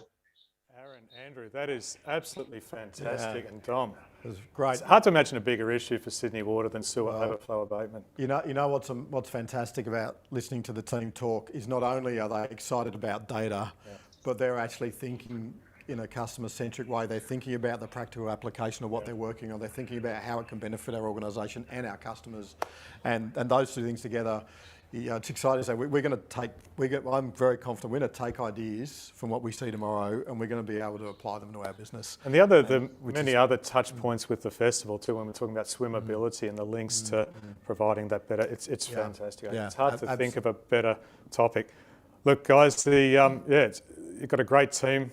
You've got some great leadership in Dominic and Ian, of course, and we thank both of you guys for joining us today and look forward to tomorrow. Also, I'd like to thank the support of University of Technology Sydney. As I mentioned, Ian is an industry professor at UTS. Tomorrow we'll hear from Distinguished Professor Fang Chen from UTS. And the other partner, of course, is Microsoft, who have provided a lot of expertise around the data visualization. Yeah. They've started to generate some of that content. There's some exciting things to... I think you had a sneak peek of it. Yeah, I had a sneak peek. I'm very excited about what we see tomorrow. You'll have to come back tomorrow. 10:30 tomorrow, we're going to present the results of the Data Hackathon. Yeah. So fabulous. Congratulations, team, and thank you for reporting in. So with that, Dom, that's it. We won't go straight away. We're actually going to hear from Sydney Water's in-house physiotherapist, Nick French. Nick comes from Body Care Workplace Solutions. And over the last few months since Sydney has entered lockdown, he's been supporting Sydney Water staff with some stretching, maintaining mobility, and he's going to have a session with us now. So we're going to hand over to Nick French and ask you to get out of your chairs, move around, and once again, thank you for joining us today, and we'll hope to see you back tomorrow, 10:30. Hi everyone, I hope you're having a fantastic day at the Sydney Water Innovations Festival. My name's Nick French, I'm a physiotherapist and work with Body Care Workplace Solutions.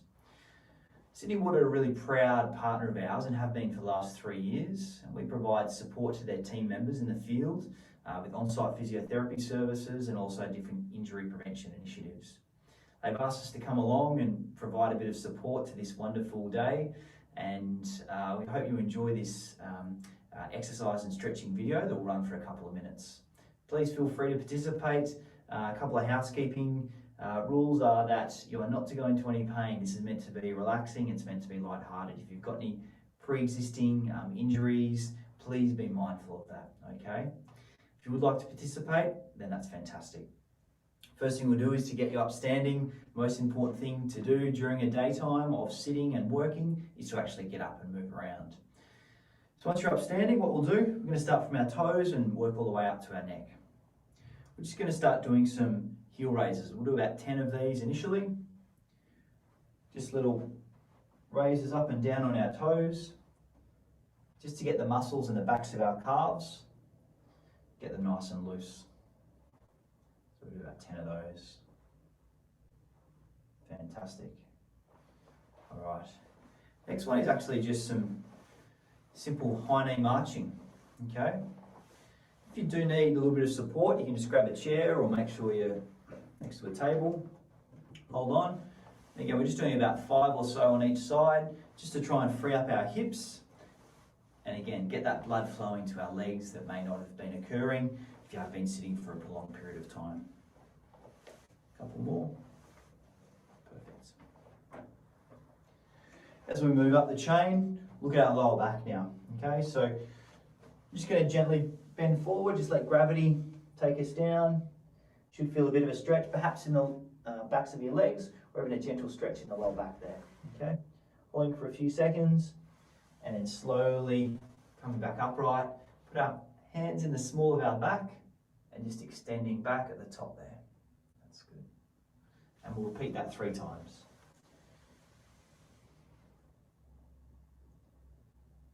Each time when you go down, you might even go a little bit further, and that's fine. It's your body allowing you to do that. If you feel any tension or tight areas, just respect that and don't push past those areas. That's good. And coming up and extending back. Good. All right. We're going to stay with our hips and lower back here. So we're just going to do a couple of rotations, a couple of hip circles.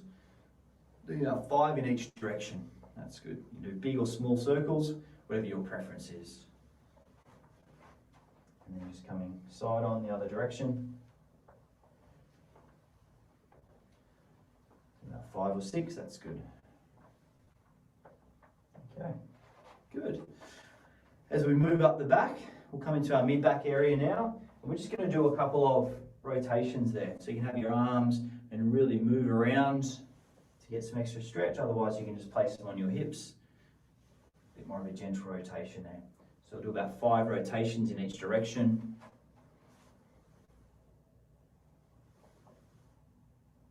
That's good. Okay. All right, next focus point is actually between our shoulder blades, okay? Really important muscles. If we're sitting all day, they can get a little bit, tight and deconditioned, okay? So we're going to do, imagine we're going to be rowing. So as we pull our arms back, we're going to squeeze our shoulder blades together, and then we're going to reach, hunch forward and round our shoulders. And then squeeze back and forward. We're going to do this 5 times. It's 2. Squeezing back between the shoulder blades here. It's 3. It's 4. And 1 more. It's 5. Fantastic. Okay, good. All right, up at our shoulders. Okay, a couple of forwards and backwards shoulder rolls. Very simple things that you can do at your desk as well. And then some bigger movements with our arms this time. So a couple of windmill movements, a couple of rotations forwards, a couple of rotations back if you've got more space. And the old one at school where you do 1 forward and 1 back. So you go with that. Okay, good. Okay.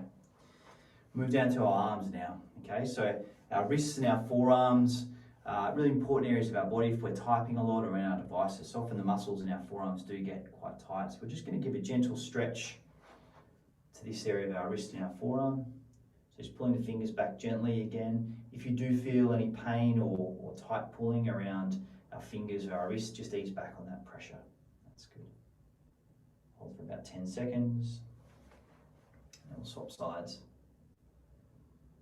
After this, if you want to do more yourself, feel free. You should be able to watch the video after a number of times. That's good. All right. And now we're coming out to our neck. Okay, so a few rotations side to side, left, and then right. You go a bit further each time. Try and do that. And then we're going to be looking up and down, up and down. Okay, 2 more. 2. Okay. All right, 2 to go. So this is a stretch for this part of our neck and the top of our shoulder. So we're going to turn our head. Imagine we're going to be looking underneath our arm, just resting our head gently on our head and letting gravity just create a bit of a force and getting a nice stretch on the opposite arm there. Be sensitive with this one, okay? You're not actively pulling down with your arm. Hold for again for about 5 or 10 seconds. And very slowly and respectfully coming out of that position as well. Again, this can be sensitive if you do have a bit of a stiff or sore neck. And repeat that on the other side. Just very gently resting the arm on our head. We're not actively pulling down. Holding for a few seconds. And again, if you want to repeat more of this in your own time, feel free. And coming up. And last but not least, it's a chin tuck position. This is really good for the muscles at the top of our neck here, okay? So it gives us a double chin, which we all love, obviously. Going forward and back. Okay, it's like a pigeon, bobbing the head forwards and back. Tucking that chin in. We'll do about 5 of these. These are really good ones to do at your desk as well.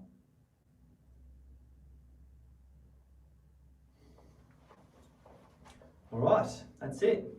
Hope you feel a bit looser now, so you can carry on with the rest of the Innovations Festival, and I wish you all the best and have a great day. See ya. Oh, Anna, that sort of feels good, isn't it? Just stretching out a bit. Feeling very nice and flexible. Thank you, Nick. Thank you, Nick. Well, welcome back, everyone. So I hope you are feeling a bit more flexible and a bit more relaxed after Nick's stretching session. Now, up next, we have our second panel session of the day, and this is a really interesting topic on how we can better drive a culture of innovation in the water industry. And Anna, who's going to be on the panel today? Well, Nicola, we'll be joined by Sydney Water board members, as well as senior executives from our platinum sponsors, who are Microsoft, Salesforce and Confluence Water. They'll be discussing their experiences of facilitating innovation in the workplace. New South Wales Chief Scientist and Engineer Professor Hugh Durrant-White will be moderating the discussion. Enjoy. Welcome to the panel. We're going to talk about effective leadership. How do we do better driving a culture of innovation in the water industry? And I'm joined by a magnificent panel with lots and lots of experience on this, and I'll introduce them briefly in a minute. I might just add my own words of experience with Sydney Water at the very beginning. I've worked on and off with Sydney Water for close to 15 years now. And I will say that in my view, Sydney Water has many, many innovative people in it doing many, many innovative and interesting things. I think the challenge in Sydney Water, though, has often been translating that innovation into operational practice. How does a company of the scale of Sydney Water, and I guess of the makeup of Sydney Water, given its relationship to government, actually take innovation or innovative thoughts and actions of the people in the company and really translate that into operational outcomes and better practice and so on? And what can we learn from other industries and other businesses and other fields about that? I think this is particularly important because the latest types of technology in data science, machine learning, robotics, all of these sorts of ideas, sensing technologies are all really, really very relevant to the modern world of managing and delivering quality water to many, many people. I'm Hugh Durrant-White. I'm the Chief Scientist and Engineer for the state. I'm also actually the Commissioner for Natural Resources. I play a significant role in water in my other roles as well, water sharing plans, understanding how water is delivered, and of course, technology and innovation and so on. So today we're going to kind of discuss those things. I want to very briefly introduce the panel, and then we're going to get underway with some of the questions I think will help us address that. So as I said, we've got a great panel today, 5 leaders in the field with lots and lots of experience in innovation. I'm going to start by introducing Marlena Kanga, who's a board member, in fact, of Sydney Water. Marlene, I've known her for a long time actually, has more than 30 years experience in chemical and process engineering industry in Australia and New Zealand. She's also a past National President of Engineers Australia. She's a member of the Order of Australia in recognition of being one of Australia's leading women engineers for her contribution to the engineering profession. And Marlene has been on the board of Sydney Water since 2014. Trevor Bourne, also a Sydney Water board member. Trevor has worked as the Chief Executive Officer for manufacturing, logistics, engineering, and large-scale projects, including serving as Managing Director of Brambles Australasia. He's an experienced non-executive director, is currently the Chairman of Senex Energy Limited and non-executive director of Transport Asset Holdings entity of New South Wales. He is a leader and advocate for work and health and safety improvements. Trevor has also been on the board of Sydney Water since 2014. Brian Solis is Global Innovation Evangelist for Salesforce. Brian Solis is the Global Innovation Evangelist, and his work is focused on thought leadership and research that explores digital transformation, innovation and disruptions, CX, commerce, and cognitive enterprise. He's a world-renowned digital anthropologist and futurist and award-winning author and global keynote speaker. Jeffrey Bretz is Executive General Manager for Water at Ventia. He has experience in executive management roles with power and energy, asset and infrastructure and security, and also spent 18 years of his career at ABB, a leading global technology company. So he's certainly familiar with large-scale companies and the way that they undertake innovation. Brett Shoemaker is Director of Sustainability of Microsoft ANZ. He's been with Microsoft for close to 15 years, working on a range of roles, including product management, sales, marketing, and operations. Brett's background includes cloud computing, data and AI, and how we can harness the power of technology to help everyone, everywhere, build a more sustainable future. Welcome to the panel. I'm sure we're going to have an exciting time in the next 40 minutes. But one common question people ask is, we talk a lot about innovation in small companies and startups, and in fact, we often associate innovation with small companies and the whole startup community. So how does that fit with a company like Sydney Water and what it has to deliver, the size of the company, and so on? How do we genuinely translate that kind of small, innovative company look into Sydney Water? So let me start with Marlene. Thank you for the great introduction. I'm certainly looking forward to this panel. And I think the question you asked is very interesting. And I guess you could paraphrase this and say, can we teach this elephant to dance? Which is, which I think is really an imperative for us. And I think it's an absolute must do, because firstly, there are three main reasons that I've come up with. Firstly, I think that Sydney Water supplies a very basic fundamental service in terms of water. Every single citizen in Sydney needs water, needs Sydney Water to supply that 24/7. So as a public utility that serves the community in such a deep and fundamental way, I think innovation is an absolute imperative. We've got to be able to serve our customers well, to serve them with all the smarts. And we've got to serve our customers for the long term, not just in the short term. So whereas the small innovative startups have made a lot of money, have got very rich, for us it's a public service. And it's a public service to serve the community, not just today, but for generations. It's an intergenerational task that we face. The second is that as we race to the carbon zero future, we've got to take into account climate change. And some of the innovations we can put in Sydney Water can have enormous impact, again, across generations. And thirdly, I think our customers demand it. We have one of our tenets of our strategy is serving our customers. And they have an enormous appetite for new technology. Just as we've seen in the energy sector, we've got the transition to solar PV and generating electricity off the grid. The technology is already there for water. And so if we don't innovate in Sydney Water, our customers are going to push us to do it because they've got an enormous appetite for it. So yes, we absolutely need to be innovative in Sydney Water. And being a large company should not be an impediment. We've got to find a way to do it. Thank you. So I might briefly turn, thank you very much, Marlene. I might briefly turn to Brian. Brian, you've kind of studied, you know, startups and things in Silicon Valley and this sort of thing. And, you know, and I know a lot of larger companies have tried to set up indeed in Sydney, in Silicon Valley, trying to mimic that innovation culture.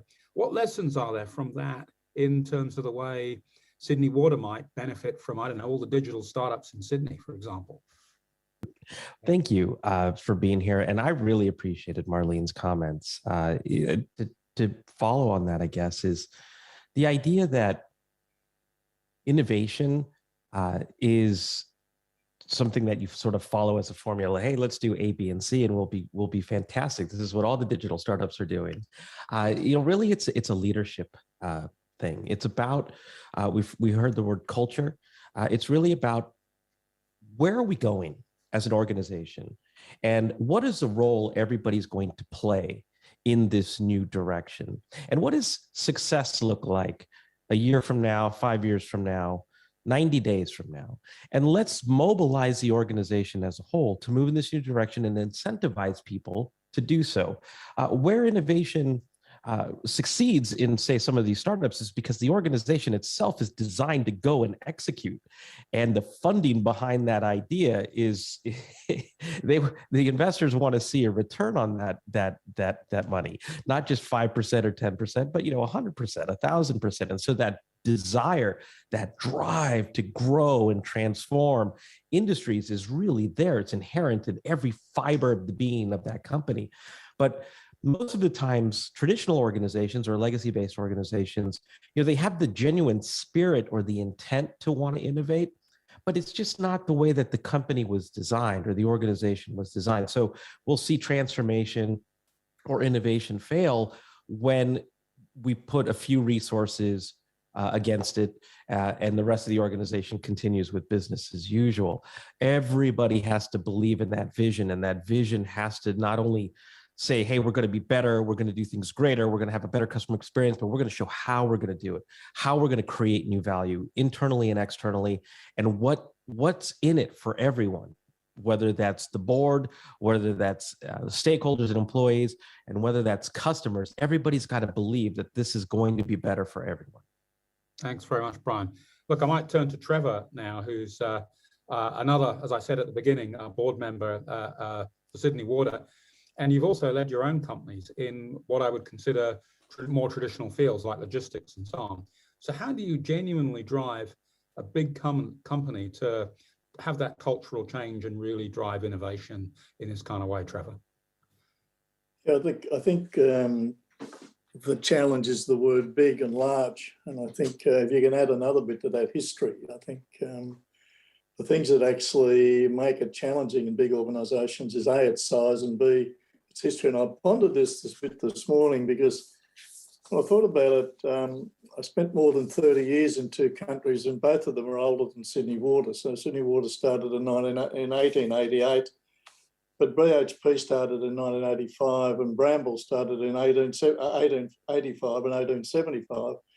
And both those companies are very large, very international. And when I thought about why have those two companies as old and as large, in fact larger than Sydney Water, they survived. In fact, not only survived, they've prospered over more than 100 years. And I think fundamentally it's leadership. And it's leadership that seeps down into the organisations, that in fact, not just one person leads us. You need, in fact, leadership at every level. And I think, in fact, in both those companies, the ownership of the bit in which you work is a really, really important factor. So I think age is the problem of being an old company. You carry a lot of baggage, but in fact, which makes it harder to change. But in fact, they've actually survived and prospered. And I don't think age, you can't say it's an impediment or size. And what you've got to do, you need the leadership, and you need that leadership articulated deep in the organisation. I think the other issue is people seem to think that innovation has got to be big and really clever.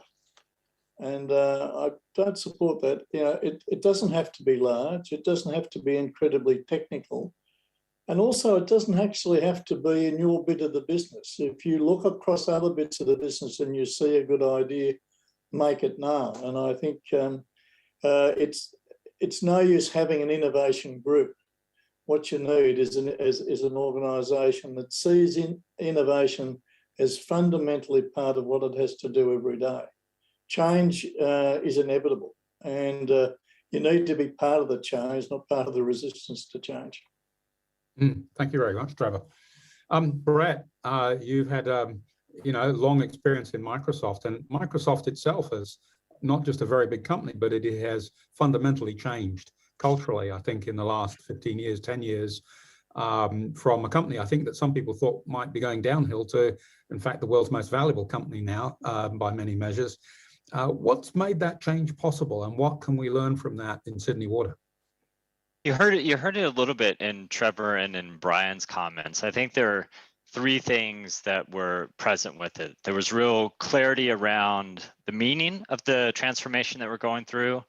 There was an ability to measure it, and then the markets around it to support it. And I think those three things, the meaning, the measurement, the markets, they're present in kind of the transformation we've had, but I think they're present often when innovation happens. That meaning has to speak to the head, the heart, and the wallet, because at the end of the day, you need each person having a personal why around what it is that they're doing.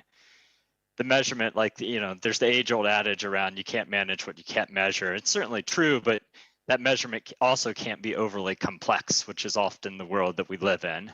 And then I'd say probably most importantly is the need for having the markets to exist around you to support it. I mean, think about, in all fairness, why am I here today and not somewhere else is because, this group has the ability to make and shift and shape markets that support the change from a climate standpoint that I personally want to see. Yep.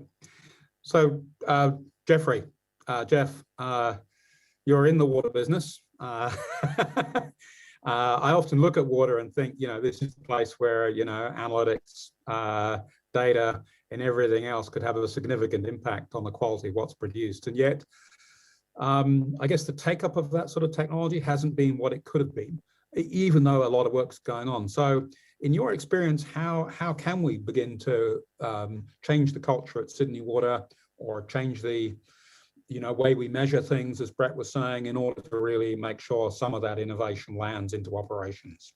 Yeah, thanks, Hugh. Yeah, look, I think that started with Sydney Water. If you look at the P4S program, for instance, which Confluence is part of, that is a mechanism to encourage collaboration between the companies and the service providers. So I think that's a really, really good step.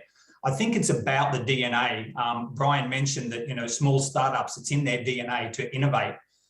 It must become part of large companies' DNA to innovate as well. And therefore, it needs to have a program focus to it to ensure that A, the program is there to support it, and B, that people are part of that culture in coming forward and being part of that innovation. And I think, when we look at the progress that we made in the world of safety, health, quality over decades, that was all about actually putting a focus on that. And if we look at adding innovation to SHEC, for instance, whether we call it SHECI or what we call it, it's part of that focus and asking ourselves to really look to ways that we can make progress. Then I think over time we'll start to do that. But to me, it's very much part of the program. How do we put a program in place in large organizations that encourage our people to come forward with innovation? Because ultimately, it's the people in the field that really have the innovative ideas. And I think also it's important to recognize,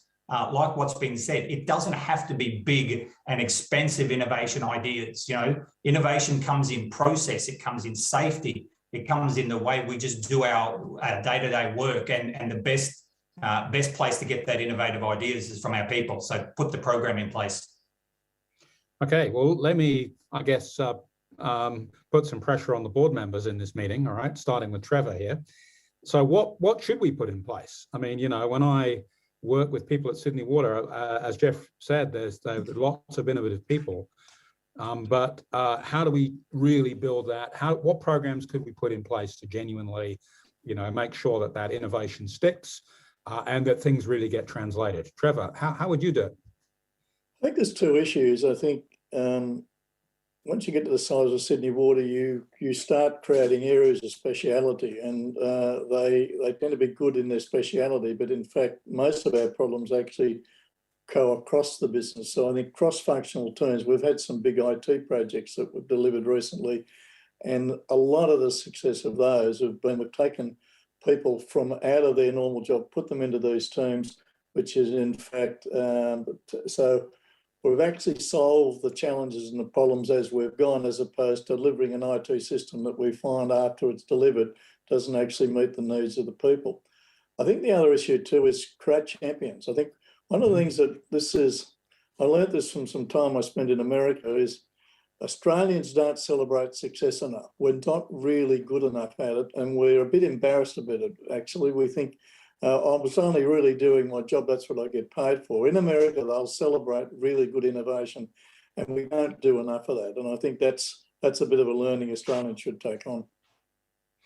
So I'm also interested in the idea, I mean, you know, I work with a number of larger companies about how a company like Sydney Water can actually engage outside, you know, with smaller companies who perhaps, you know, are innovative, who do, you know, not, I don't mean innovative just in ideas, but producing products, you know, that sort of thing, and how a large company can engage with that community in general. And I think that's one way to kind of, I mean, you can't be an expert at everything. That's one way to do it. So just wondering, Brian, you know, again, you know, is this a way of really embracing innovation? Again, with your knowledge of sort of the startup area? Well, I've been involved in innovation with startups. I've personally helped launch in the last 20-something years, you know, over 1,000 companies. Not all of them successfully, but for the most part, you know, they have gone on to change. You know, worked with companies like Uber and Airbnb, and but I've also spent an equal amount of time working with enterprises and legacy organizations to launch innovation programs, culture transformation programs, digital transformation, and you know, there's a lot of similarities between, you know, startups and successful companies that innovate, in that they become an innovator. You know, I think it's understood that, you know, the Elon Musks and the Steve Jobs of the world are, you know, these aspirational innovators, and you kind of have to be like them in order to innovate. But the reality is that creativity and innovation are inherent in every one of us. You know, they're just sort of underutilized a lot of times. And with exercise and support and commitment, you know, these are things that we could become really good at. I think where I would want to start is just sort of appreciating the difference between what often looks like innovation, but is actually iteration, which is, for example, using new technologies like AI, robotics, to improve what is, you know, make things faster, better, more scalable, more efficient, more cost-effective. And then there's, you know, innovation, which, you know, you need both in order to be successful moving forward. But innovation is creating new value or introducing new value that didn't exist before. You know, Steve Jobs used to say that he wasn't the type to go out and give customers what they wanted. He wanted to give the customer what they didn't know they wanted, and then they couldn't live without it once they had it. So that's just, so you're not pulling things out of the air. He wasn't a magician. You know, he looked at areas where there was friction or there were problems, and he looked at new technologies or new capabilities to solve them and to create something new. And that's really the opportunity here, and you have to be committed to that. I'm a big fan of Sir Ken Robinson, and he once said that the role of a creative leader isn't to have all the ideas. It's basically to create a culture, to create a system where everyone can have the ideas and feel like they can contribute. And that comes down to the conversation that we've talked about earlier, which is really culture. Are we set up to succeed? Am I confident? Do I feel safe that I can share these ideas? And do I believe that they're going to have the ability to run the course throughout the organization? And lastly, I'll close with this. There's a group out of India called the Tata Group. And I think one of the things that they did really well was they implemented innovation into the DNA of the company. So you either spent 10 hours a week learning a new skill or investigating or chasing your new idea. Your managers were responsible for the cultivation of that skill or idea. Everybody all the way up the chain was held to these standards where the incentivization model and bonus models were all tied to these new behaviors, and it just became part of the organization. So that's one approach to how we might think about this successfully. But I think with the common pattern throughout, whether you're successful or not, is the commitment to it. Yeah, thank you, Brian. Marlene, I find that interesting. I mean, should we, what are the alternatives here? Should Sydney Water engage outside with, innovative companies and through that kind of learn, or should it have set KPIs for innovation, or, is it the carrot or the stick? Where should Sydney Water play in this? Well, I think Sydney Water needs to look at a broad range of strategies. Again, it's in the public sector, so the market, if you like, is not in dollars and cents, but it's our community and the community that we're serving. And some of the paybacks, if you like, are in terms of a reliable, clean water supply. If we didn't have that, and I've lived in cities where we didn't have clean water 24/7, the economy of Sydney wouldn't work. Mm-hmm. There's enormous benefit, public benefit being provided by Sydney Water that we need to recognize. And if we do this even better, even more efficiently, even more cost effectively, and even more innovatively, we all benefit. We are all benefiting right now. So I think that's important. Partnering for success, the projects where we're delivering new infrastructure, especially in Western Sydney, very important, because we are hooking into global partners who are innovating in other markets, who can bring those solutions, those successes to us and say, look, this worked somewhere else, and we can put it in here. And they've ironed out some of the wrinkles elsewhere and hopefully made it a smoother transition for Sydney Water. So I think that's very important. And thirdly, I think also we need to develop our own resources and celebrate, as Trevor said, celebrate the successes at every level. And I think the great success story in this COVID lockdown has been the analysis of COVID fragments in wastewater. Now that's a great innovation that came out of the team that does the testing of what's in our wastewater. They do that routinely to optimize the operations of the wastewater treatment plant. But in that process, they thought a bit laterally, because in fact, in our wastewater, we find all sorts of things that people are eating and drinking and whatever. It's a very interesting profile that you get. But they thought laterally, and they said, why not test for COVID? And this has now become a world-class innovation. It's gone around the world and it's helped millions. And this is an example of an innovation where a group of people with deep domain expertise stepped up, had the confidence to say, we think this can work. And their manager said, go for it. And we got to do more of that. Yeah, it brings a new meaning to the word data privacy, that sort of analysis. Jeff, again, you're in a larger business. Do you innovate by bringing in things externally? Do you innovate by setting KPIs internally? What's the kind of strategy that really changes that culture for you? Yeah, I think for me it is the internal, and I think what Brian said there, that creativity and innovation exists in all of us, I think is very true. So an organisation therefore needs to provide leadership, but it needs to show that it values the innovative ideas of our people. And again, I come back to having a framework that allows that to happen. Our people are the best way to get innovation, in my opinion.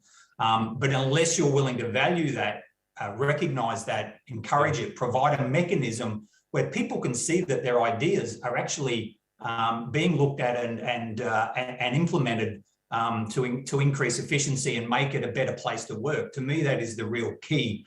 And I think that's where a lot of organisations fall down.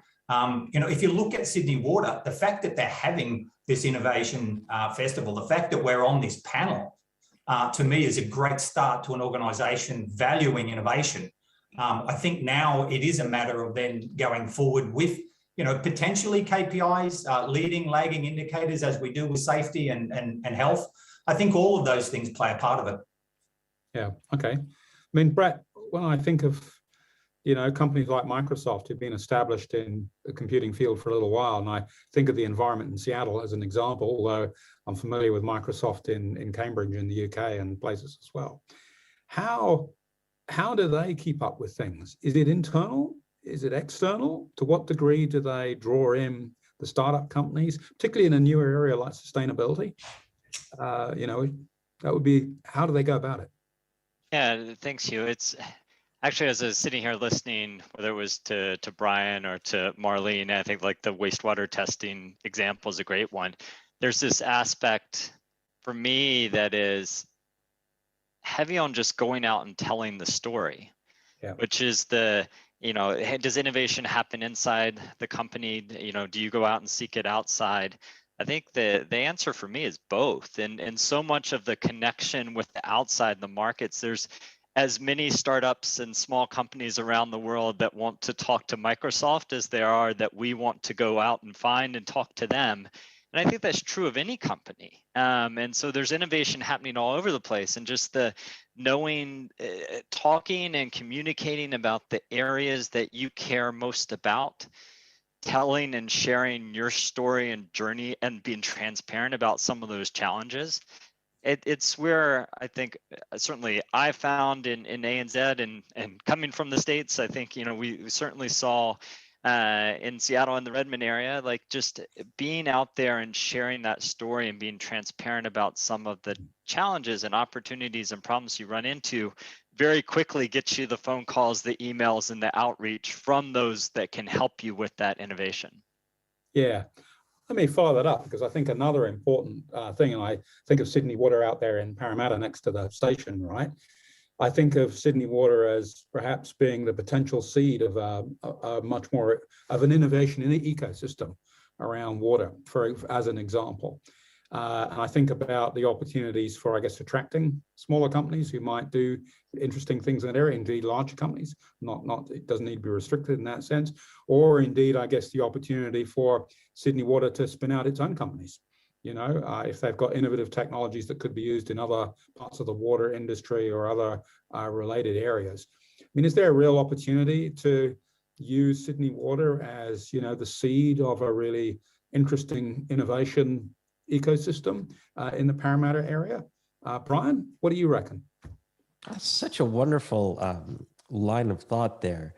I mean, absolutely. The models show that once you start to practice innovation, whether that's internally or externally or both, the possibilities are endless. You just have to know what you're working towards, and also to be able to recognize when something may not necessarily be on the trajectory that's benefit to the primary business or that benefits the primary business, but can solve other business opportunities or problems.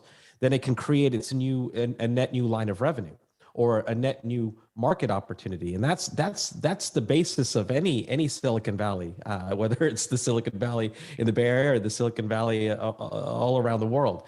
The idea, though, is really, I'll give you an example. Walmart is quite famous for doing some incredible transformation and being able to tackle a big innovator like Amazon. And early on, it would look externally from the organization at missing pieces. And to solve for those missing pieces and to help them get toward their vision, they would acquire very, very hot up-and-coming companies, and they would let them run independently. Ultimately, though, that wasn't solving the innovation problem within Walmart. So some of those acquisitions were intentional to bring in, basically, we call them acquire hires, where you acquire a company to bring in talent. And they would instill that talent within the executive ranks to start to bring change from within, and so that you create that innovation by contagion approach, if you will. But really, one thing that I do want to bring up, and Google, I made this very famous. I'm sure Brett has heard this a million times too, being in the technology companies, is Google's OKRs, which are objectives and key results. And essentially, when you're going to go in a new direction, you have to quantify that, because otherwise legacy companies are going to fall back, find every excuse as to why something can't be done, or we can't do this, we can't do that.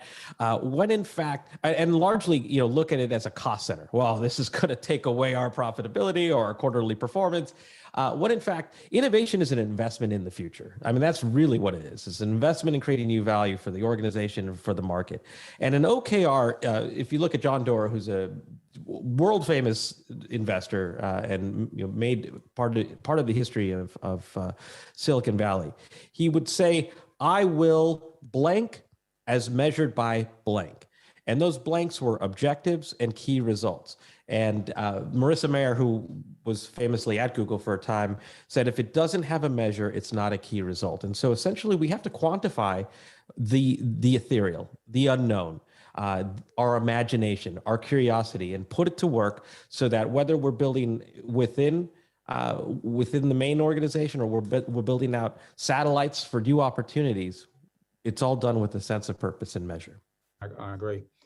So, and Brett, innovation ecosystem in sustainable futures around water. I mean, I have to say, in my role as the Natural Resources Commission, having reviewed recently the Sydney Metropolitan Water Plan, it certainly needs some innovation in that process. So is it possible? Do you think we could get Sydney Water to seed something like that? It's a good comment here. Like, we've talked a little bit through this discussion around private versus public sector, the connection into government. The truth is, in this space, and when we're talking about climate action, it's not any one body or party that's going to get it all done. It's the coming together of private sector and public sector. It's going to touch on technology solutions, innovation inside those legacy companies, and also shifts in influencing policy. And so, partnership is often very, very hard to do, but I think it is this is one area where it will be the weight of the collective that ultimately gets it done. Yeah. Well, let's. I'm going to pick up on something that both Marlene and Brian talked about early on, which is measures. I mean, Sydney Water is very different, of course, from a Microsoft or Brambles or any of these other sorts of companies, because it is there really to deliver a public service. So when you talk about innovation, if you want to promote innovation and if you want to get those sorts of outcomes, you've got to measure something. What should be the measures? Should we measure? Is there a good way of measuring sustainability? A good way of measuring the impact we have on our customers and community? Is that over a 50-year horizon, if you think about water, it's in that sort of thing, particularly given where we're heading with areas like climate change and simply the much larger use of water in the Sydney Basin. What are going to be the measures we should use to drive innovation in Sydney Water, not in the next 2 years, but in the next 50 years? Because I think we need to think in those timescales when we're talking about water. Marlene?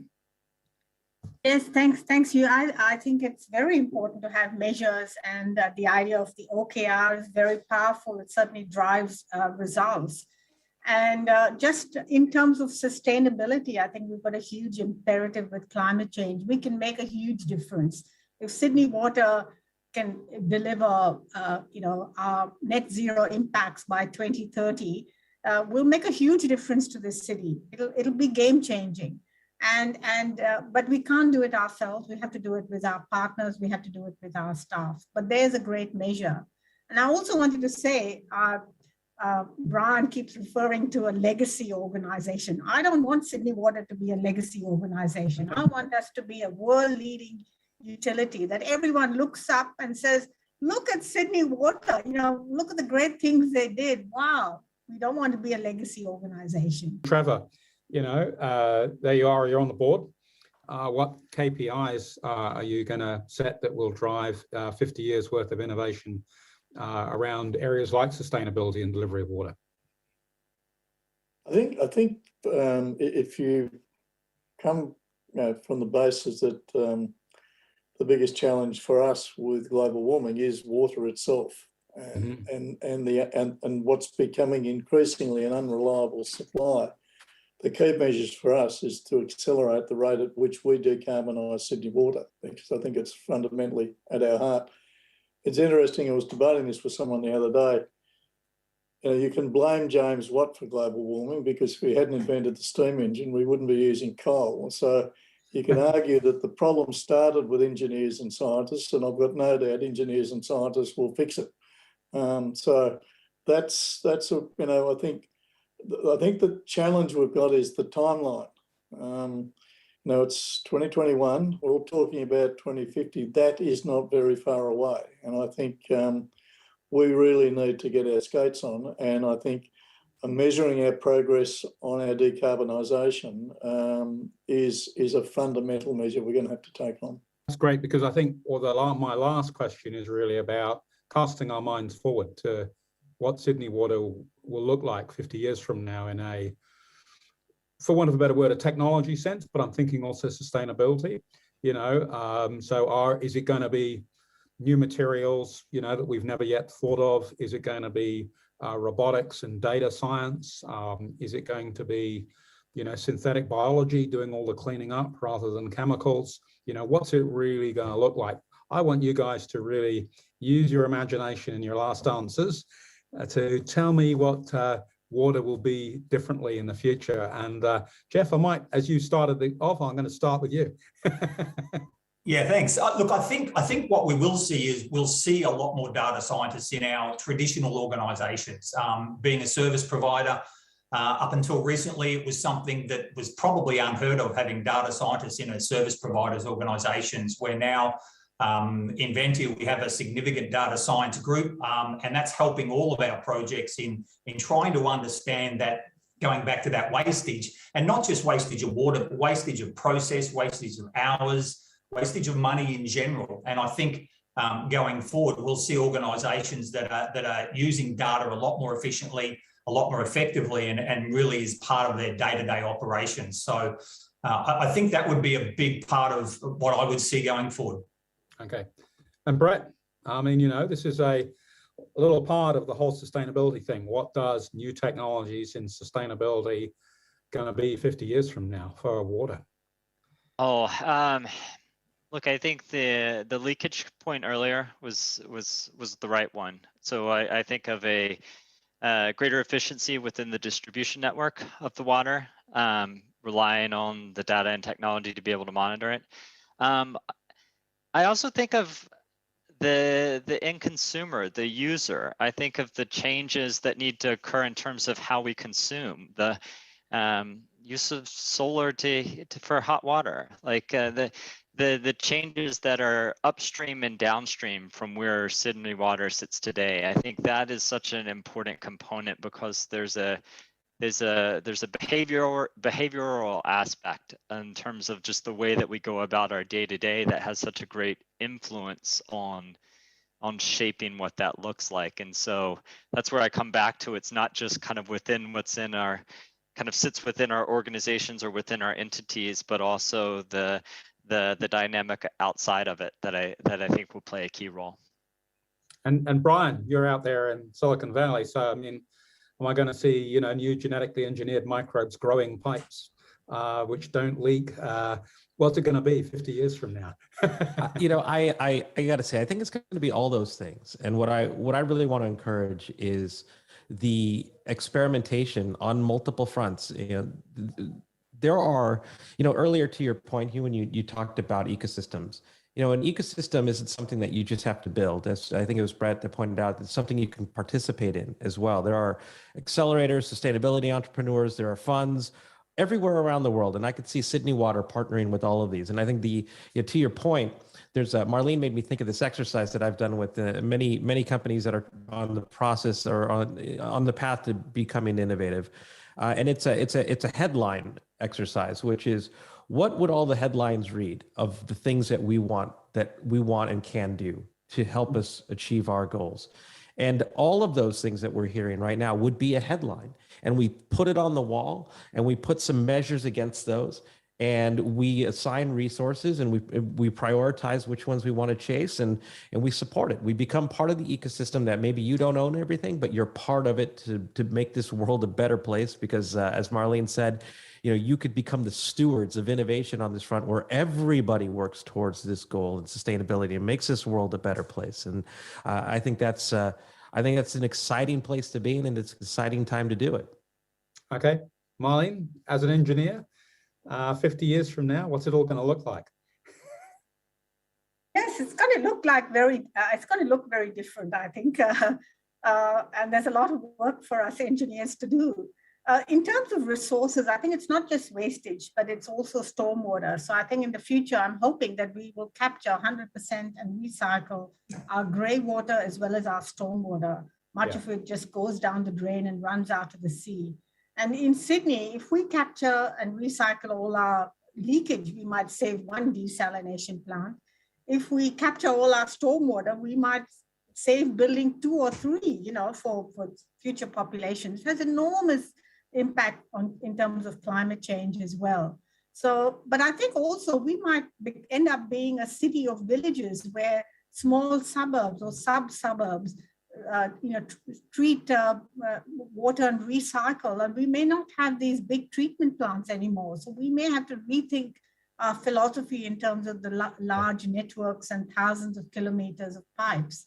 And that's where the data comes in as well, with smart meters and robotics, self-healing pipes. All this is on the agenda. Nothing is off the table. But I think one thing's sure, the future is going to look very different, and it can be very exciting as well. We're looking forward to it. Good. And Trevor, you're going to retrain as a data scientist? Look, yes. I think it's a pretty simple issue. I think potable reuse, the commodity is too valuable and becoming increasingly more valuable, that to use it once and once only just won't be sustainable any longer. And I think that will be the biggest change. I think stormwater and reused treated water, that's where we will have to go to. We won't have any options. Look, that's been a great panel. We've covered everything, I guess, from, how do we innovate inside a large government organization? What can we learn from the startup community?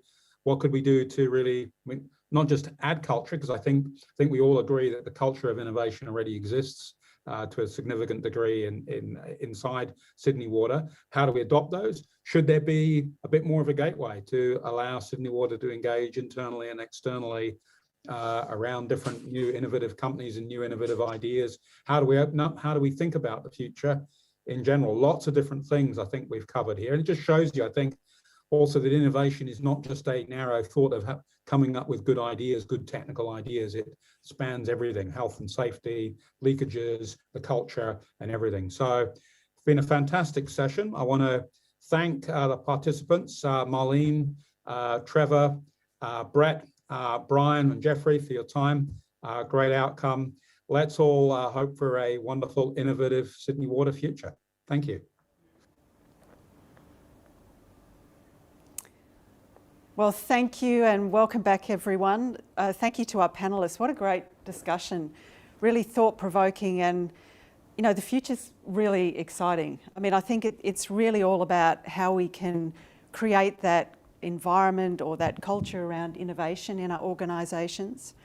And for me, I think some of the key takeaways were, really the need for leadership, really strong leadership in the organisations.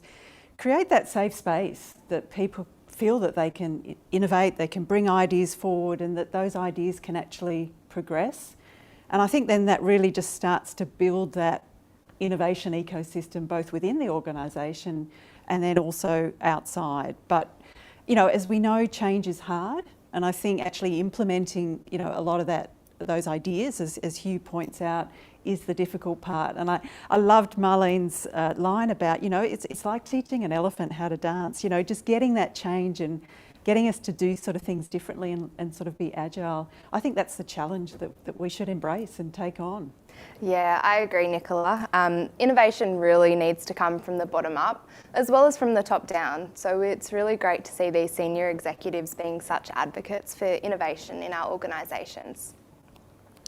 So up next, we have another short break and some entertainment from the Kumari dancers.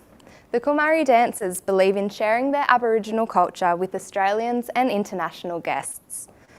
One of the major purposes of traditional Aboriginal dancing is to tell stories which are passed down through generations. These stories are about the land, animals, Dreamtime, and Aboriginal people. Today, we'll be seeing the Kumari dancers performing the kangaroo dance for us. Thank you. The next dance we're going to perform now is going to be the dance of the kangaroo. In our language for the kangaroo, we say banda. This dance comes from all of New South Wales. Banda, the kangaroo.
How great was the kangaroo dance?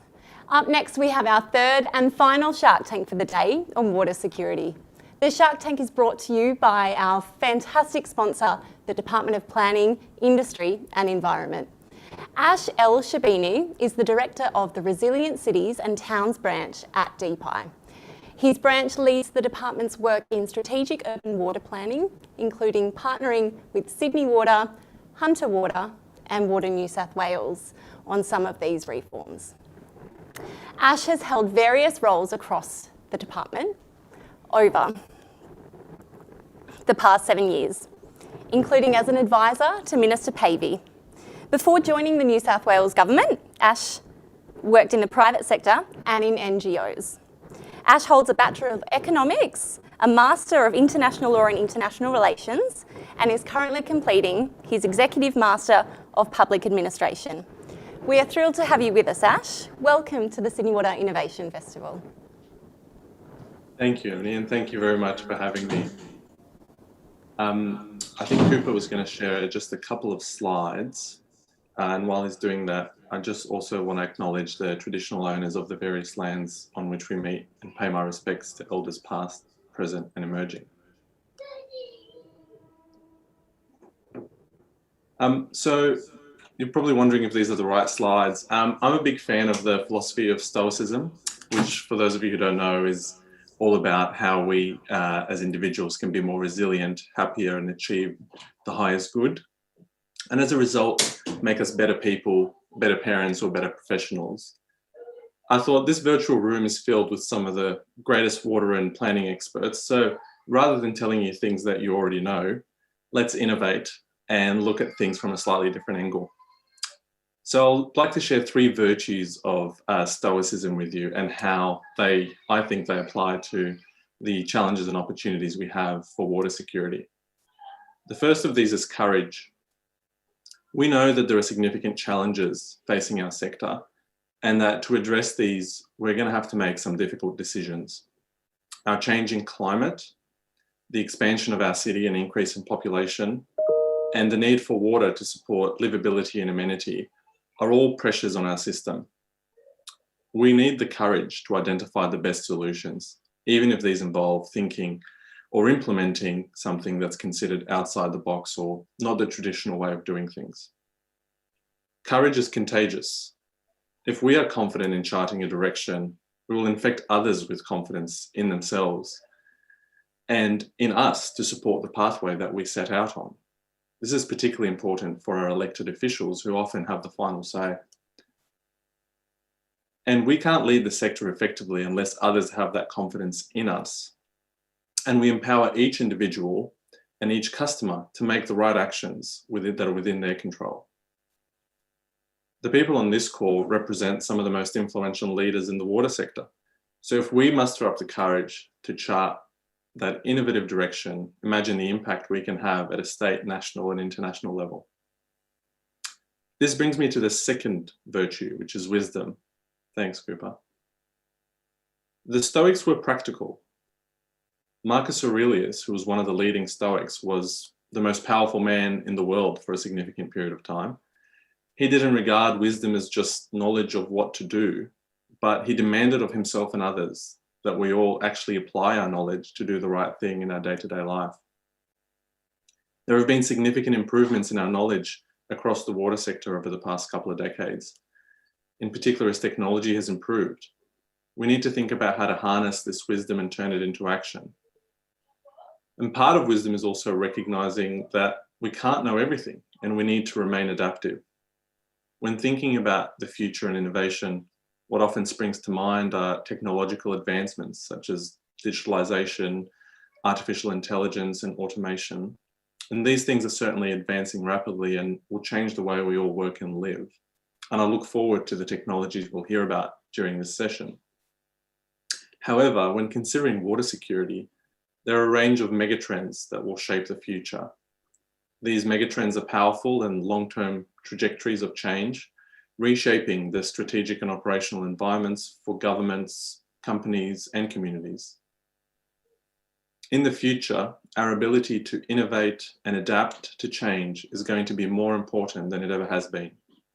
We need to build enough of this adaptive capacity into our water security planning. We will need to focus on new ways of working together across many disciplines, cultures, metropolitan and regional areas to plan for multiple futures and enable rapid adaptation. Innovative planning for water security will need to move beyond just infrastructure to include a better understanding of our connection to water sources, the land, and changing environment. This knowledge, much of which has been with our traditional custodians for a very long time, and we're fortunate that they're willing to share it with us. This forum is also a great example of applied wisdom.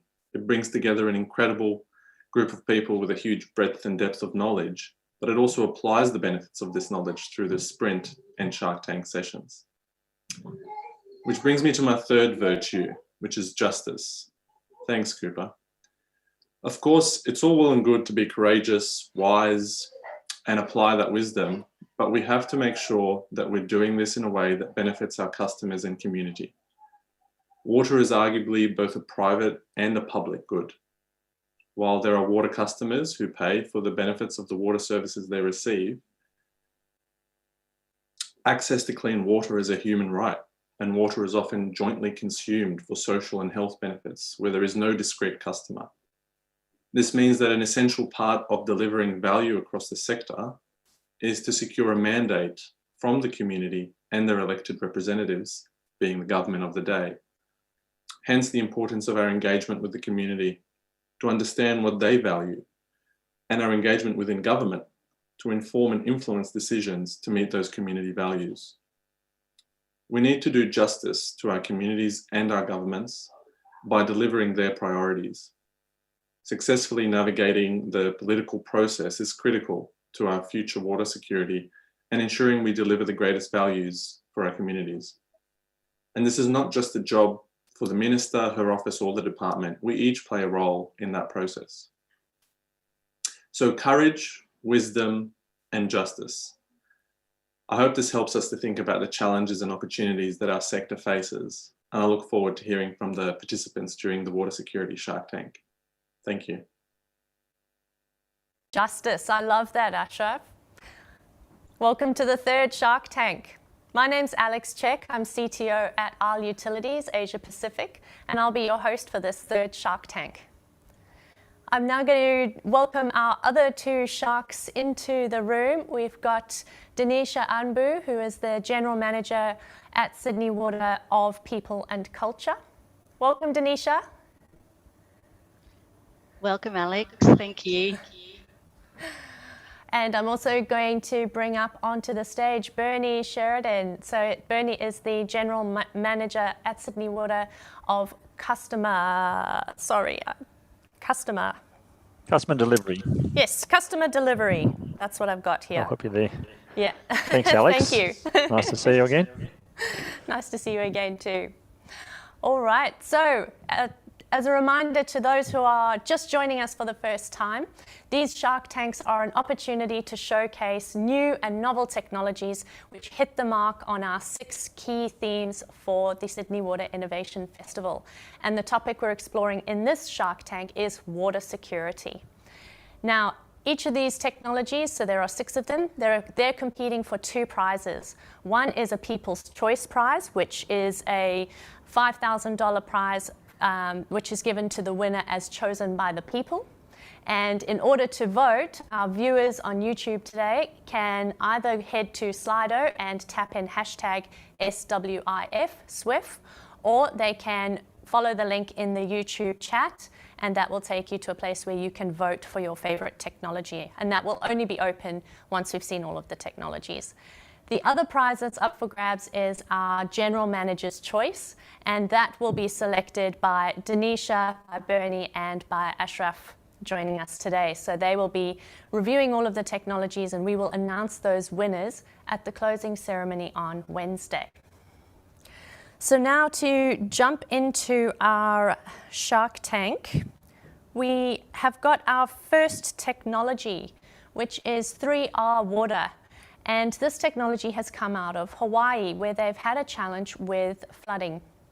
And one way that they've thought of doing that is, well, what is this opportunity that flooding actually gives us? And what is that? It's water. So in looking at water security, what other sources of water could we be using? So 3R Water have got the Follow the Drop app, and it's also a very nifty way for you to be able to manage and control water that falls out of the sky. I won't spoil it all though. This technology has a technology readiness level of 8, which means that it has undergone some initial commercial trials and is undergoing further validation before being fully commercial. Here to tell us more about the technology is Lauren Rothvenu, who is the founder of 3R Water. Building water security means that all paddles are in. The municipalities and utilities might be the steersmen, but we need everyone, including private landowners, to get to our destination. Because there is a sense of urgency with increased urbanization and now compounding effects of climate change. We're seeing more flooding, more pollution, and even impacting future water supply, costing cities billions of dollars and unfortunately countless lives. However, many cities are recognizing the value of bringing back in nature-based solutions to restore the broken water cycle. However, through our customer discovery process with over 200 of these municipalities and utilities, we found these 4 recurring pain points. mostly stemming from the fact that they're still using antiquated softwares or paper-based forms, creating a lot of inefficiencies and reducing the efficacy of their programs. Moreover, their customers are either frustrated or confused. What are our cities doing about climate change? What can I do myself? While introducing the Follow the Drop mobile and data platform, it is the first and only software on the market that supports these 4 pain points, but importantly also serves as a front-facing tool for utility customers to identify stormwater capture projects. So Follow the Drop is an enterprise software and data platform that we license to municipalities and utilities. And with that license, the app can be freely downloaded by their customers to identify stormwater capture projects. The data is entered into the app, and 3R Water provides ongoing data management services. Now, where there's incentives in place, the app can become an easy-to-use application process to qualify those projects for fee credits or grants. So users can include not only property owners, but city and utility staff, professionals, and nonprofits. And it starts off by guiding the user to identify drainage devices to capture stormwater from. Once a drainage device is located, it then brings in the rainfall data for that specific geolocation. It then helps guide the user to draw the drainage area towards that device. It then generates the stormwater runoff volumes and importantly optimizes various sizes and types of green infrastructure solutions. And then where incentives are in place, it automates what the potential fee credit rebate might be. And so you can either save the project as a draft or submit that project to the utility or municipality. And then in administrator mode, you can easily view and track the location, the status of those projects, including any incentives offered, and importantly, the stormwater metrics of how much stormwater is being captured around your communities. So we launched the product in 2020, and we are working with the City and County of Honolulu, as well as Auckland Council. And we are looking to enter into the Australian market to really enhance and empower your communities to build climate resiliency. And we would do this by partnering with a utility or municipality and undergoing a pilot in a priority area, including some customization of the software to match your program. So why us? We have a combined over 40 years experience. I personally have 20 years in experience working in the water sector, serving both public and private clients. And King & Gilbert also has 20 years experience, except for in the software development space. And we are passionate about building equitable, climate resilient communities. And there is a sense of urgency to get to build water security. We are aiming to be in 50 cities in over 3 years so that tens of millions of people can have access to stormwater solutions. And we hope that Sydney and other cities across Australia can join us. Thank you. Thanks, Lauren. That was fantastic. And I'm just checking now if you've managed to solve your connection challenges. I think we lost you during that video. No? All right. Sorry, Lauren. We'll move on to the next technology and hopefully we can catch up with you again later. Unfortunately, we won't be able to throw Lauren to the sharks, but we've got all the information we need on this technology, so we'll pass that on to the general managers.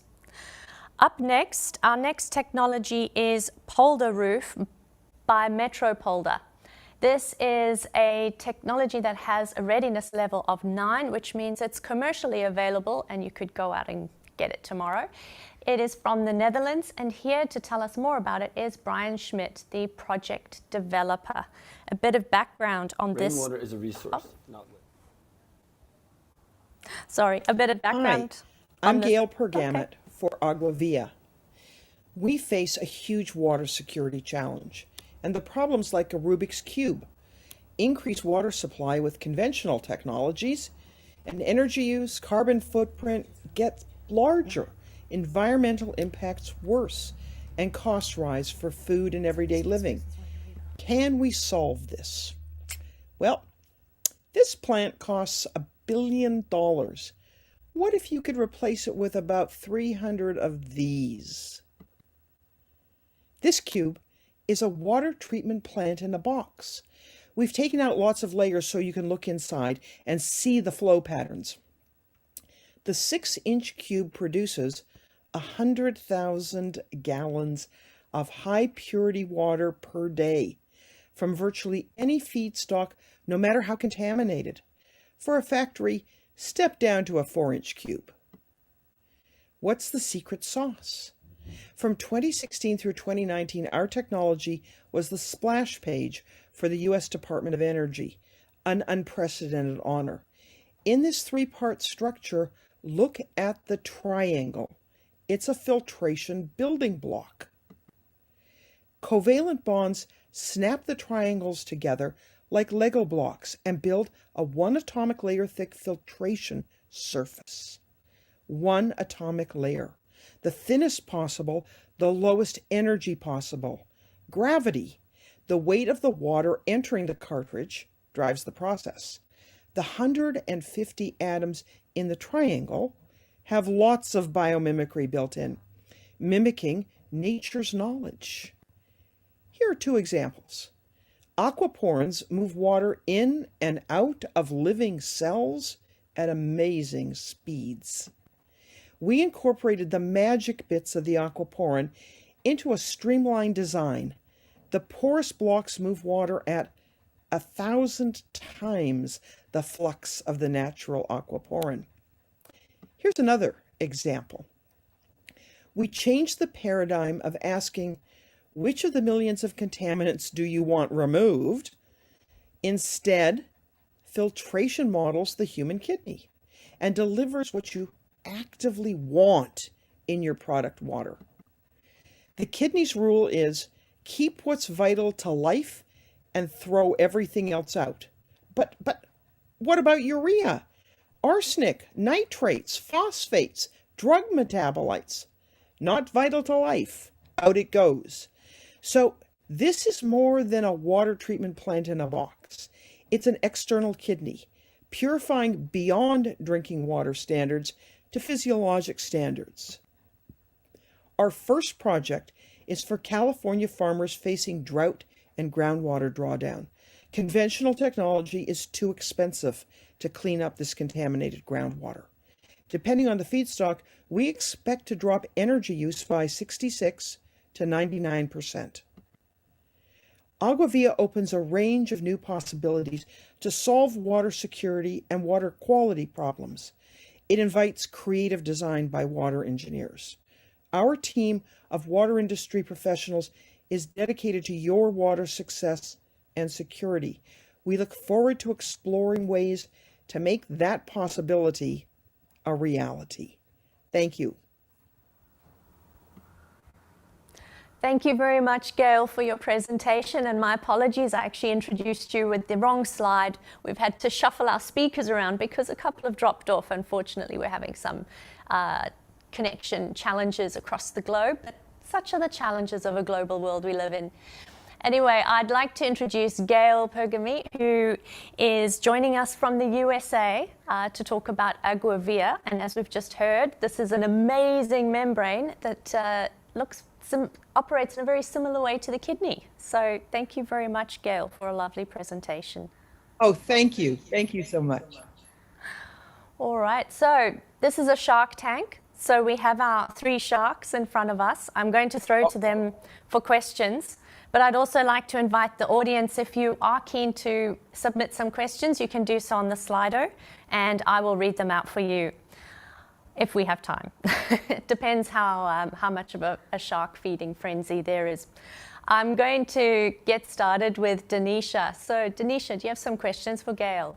I do, Alex, and thank you for that pitch, Gail, on the Agua kidney-inspired membrane. You mentioned your membrane helps deliver really high purity water. What level of monitoring have you done to establish the purity of the water? We've done in-lab testing, and what we see is a complete change from the way that what people are accustomed to in the world of water today. Our pores are binary in their filtration ability. In other words, the concept of rejection ratio goes away. It either passes a desired solute or it does not. In other words, it's yes, no, 1, 0. Now, there's an additional twist to this, which is that different pores, and we've built about 200 of them, have personality, preferences in what they will pass in terms of your desired solutes. So if what you want are just the earth salts, the electrolytes, but you've got hard water, then you would prefer to pass less of a particular salt and more of other salts. So you will choose you will choose a structure that does what you want. Therefore, you're looking at a preference ratio among your desired solutes. But in terms of whether or not something you don't want is coming through, the answer to that is just no. Thanks, Gail. That's really reassuring. All right. Alex? So, do you have any more questions, Denisha? No, I'm happy to hand over to either Ash or Bernie. Right, Bernie, you're unmuted and you go. Thanks, Alex. Hi, Gail. Nice to see you. Great Hi. presentation. Thank you. Oh, thank you. Yeah, very impressive looking technology. So this is rated a 9, and you've built 200 units. It's really just pilot at this stage, pilot installations? Well, right now what we're doing is we are fundraising to bring up our manufacturing. Okay. We want the larger scale production to give us enough production that we get statistical validation on what we're doing. Okay. Mm-hmm. And so I noticed you had an potential energy reduction of 66 to 99%.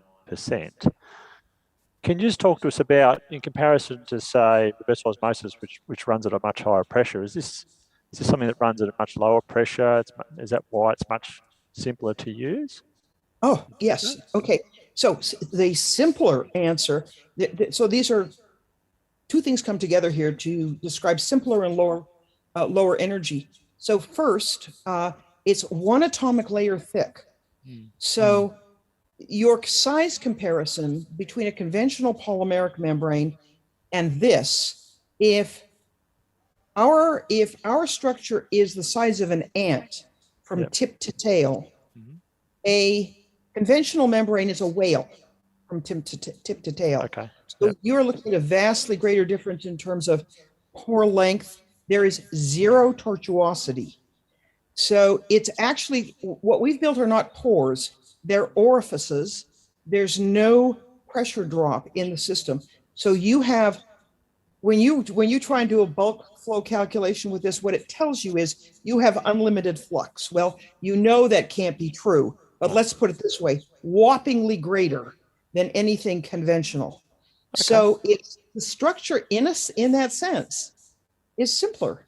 You don't have no tortuous paths, no long pore lengths. It's a desired water or desired solute is either on one side or on the other side. There's no middle.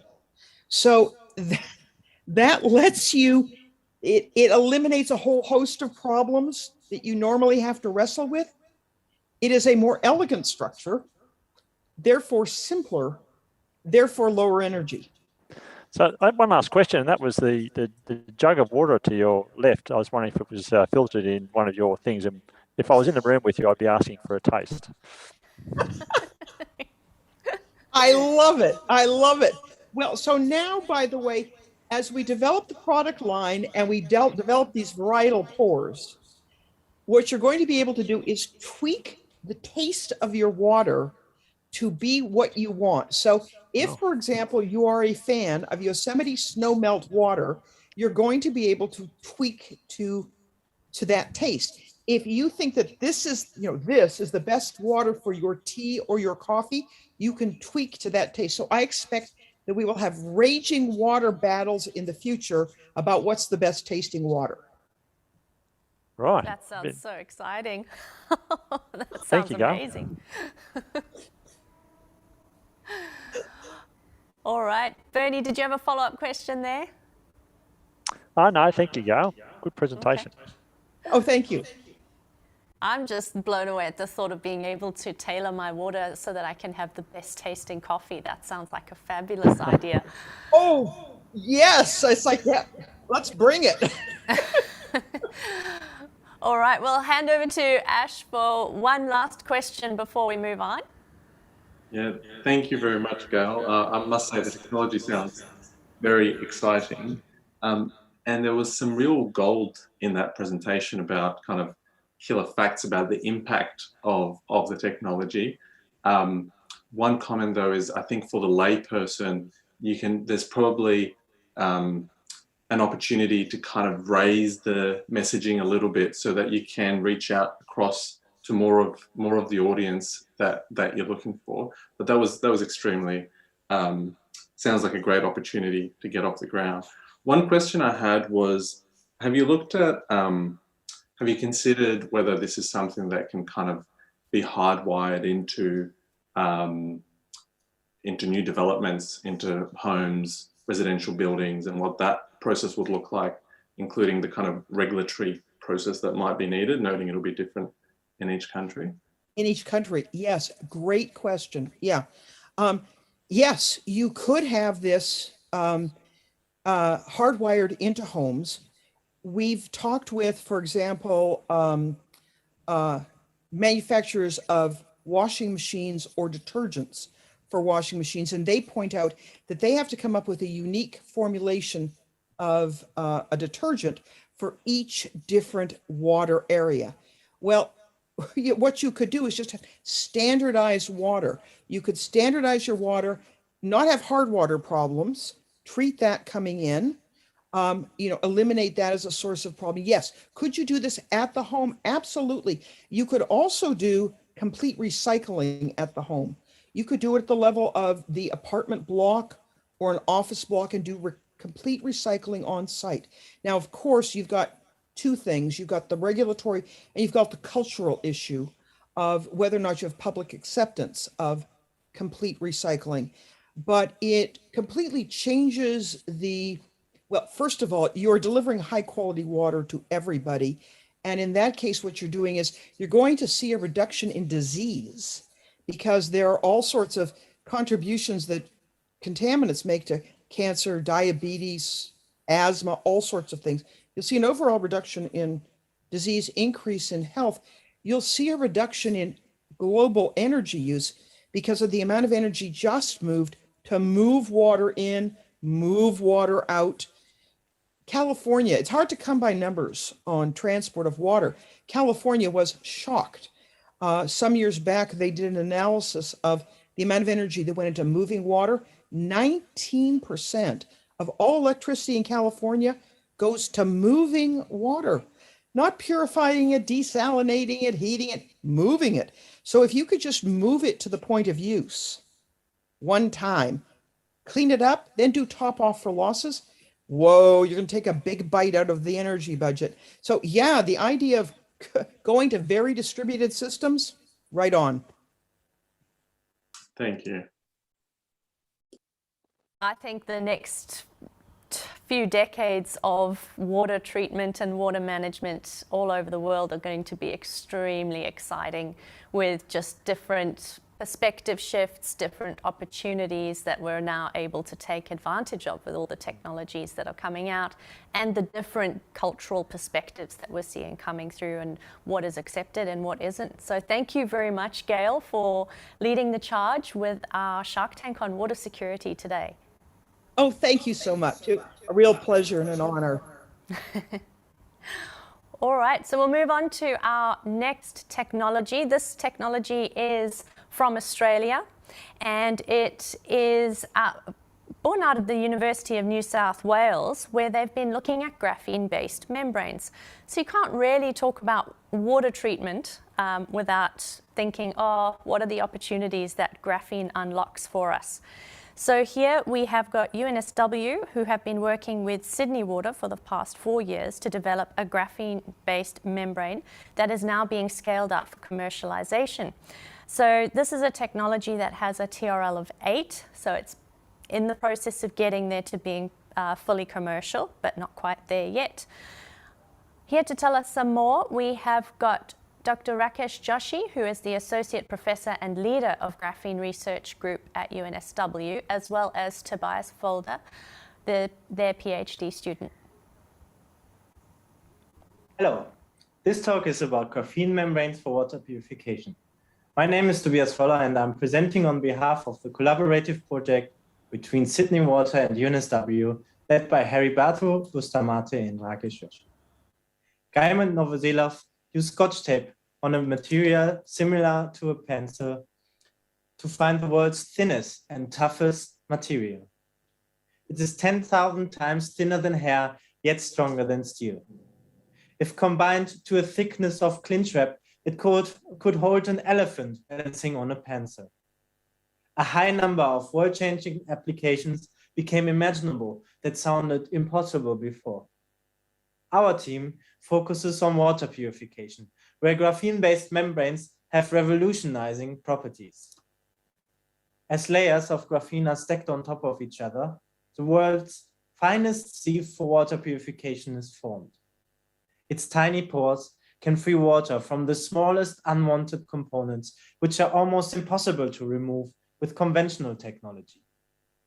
Over the last 5 years, we turned that research curiosity into a real-world product. At first, we started with a small and simple flat graphene oxide membrane.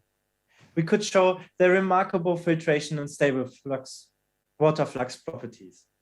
With our graphene oxide membranes, over 99% of natural organic matter could be removed from the water. This removal not only improves odor and taste of our water, but also prevents water plant outage. By that, we are solving a very costly issue of water plants all around the world with a simple and retrofittable technology. Soon after, we scaled the technology up to fabricate and use 5 larger hollow fiber membranes at the same time. Our specialized coating procedure turned out to be very robust and reliable, which gave us the opportunity to file a patent. Today, we can coat several thousand membranes at the same time and produce a prototype membrane rig that has true industrial scale. We are overly excited that our technology has entered the TRL 8-9 stage, and we are looking forward to bringing it even one step closer to real-world application with a large possible impact on water plant technology. We believe that where conventional technology struggles, graphene thrives. If you have any questions, please feel free to contact us. Thank you for your attention. That was a fantastic presentation. Thank you so much. And here we've got Rajesh to tell us more about it. Hello. Hi, is Tobias also joining you? Yeah, he's there. Tobias is there. Okay, Hello. he just turned. There he is. Yeah. That's fantastic. Where are you joining us from today? From Sydney. Yeah, but whereabouts? Oh, UNSW. Oh, okay. Yeah. So just up the road from where we are now. So Yeah. not too far away. Fantastic. All right. Well, these are our sharks who are up on screen with me, and I'm about to get them to ask you some questions. Are you ready? Yeah. Fantastic. I hope we can answer. Okay. Bernie, I'm going to leave it to you to open up with questions. Okay, thanks, Alex. Joshy, I was just wondering about the sustainability of the solution in terms of energy use and the life of what you're developing there and what happens when it gets to an end of its life. I think,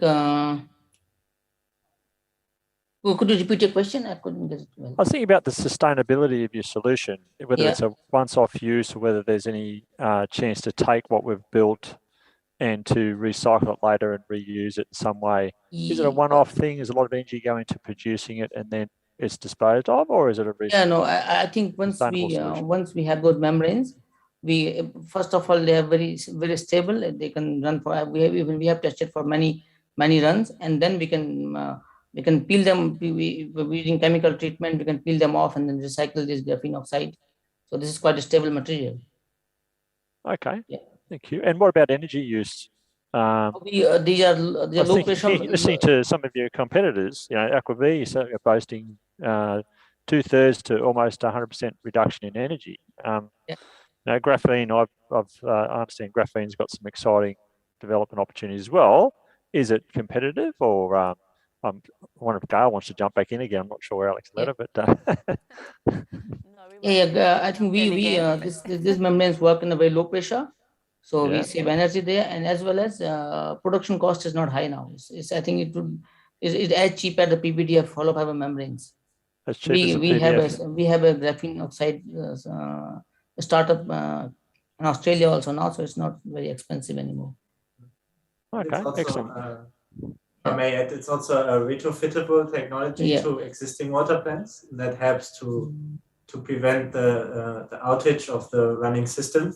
Yeah. So in that sense, it's also sustainable, as you don't have to build up a new technology, you can just improve an existing technology. Yeah. Okay, excellent. The old time, like 10 years back, graphene used to be expensive, but now it can be produced in the mass maturing, scale. is it? It can be produced in the mass scale in kilograms and liters. Okay, I'm interested. The early discussions with graphene was you had to run a current through it or put a voltage on it or electrify it in some way. Rakesh or Tobias, what's the technology evolved into now? What are you playing with at the moment? Is this something you're still recommending, or? I think now what we're doing is just because we need to think of large scaling up. So the solution we came up with, we need to make the hollow fiber membranes, and and also what happens when we make graphene oxide membranes on the hollow fibers, they have to be stable. So we worked for almost 2 years to find a patentable technique, which is very good for not fouling of the membranes as well as stable water flux. So this is a very simple solution in that way. Okay, thank you. That's enough of my questions. I might hand over to the other sharks now. Great. We'll move to you, Denisha. Thanks, Alex. And thank you, Tobias and Dr. Joshi, your great presentation on your graphene-based membrane. So disinfection byproducts are a challenge that water utilities need to tackle, especially given the potential changes to drinking water guidelines around the world, including potentially here in Australia. So how does your innovation assist water utilities with managing the level of disinfection byproducts across supply systems? What happens in graphene oxide membranes is a very physical membrane. It's like anything bigger than 4 angstrom would be completely filtered out. So if any product, any species, any target is smaller than that, will be completely filtered out of graphene oxide membranes. It's no chemistry in filtration here. It's complete size exclusion rejection.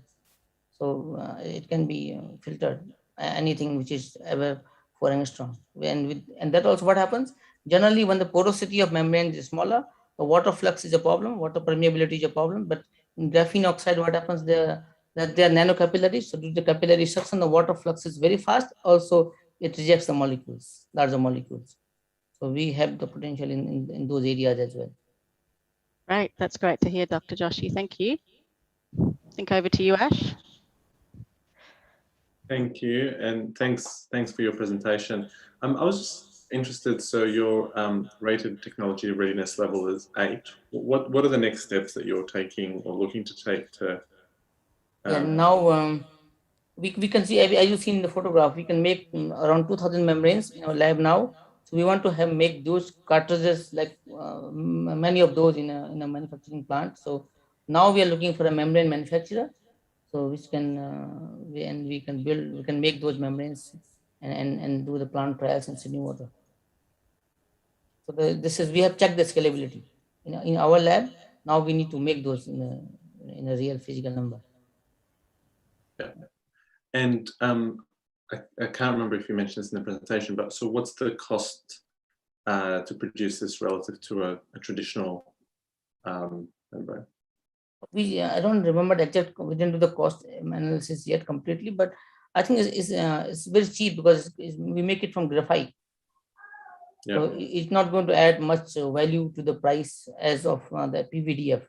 You can say like if PVDF is $1, it will be $1.05. Because we use very small amount. It's monoatomic thin, right? Very small amount, and it has a huge surface area. So the 2,000 membranes, Tobias, how much it gives? 9 meters square, right? So 2,000 membranes gives us a surface area of around 9 meters square. And this is a very small amount of graphene oxide. Thank you. Thanks, Rakesh and Tobias. It sounds like this is a very interesting technology and quite hard to get your head around when you're working at such a small scale. It's actually it certainly does my head in having to think on such a scale. So thank you very much for presenting your technology to us today. Thank you very much for this opportunity. Thank you. Thank you. All right, so up next, we're now moving to France, where we're looking at a technology that is commercially available quite widely. And this one is called Flow Valve by EFREG. So this technology is turning rainfall from waste into a resource, and unused roofs are being changed into green roofs, roof gardens, or solar parks. Oh no, sorry, that is the wrong one. It's a new system using flow limiters installed in sewer pipes to attenuate stormwater flow instead of large, expensive stormwater retention tanks for stormwater attenuation. So I would now like to hand over to Emmanuel Cournier, Director of EFREG. Imagine what would happen if there was no traffic jam, no runabout in our towns. That would generate huge traffic jam during rush hours. And that's exactly how are working our sewer networks. Sewer and rainfall networks are not regulated at all. When you add to this more and more intense rainfall due to climate change and increasing areas of soil sealing due to urban extensions, you understand why our networks are often overflowing, generating urban floods and combined sewer overflows, polluting rivers and ocean. I'm Emmanuel Cournier, CEO of EFREG, like flow regulation. We patented a new flow limiting device which helps to fix this issue. This device that we call Flow Valve is a very strong and sustainable system which works like a safety valve without electricity with a gas piston, allowing to give an additional storage function to our collecting pipes without changing their flow capacity. We are selling this device since about 5 years now, and we installed more than 60 of them on 300mm to 2000mm pipes in more than 15 cities in France, Belgium, and Monaco. In Marseille, for instance, in the south of France, one of the largest new urbanized area in Europe, called Euro-Mediterranee, uses our flow valves to compensate the soil sealing due to the new roads that have been built. The rainwater is now stored in the collecting pipe rather than in a large retention tanks as it was previously planned, saving about 5,000 square meters of footprint. We are now 14 employees working for this 6-year-old company, and we would love to find some interested clients in Australia where we could begin a new business area next year. Thank you very much. Thank you, Emmanuel, for a lovely presentation telling us about Flow Valve. Gosh, it You're must be welcome. early for you in the morning. Yeah, exactly. And I made a bit small mistake, so I joined recently. Okay. But it's not a problem. That's all right. It's I'm very here. early for you. What part of France are you calling us from? I'm in the north of France right now because we are working on a new installation. Okay. And what time is it there, if you don't mind my asking? It's 5:49. Okay. All right. So not too bad, but still pretty early. No, it's okay. It's okay. All right. Well, welcome to the festival. I'm now going to hand Thank over you. to our sharks to put your technology through its paces. And Okay. I will begin with Ash. Ash, if you have some questions for Emmanuel. Sure, thanks, Alex. Thank you, Emmanuel. Thanks for that presentation. My question is, how does it, I assume it can be retrofitted on existing pipes. Is that? Yeah. Sure. Yeah. And how much disruption does that cause, if any? How much, sorry?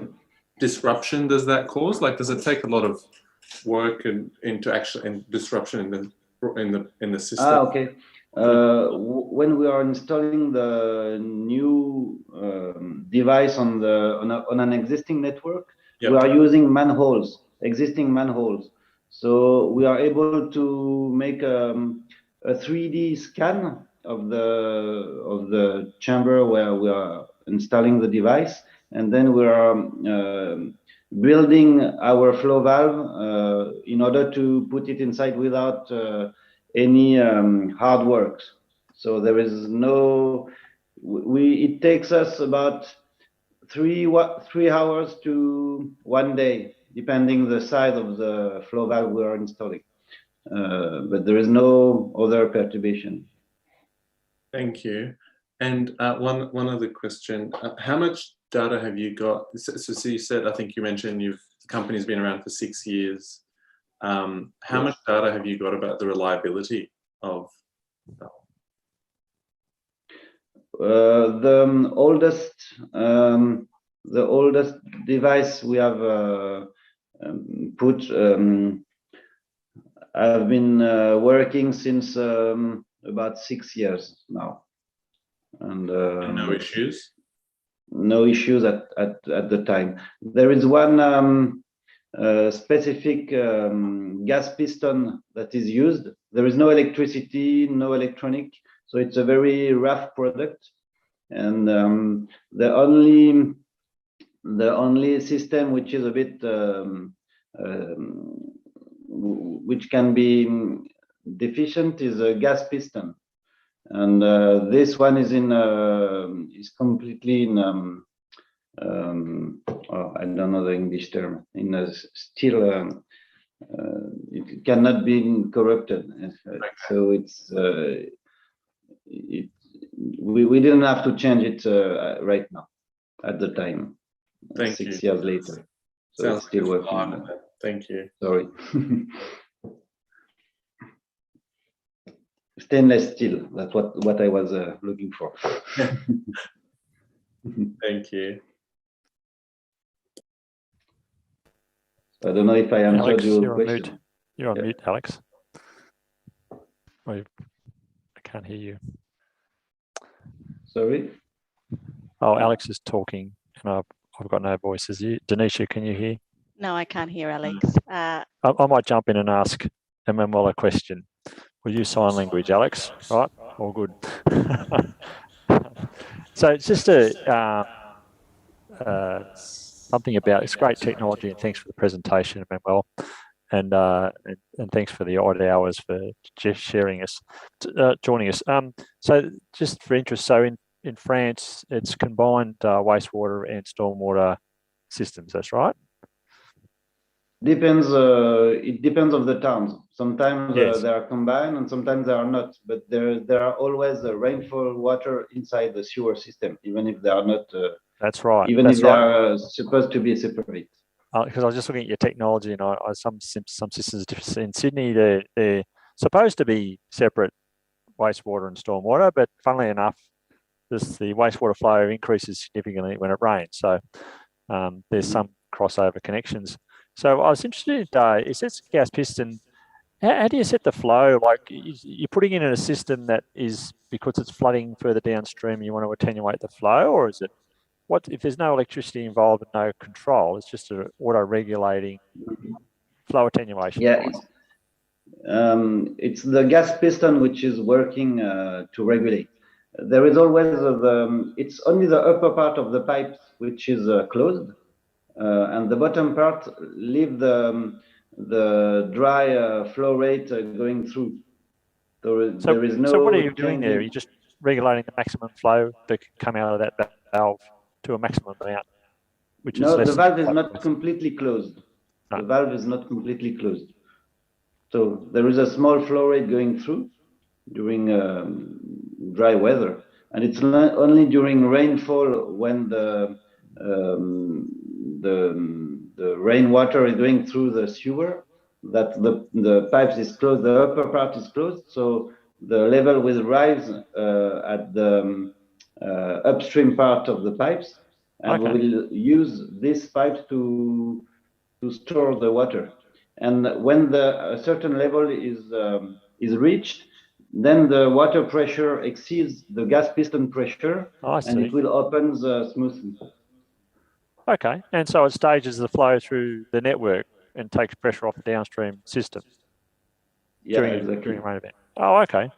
That's interesting. I was just thinking, I like the sound of it, and I think or from Sydney's perspective, and I'm sure I'm talking on behalf of many cities, is we've got a growing city, a growing population, and an existing network, and more and more we're going to have to look at controlling flow through it. I think you've got an opportunity to sell this through. Well, it might be combined systems or separate systems for water and wastewater, or wastewater and stormwater. It sounds like you've got a product there that might help many cities control flow through their wastewater systems to take pressure off some of the other ends they're closer to the treatment plant. It's nice and isolated and low power. I really like those sorts of systems. I like the fact that it's isolated, it doesn't need power, and it's self-performing and simple. So I really like that about your design. Can it be controlled though remotely? Well, we have been asked by different clients to build some controlled one. So we built some of them are controlled with hydraulic pistons, and but then it needs power, so it's much more difficult to install, but and more expensive. But it can be done also, yeah. Because more and more around the world, people are building control systems across their network to roll it as a system and optimize it. If you've got a device there that'll self-perform, remotely perform by itself, but can be adjusted remotely via a SCADA system. Sounds like a really we can use both of them. On large pipes, it's sometimes useful to have controlled devices, and on smaller one we use self-working devices. Yeah. Okay. All right. Thank you, Emmanuel. Appreciate it. You're welcome. Can we hear Alex? I'm not sure. Yes, we can hear you. Thank goodness. All right. Denisha, did you have one last question before we move on? Yeah. Thanks, Alex. So thank you, Emmanuel, for that pitch and great presentation, especially for joining us so early in the morning from France. Emmanuel, you mentioned that your flow limiter is sustainable and doesn't require any energy to operate, which, as Bernie said, is great to hear. What are the maintenance requirements? Is it easy for water utilities to maintain? The maintenance is mainly the gas piston changing. It's given to be changed every 5 years, and it's quite a cheap system. When you change the gas piston, it takes about like 1 hour, and the gas piston represents 10% of the total price, and so it's quite easy to remove.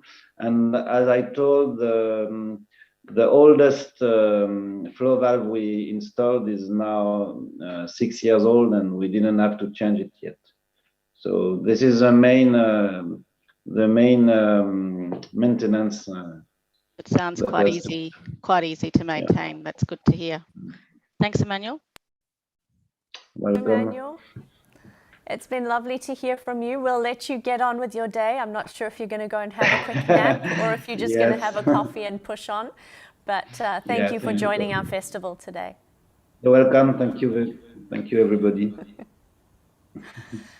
Next up, we're going to move to a cousin of France. We're going to be going to the Netherlands, where we have got our next technology, Metropolder. This is the polder roof technology that has a TRL of 9. And here to tell us more about the technology is Brian Schmidt, who is the project developer.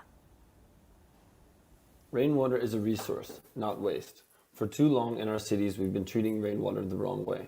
For the last 150 years, we've been treating rainwater as a waste stream put underground in our tunnels, mixed with our toilet water, out of sight, out of mind. In the last 10 to 20 years, we've noticed that rainwater is now a threat. Either we don't have it during droughts or we have too much of it during a flood. Either way, we have the wrong relationship with rainwater. At Metropolder, we are turning rainwater back into a resource. Cities around the world are waking up to the need to bring nature back. And being smart with rainwater, we can adapt our cities to climate change, buffering flood events, storing water during droughts, providing a biodiverse and cooling green spaces which are healthy and vibrant for our citizens to live in. At Metropolder, we transform hardened surfaces into smart rainwater retention solutions. Up to 50% of our cities are rooftop, and the polder roof captures all of the rainwater falling on the roof. Our smart valves system contain an activated weir and sensors in order to monitor and control the water level on the roof. Based on real-time weather forecast, water demand, and circular water systems installed, our decision support system automatically adjusts the storage of water on a roof and within a building system. This is real-time climate adaptation. The Smart Drop is our flagship product designed by the world's first polder roof engineers. An activated weir with IoT sensors inside, the Smart Drop controls the water level on the roof, ensures optimal performance, and sets the release rate of water to other systems. Here you see the Smart Drop automatically releasing rainwater from a rooftop in Amsterdam. In Holland, the polder roof is 40% cheaper than the associated expansion of a sewer system per cubic meter of rainwater captured. The polder roof was invented for retrofits, but is also applied to new builds. We look for flat rooftop surfaces with 250 square meters or more for water capture, and a rooftop weight capacity of around 250 kilograms per square meter. In Amsterdam, we're moving beyond individual buildings and creating neighborhood networks of smart blue-green roofs. As part of the European Resilio project, Metropolder, the City of Amsterdam, and social housing developers built out 10,000 square meters of smart blue-green roof systems. Would you like to support us? We are looking for pilot projects and partners. Do you have a building which could use a polder roof? Any requirement for storing rainwater, a set release rate, or an ambition to reuse water? Let us model for you what's possible using our technology.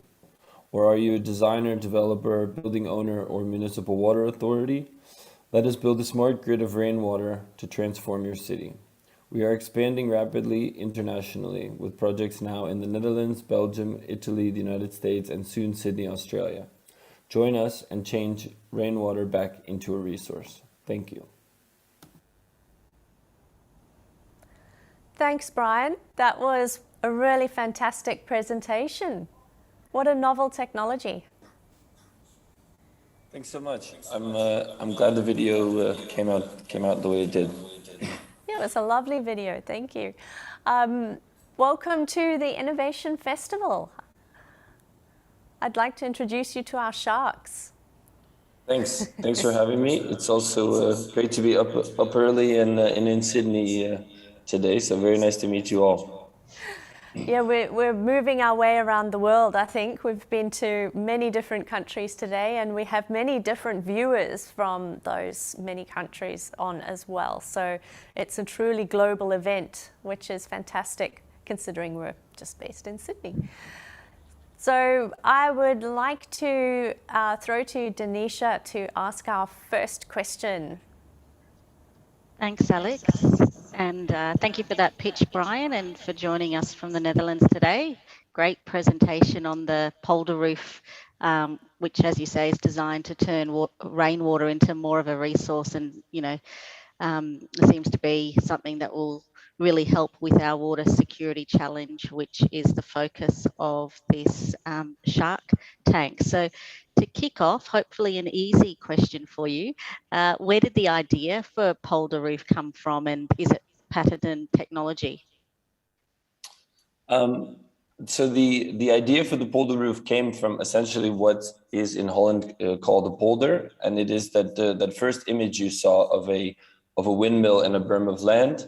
So essentially, what was the land was ocean, and then using a connection of berms of land and windmills, we're able to pump that water out and create and maintain fertile land. So most of the Netherlands is actually below sea level through a connection of these original polders, and that concept of using and being smart with water to create fertile land is the way that we look at city rooftops.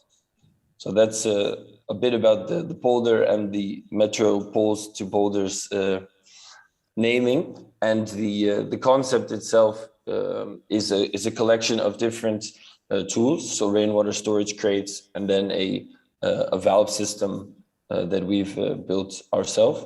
The valve system is not patented, but we do use a proprietary algorithm in terms of managing the water storage release rate and also optimizing the systems within it. Great. Thanks for that, Brian. Alex, hand over to Benny. Yeah. Thank you. Hi, Brian. Really interesting design, an interesting history story there about how the polar name came through. I didn't know that. That's good. I really like the design in it. So you're turning roofs into rooftop gardens or livable areas, and the livability of the area. And I know that's important to you. So you've got a design there that really does improve livability. So economically and otherwise, how does it compare to tank storage, where you might put a tank in the building, or why would you put a polder in over a tank? The reason that we are trying to replace the tanks is that not only is it can be cheaper than expanding or building underneath of your building, but you then can repurpose the water for climate adaptation for your city, so that water is providing a benefit in terms of cooling for the building, cooling for the residents, also a usable sort of rooftop space, and keeping the water out of just its sort of single use. It also depends on the density of the city and where basically where the price of building space is. So we now are doing our first projects in New York City, where that place that was going to be a large stormwater tank could now be parking spaces or amenity use. Okay. So in there's a clear differentiation. So it's much more about making usable space on roofs and not wasting underground space.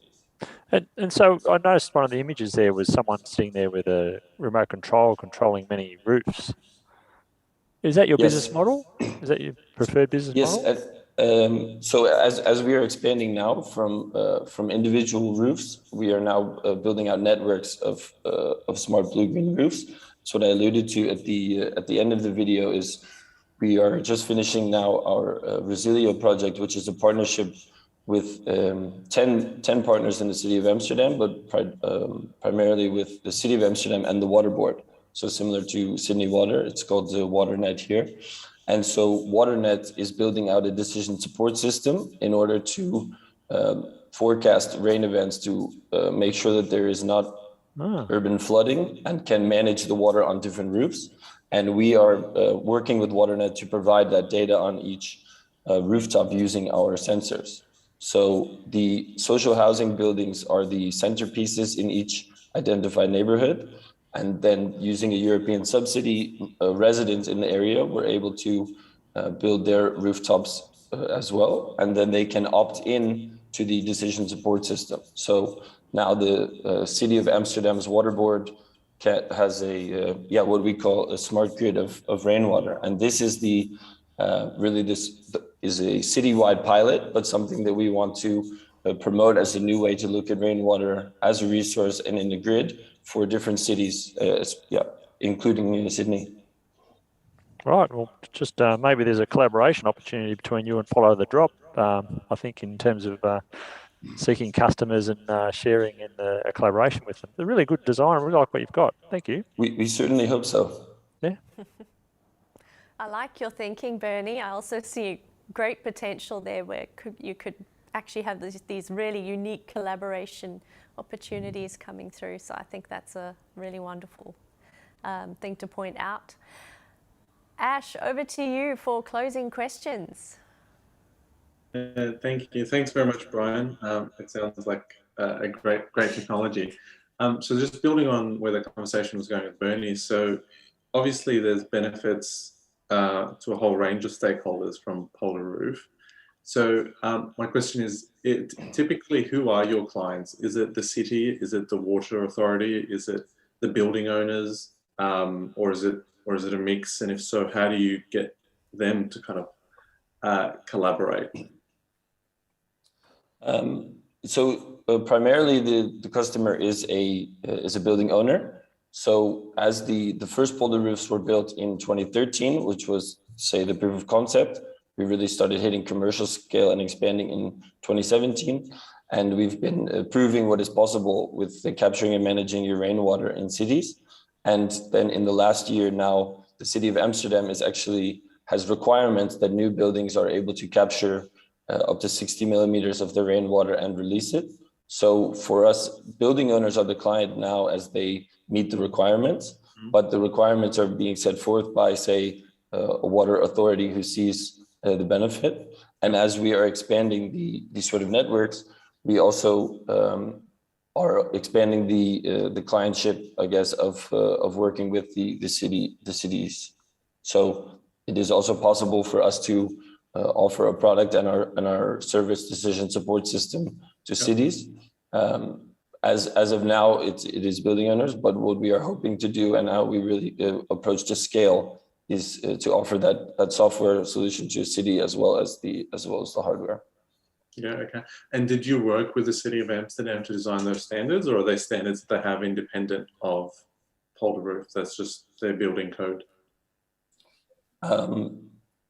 They've been evolving sort of through what is called the Rainproof project, which is the City of Amsterdam initiative, and they of course are always keeping abreast of what is the sort of new technologies coming out and what is capable and possible. So we are always in communication with them around showing them what is possible and also piloting our first technologies with them.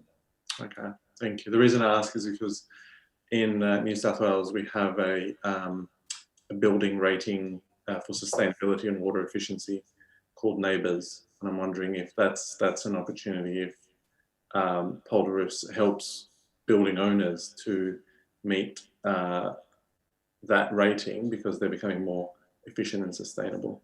Mm-hmm. Thank you. It's one of the unique things is that also part of Resilio, we've been looking a lot not only at the social side but the policy side. As when you transform a building, you are taking it's a private building, but it now has a public good, and what we want to do is expand that public good of water, and then it's who will take agency to pay for that. So we're replacing some sewers. So, you know, the municipality sees that benefit, but how much can they incentivize a private building owner, and how much does a building owner get out of it coming back? So it is interesting. It's new territory, and we're glad to be able to explore it and see where the best way to apply it is. Thank you. Yeah, I think there's great opportunities for that. Thank you. Thanks, Brian. It's been really interesting hearing about the polder system, and actually we all got a bit of a culture lesson, I think, on what a polder is. So thank you for that, as well as sharing your really interesting new technology. I'm very eager to watch where this one goes. Great. Thanks so much for having me. Looking forward. Thanks, Brian. Next up, we have another technology from the Netherlands. So we're staying in the same country. This is probably the first and only time this will happen during the festival. The next technology will be DISA. So this is one based in the Netherlands. It has a technology readiness level of 8. So that means it's underway with initial commercial trials.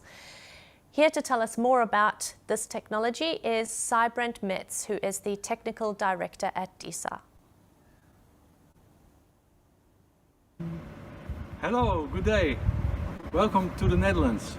My name is Sybrand Metz and I'm the technical director of DISA, and we're here today in Sneek, where we have the most sustainable wastewater treatment plant in the world. Here in Sneek we have 230 houses, and they all have a vacuum toilet and they have a kitchen grinder. And those vacuum toilets, they save a lot of water. They save you 90% of all your flushing water. That's a huge amount. And the other advantage is that you concentrate the wastewater very good, so that it's easy to treat and you can extract a lot of valuable components out of the wastewater. So the wastewater is here collected in tanks, and we have here a vacuum tank for all the houses here, and a grey water tank, and from here the wastewater is treated to this wastewater treatment facility, where we extract value from the waste. And Parapos will tell you all about it and how we do that. Welcome to the inside of our wastewater treatment plant. My name is Parassos Hadjopoulos, and I will tell you about our treatment process. So as Ibrahim already told you, we separate our wastewater into black water and grey water and do individual treatment for both streams. Our black water is getting pumped inside the treatment plant and then it's treated inside this USB. It's an anaerobic digester where it converts most of the organics into biogas that contains a lot of methane, and this we give it back to the houses in the form of heat. Then after our digester, we have other steps where we can either remove nitrogen with Anomax bacteria, or we can use other processes to recover nitrogen and phosphorus in the form of fertilizers. And then we have a separate grey water treatment where the grey water is treated with activated sludge, but this uses less energy than the conventional treatment plants because we have already removed most of the organics in the black water treatment. So after our activated sludge, we can use a final step to produce a recovered water effluent. This is being done by a nanofiltration membrane, and this produces a very safe and drinking water quality reclaimed water. Thanks for your attention. You can read all the advantages of our system here. If you need more info, you can look at our website www.desa.nl or send us an email. It would be great to pilot this technology also in Australia so that you can see and experience the unique advantages of treating your wastewater locally. Thanks for your attention. Thanks, Sybrand. That was a really fascinating presentation. I loved the start. Welcome to the Netherlands. It really did look like you were in the Netherlands. Fantastic background there. So welcome to the festival. I can't hear you.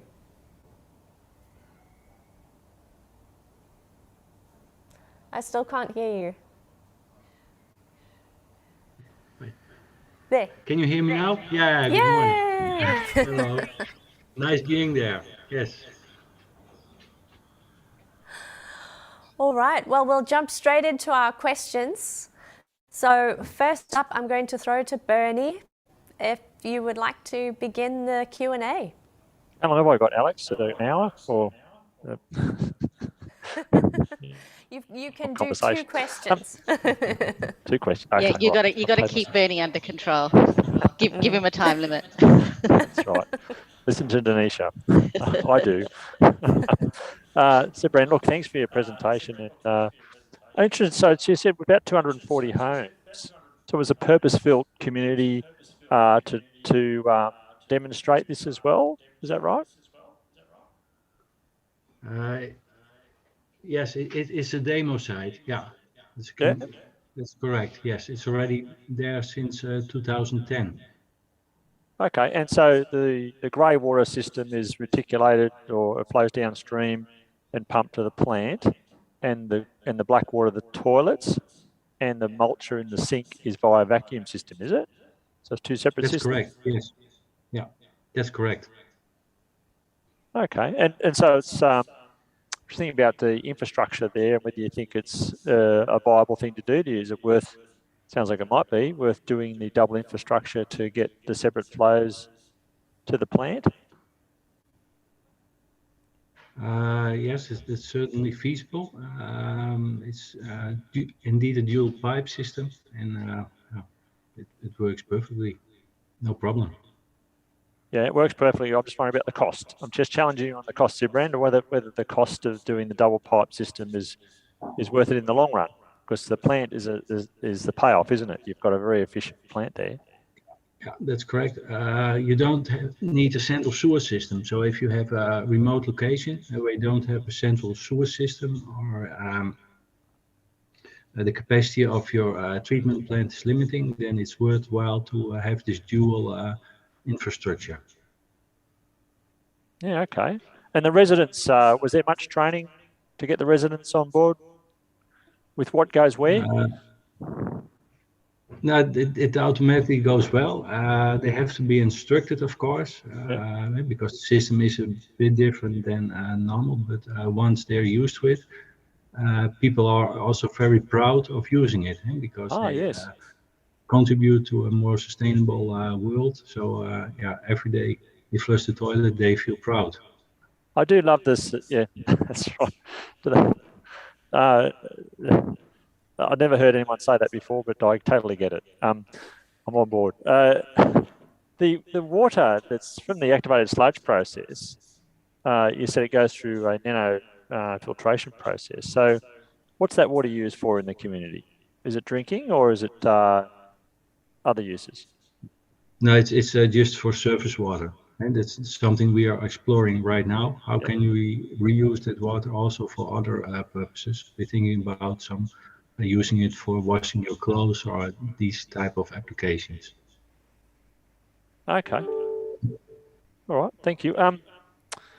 And so the total energy used for the total system is okay too. It sounds like it's. I guess the thing I'm pointing to is I love the sustainability of it. It looks like a very sustainable model.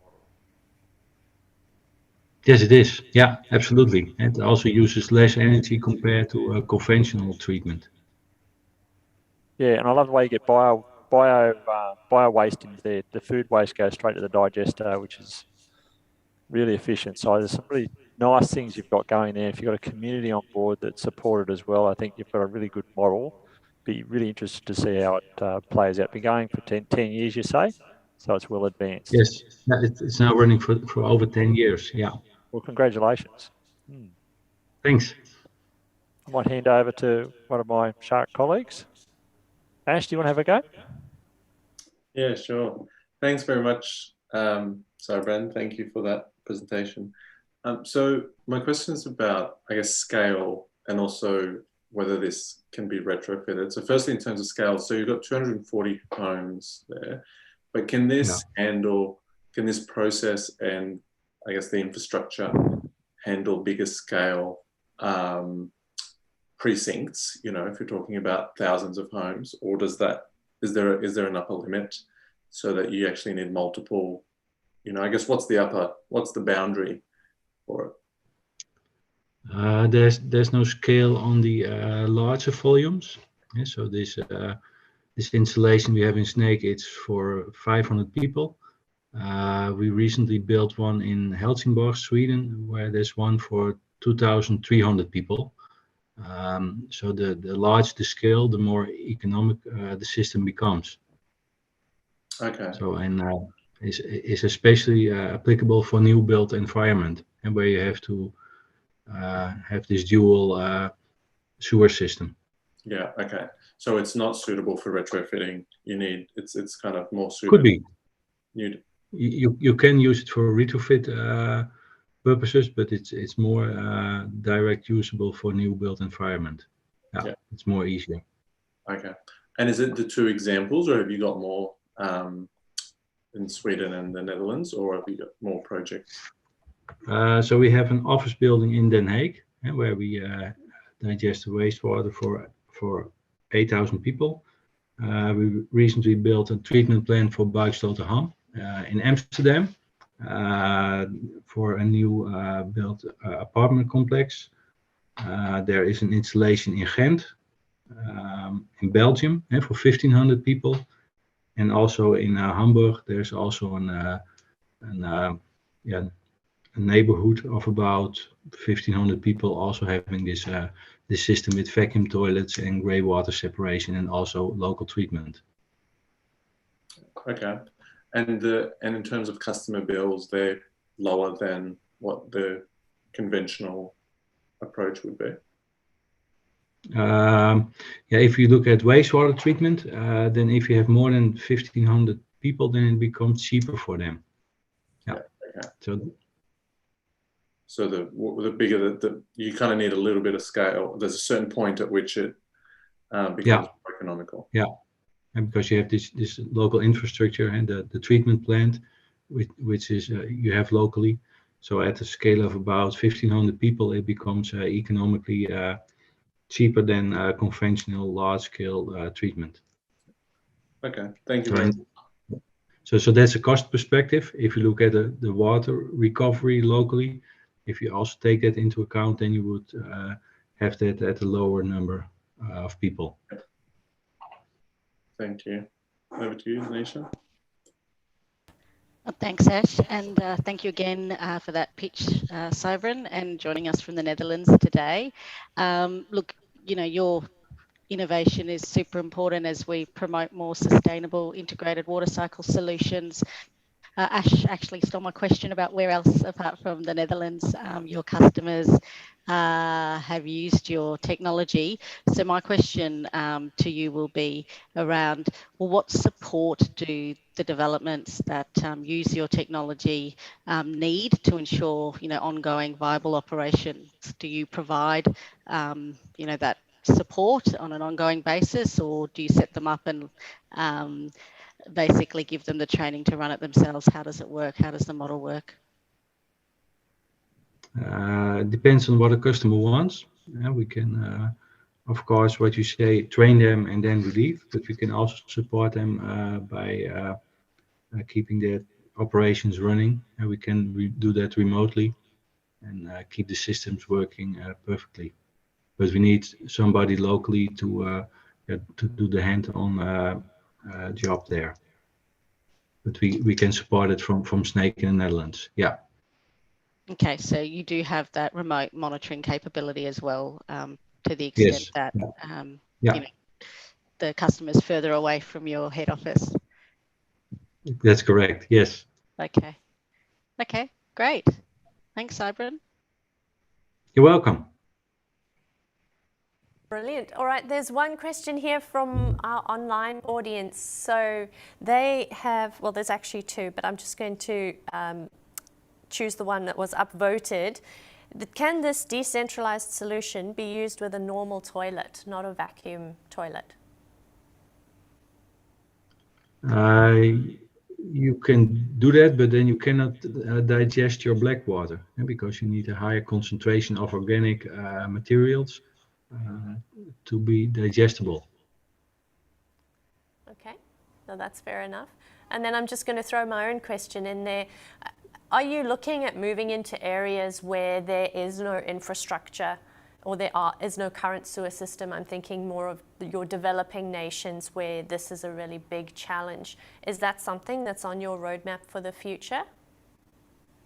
Yeah, we're looking for locations where there's no central sewer system yet, because then it becomes very attractive to apply this system, or where the capacity of your wastewater treatment plant is limiting. Yeah, I'm from South Africa, so I see huge application for this technology over there, where water scarcity is a massive challenge, and they also have very limited infrastructure from a sewerage point of view. So I think that would be fantastic. Yeah, I think so. Yeah, agree. All right. Well, that's all we've got time for today. Thank you very much, Sybren, for joining us in a very early morning for you. And we thank you for Thanks the presentation. For being there. All right. So we've come to the end of our Shark Tank, but before I let everybody go, we are going to do some voting. So a reminder that the people who are watching on YouTube get to choose a winner. So there'll be a People's Choice winner. So if you can scan the QR code that's on your screen now with your mobile phone, or you can just follow the YouTube link in your browser window or also on your phone, that'll take you to Slido, and the hashtag is #SWIF, and you can choose the technology that you think was the best out of this Shark Tank today. And whilst you're doing that, I'm going to play you a video from our sponsor, the Department of Primary Industries and Environment. Thank you very much to them for being a fantastic sponsor of this Shark Tank on water security.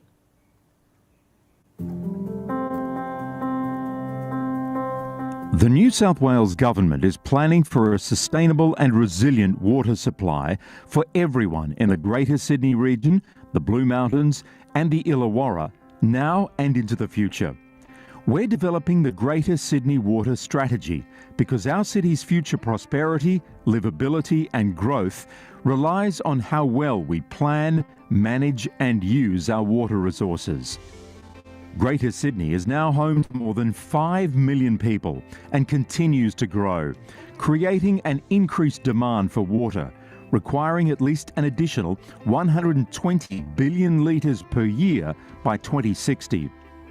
We've also recently faced one of the worst droughts on record, with dam levels dropping more than 50% in just 2.5 years, and water quality challenges due to major bushfires and flooding.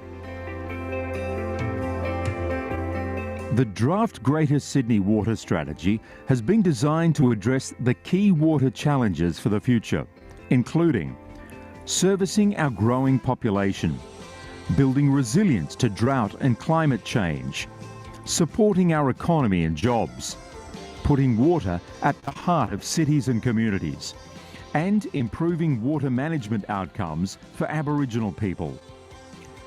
Addressing these 5 key priorities ensures that we understand how much water we need now and into the future.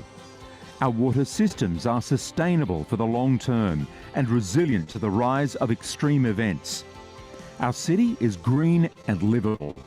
Our waterways and landscapes are healthy. And water management and services meet the community's needs. We're looking to make the best use of existing infrastructure and our precious water by increasing the focus on efficiency and conservation, with the draft strategy recommending a suite of new measures covering new household and business water saving programs, best practice water standards for new buildings, and continuing to work with communities and business on simple ways to save water. However, even with greater efficiency and conservation, ensuring we make the best use of existing resources, we'll need new water supply sources in the near future to support the growth of our economy and population, and ensure we remain resilient to times of prolonged drought. Sydney has a much lower rainfall independent supply than other cities in Australia, so a range of initiatives have been identified in the draft strategy, including expanding or building new desalination plants, increasing our use of recycled water, and exploring the community's view on purified recycled water to supplement our drinking water supplies, as is happening around the world. The Greater Sydney Water Strategy is about the actions we need to take to ensure the future of our water. It will ensure our water continues to support the economy of Australia's most populous and productive city, and recognises that water plays a significant role in our enjoyment of a green, cool and livable Sydney. To read the draft strategy and provide your feedback, please visit our website.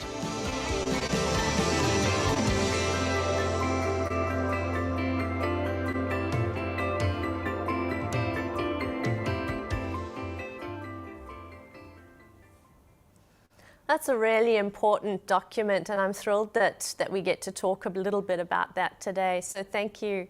Thank you to DPI for sponsoring this Shark Tank on water security. I think it's very timely, and I'm very excited for the next decade. I think there's going to be a lot of exciting developments happening in this space. What we'll do now is just have a quick reflection around the room from each of the sharks on what they thought of the technologies without giving away the winners, because that will be tomorrow evening. So I will ask Denisha first. What did you think of the technologies today? Oh, thanks, Alex. Well, I've been super impressed with the passion and ingenuity from all the innovators today. Really was a great set of presentations with technologies that I think have strong potential for success and some opportunities for cross-collaboration that a few of us pointed to when we heard the pitches. Looking at the judging criteria of desirability, feasibility and viability, I think every pitch will get a strong tick from me for taking us forward and solving the water security challenge. And it will be a difficult one for us sharks to decide, but I think honestly that's not a bad problem to have. So I look forward to working with Bernie and Ash to align our thinking and announce the winner tomorrow.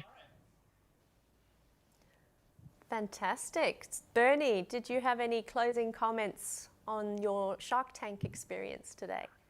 Well, I think it was great. I love interacting with people like that, the inventive, creative people. I love working with creative people like that. So it was a great session personally for me to be able to interact. And I think the thing for me is that while water utilities around the world are natural monopolies, it tends not to have a lot of innovation. But we're getting to a point where water security and sustainable outcomes are what's driving the innovation. So today we saw some really good opportunities to leap forward in the way we treat water, the way we look after water, the way we close the cycle, the way we harvest additional water. So there's a lot of good minds working on good solutions. So we saw just a taste of it today. It was a really good sample of what's possible that might not so much disrupt, but enhance and help the livability for the look at the picture behind Ash of a city that he serves, and we're all the same around the world. We're looking after our communities that we're working on. So we want to improve livability. We want it to be affordable, and we want it to be sustainable, like Denisha just said. So some really good submissions there today. Some great people. I really enjoyed it. Thank you. Thanks for the opportunity. Thanks, Bernie. All right, and over to you, Ash, as our sponsor. Thank you very much for joining us today and for supporting the bringing together of this Shark Tank. Thank you for having me, and thanks for the opportunity. As you know, as Denisha and Bernie have said, it's great to see the range of technology out there. I also kind of feel like I've been on a journey through many parts of the world, which is nice. But it's also a reminder for me about how we need to reach out and identify the opportunities to partner with the right people who are really going to help us. At the start of this, I mentioned that I think we need courage, wisdom, and justice in serving our community. And I feel like all the presentations today have demonstrated all those qualities. And now it's on us to have, to make a difficult decision about how do we support, and it would be great if we could support them all. But there's definitely a lot of opportunities out there, and hopefully the participants got something out of it as well, including some of that cross-fertilization of ideas. Thank you very much. Thanks for having me. Thanks, Ash. And you raise a great point there, that it's not just it's a two-way street, I think, for an upcoming tech company, a startup, just to have that level of engagement and interest from an end user early on. It really helps them to iron out, well, what direction should I be going in? So sessions like this are really invaluable to those tech companies that are able to come along. All right. That's the end of our water security Shark Tank. I'm now going to introduce our next bit of entertainment. So you're in for a treat. We've got Junkyard Beats up next, and they have been involved with Sydney Water for many years, helping to entertain the community with interactive percussion performances at their Beat the Bottle campaigns. These community-led initiatives helped clean up our waterways and raise awareness about plastic waste. And the Junkyard Beat crew delighted the crowds with their recycled objects, turning them into musical instruments. Their director, Oded, says, "Open your eyes, ears, and mind, and you'll see that you are surrounded with musical instruments." These next performances are ways Oded has kept busy until they can get back on stage. Enjoy this water-themed hang drum performance, followed by a one-man rhythm performance, COVID style.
Thank you again to Junkyard Beats. Hopefully they're able to get out and about in the community again now that we're opening up, because they're just so much fun. Absolutely, yeah, love that performance. Well, now we've got what we've really flagged as one of our highlight events for the festival. Obviously, the rivalry between Australia and the UK has been a long one. So to settle the debate once and for all, we've decided to go up against Northumbrian Water and have a debate about who is the most innovative. So it's going to be a brilliant debate, really, on who does innovation better. But this time we're calling it the splashes, which is a take on the ashes, as we've mentioned that before. So we really want to, and you'll hear, well, I'm sure we'll hear heaps of examples of how we're using some fun sort of cricket puns and analogies. You know, we're going to see a bit of sledging, I think, Anna. A lot of sledging. Probably a few bounces, sixes, and they'll hit it out of the park, perhaps. Yes, definitely. While this is a light-hearted debate, we need to remind you about what's at stake here. We have our very own Splashes trophy, which is up for grabs between Australia and the UK. This trophy is a state-of-the-art, highly water efficient, very incredible sensor technology. It's a toilet, but it's a big prize, and we'll put it to the teams to see who can take home the Splashes trophy this year. Absolutely. And look, we might not have Shane Warne, Anna, on the team, but we've got Shane Jacobson. We sure do, and plenty of classic catches, so keep an eye out. Before we take you to the great debate, though, we would just like to thank the sponsor for today's debate, which is Confluence Water. Really appreciate your support, and yeah, look forward to having you on board as we move into the debate. So over to the team. Sit back and enjoy.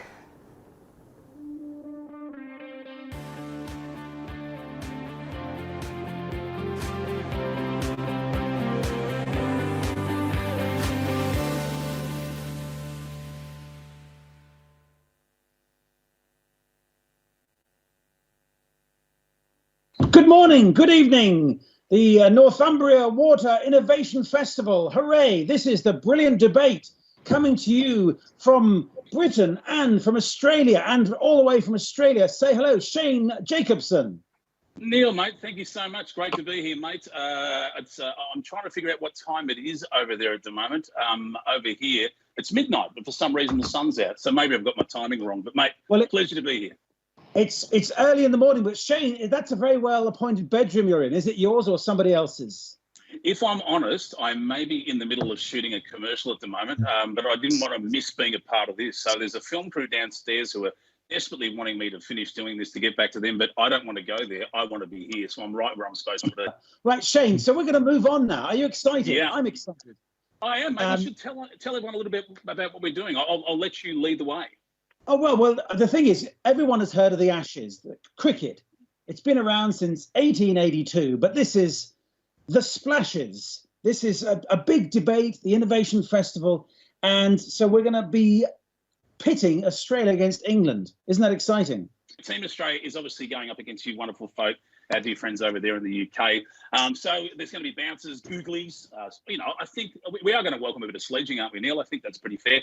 The question is, who will triumph? That's the big question. Will it be customers, society, or perhaps I would like to think planet Earth itself, which I think is the way it's going to go. So our Australian and England teams will be competing on who is better at innovation, Australia or the English. Who is better at innovation? Neil? Well, interesting as well. Of course, Team England, like the English cricket team, it features Welsh people, Irish people, Scottish people. But we are going to be asking questions. This is how it is. We ask a series of questions we'll put to each team, and then they have the chance to come up with the best, most creative, most innovative answer. They can have help from their teammates. Now, Shane and I will be trying to keep score. Have you got a pen there, Shane? Yes, and I've got a bit of paper as well. Very well. There you go. So it's really top-notch tech here. The cyber team is working hard on the scores. We may need some audience participation later on. Who knows? It might be a draw. It may well be we have to go and ask the audience. But it's going to be a very clean fight, I can assure you. Oh, I don't know about that, Neil, but anyway, I'm glad to hear that you're going to play it fair.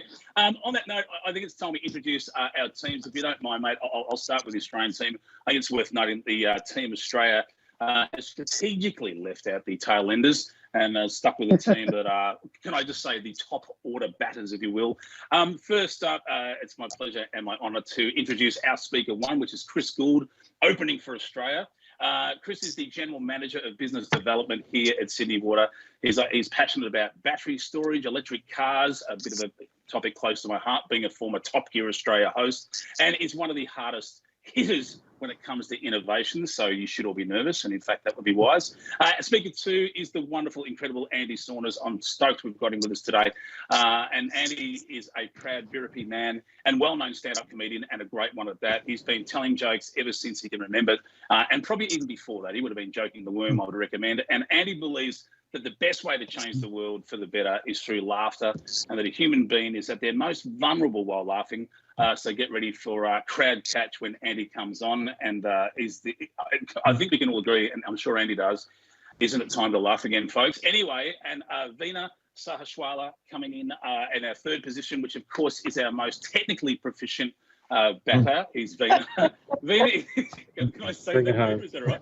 Veena is the Director of the Sustainable Materials Research and Technology Centre at the University of New South Wales. I don't think she knows I went right through university as a kid, only because it was in my way. I used to ride through it to get to the tuck shop. But anyway, she's well known for her contributions in building a waste-free economy, innovating micro factories, and inventing green steel, which is an alternative to using coal in the steel production industry for many years. Veena has also been a judge on our TV screens here in Australia on the ABC TV on the show The New Inventors, and that is my team, Neil. Good luck beating that. Well, it's a mighty fine batting order that you have there, but let's see how the pitch plays. I can see there could be all sorts of movement in the air, because right, coming first up, Nigel Watson, who from Northumbria Water, he's worked across the world. It says here for more than 30 years. He doesn't look that young, frankly, but he's worked for people like Microsoft and Vodafone. He's the CIO of Northumbria Water. He's responsible for the innovation strategy and execution. Can you believe that? And he's massively behind this innovation festival. And it's been around now. This is its fourth year, nearly 3,000 participants from 900 organizations in 37 countries. Lots of ideas have been generated. But Nigel, what does CIO mean? Chief Irrigation Officer? Chief Irrigation Officer, exactly right. And you're right, Neil. I wrote that 10 years ago. It's 40 years now. Yes. Is that right? Indeed. Well, yes. And I used a photo from 10 years ago as well.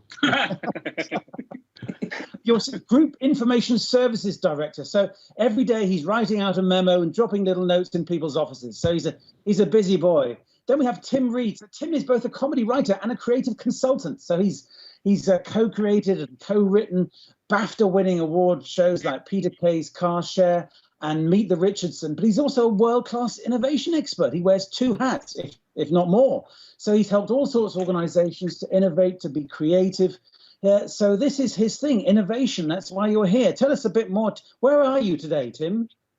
So I'm in a mill town in the Peak District up in the north of England, where it's the sun is just peeking up over the hills at the moment, as I can see out of my mill window. I'm trying to paint a picture here for you. I'm also sat in front of two chairs, as you can probably see. Well, those two chairs look a little bit like this is the headmaster's office and naughty girls and boys come in. That's right. But here's the magic trick. You see, it's three chairs. Can you see that? It's like, you just don't know where you are with me. How many chairs have I got? A crazy innovation guy. So also now we have a very strong batting order, as you say, and indeed bowling as well. So we have also Carly Perry. Carly Perry is the water sector lead for management consultant SEA Partners. She leads strategy development for the water sector at SEA Partners with 15 years experience spanning across the water sector globally. And she leads Spring, the innovation sector centre of excellence. Carly, is it true you're often to be seen riding a horse across Richmond Park? This is true. This is true. And I am hoping to do it in a Halloween outfit in a few weeks as well. Riding with a cape across the park. That's the dream. Right, we're going to toss a coin now. Actually, Neil, can I make a suggestion? Because I was told about us doing a coin toss, and I don't carry cash anymore. Should we do a credit card toss, and it's numbers up or CCV down, whichever it is? Is that all right? Because I don't have a coin, so we'll do the credit card toss, surely. Who carries coins? Do the credit card toss. So, shall I call, or shall I get one of them to call? Someone can call it out. Tim, Carly, what do you? Carly seems the most responsible of our team. So why don't you call? So numbers up or the other one? Numbers up. Numbers up. Good luck, Carly. Good luck, team. Here we go. Good luck. I'm going to throw it on the bed behind me. Here we go. Oh, no, I'm sorry. It's gone our way. How will we know? Well, to be honest, I was going to call it my way. Oh, that was a bit dodgy, that, Shane, I think. I don't know. How do we know? You start early. Can't question the umpire. Yeah, dodgy as Steve Smith. I don't think it would be fair to call that a little bit dodgy. I wouldn't think it would be fair to call that completely dodgy, to be honest. TMO. What's TMO? Isn't that the third match official? Oh, Yes. it's the third match official. Yeah. Yes. I can. I've got a team of people here. I'll just get them to confirm. We were happy with that. Yep. As I stare into an empty room and lie again. Fantastic. Well, we'll start batting if we can. Let's get things going there. Chris, you're first up for us. I have full faith you've been placed as first batsman for a very good reason. So here we go. Here comes the first ball, folks. We are away. So the idea is you've got to finish this statement. I'll say it again. You've got to finish this statement. And the first statement I have is, when I think of innovation, I think of... So one more time, finish the sentence. When I think of innovation, I think of... Chris, over to you. Yeah, well, g'day, Shane. And talk about going big with your first ball. Good thing I love these sorts of questions. And I was expecting a big one from you, but mate, I thought you were an Aussie. You're supposed to give me an easy one to start the batting. Look, opener, you deal with what you're given. Wow, good question, mate. Look, when I think about innovation, I think of the grand and I think of the micro, and we actually need both of those. One without the other actually means that we're stationary, we're stuck, and we keep on doing the same thing over and over, which is pretty much the definition of insanity. And Shane, I'm going to tell you why we need both. I'm a dreamer. I love thinking big. I'm one of those wackos who fantasizes about how we use our scarce resources of water more than once and how we can mine all of the resources that come out of our wastewater. And yeah, that's the pee, that's the poo. And Shane, you know better than most of us that Kenny happens to be one of our cultural icons. I mean, you fantasized about that. I fantasize about the pee and the poo. But a bold idea is, and one that's big, is how can we actually use all of those resources to create this green, cool, lush city where we can use the resources over and over and over without feeling guilty, without knowing we're going to ruin our environment, and something that doesn't look like life on Mars. And I can hear the Northumbrian folks saying, yeah, but he's telling me it's streaming. And extra points for anyone that can pick up on the Aussie movie that's from. Newcastle. Got to make them harder next time. I've got to think quicker. We need to think big and we need to think bold. It really challenges our view of what's possible. We need dreams to inspire a different future and stay the course. And so when you ask, when I think about innovation, Elon Musk comes to mind. Colonize Mars. And a bit further, colonize it into a green, cool, lush city. Holy moly, that's bold. And on the micro side, we actually need people to get in, solve parts of the puzzle, and not at the big end of town, but something that comes to mind. And this is probably going to frustrate and it's sort of sacrilegious for the folks in the water industry, because it's a paradigm that's existed for a very long time. When I say, what about incentivizing longer showers? We've all been about shortening showers, using less water to save the scarce resource we've got. But what about a space where we're actually using showers for as long as we want? All of the energy is renewable, and that water, once we're finished with it, goes into creating a cool green city. And the reason why I say that, and I'm going to leave that as a final point, is I do my best thinking in the shower. I do my best dreaming in the shower. And what if we're in a world where actually our showers were longer and not shorter? I reckon we'd be so much better at innovation. I do a lot of good things in the shower. Yeah, well, what a perfect answer. And I'll be honest, Chris, you said it so well. I was actually going to describe all that exactly the same way that you did, but I thought I'd leave it to you. No, mate, incredible answer. And I don't want to make people jealous, but for those of you across the ocean there, I'm a very proud ambassador of Sydney Water here in Australia, and I live rurally, and I've got 236,000 litres of water on my property. I have quite a lot of water tanks. So believe it or not, in our house, we do get a chance to have those longer showers. So I hope the world gets to meet my joy. That's our first hit at the first ball, Neil. Good luck, because I'm calling that a 6. Anyway, well, I'll flick it to you. I wasn't quite talking longer showers. I think I wanted a longer answer, frankly.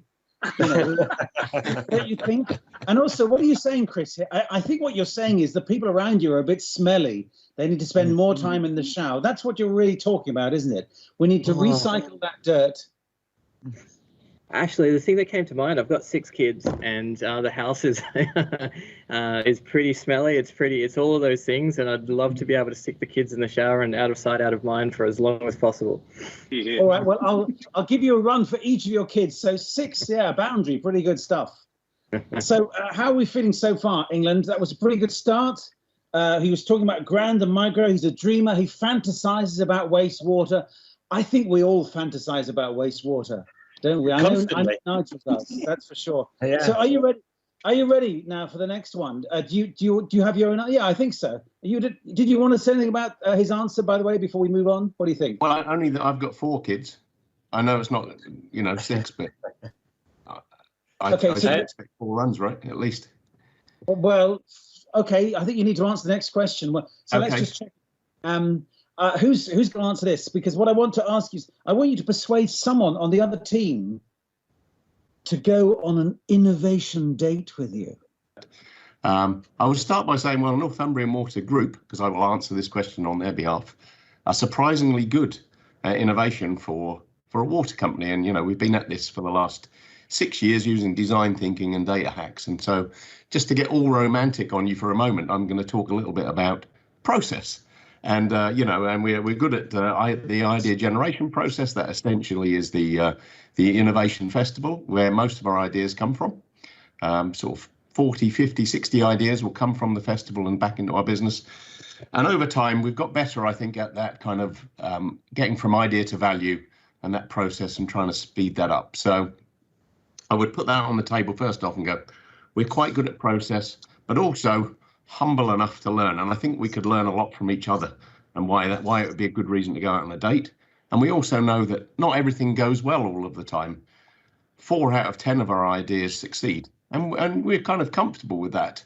And I think that's probably, not a bad characteristic to have if you're looking to go into a relationship.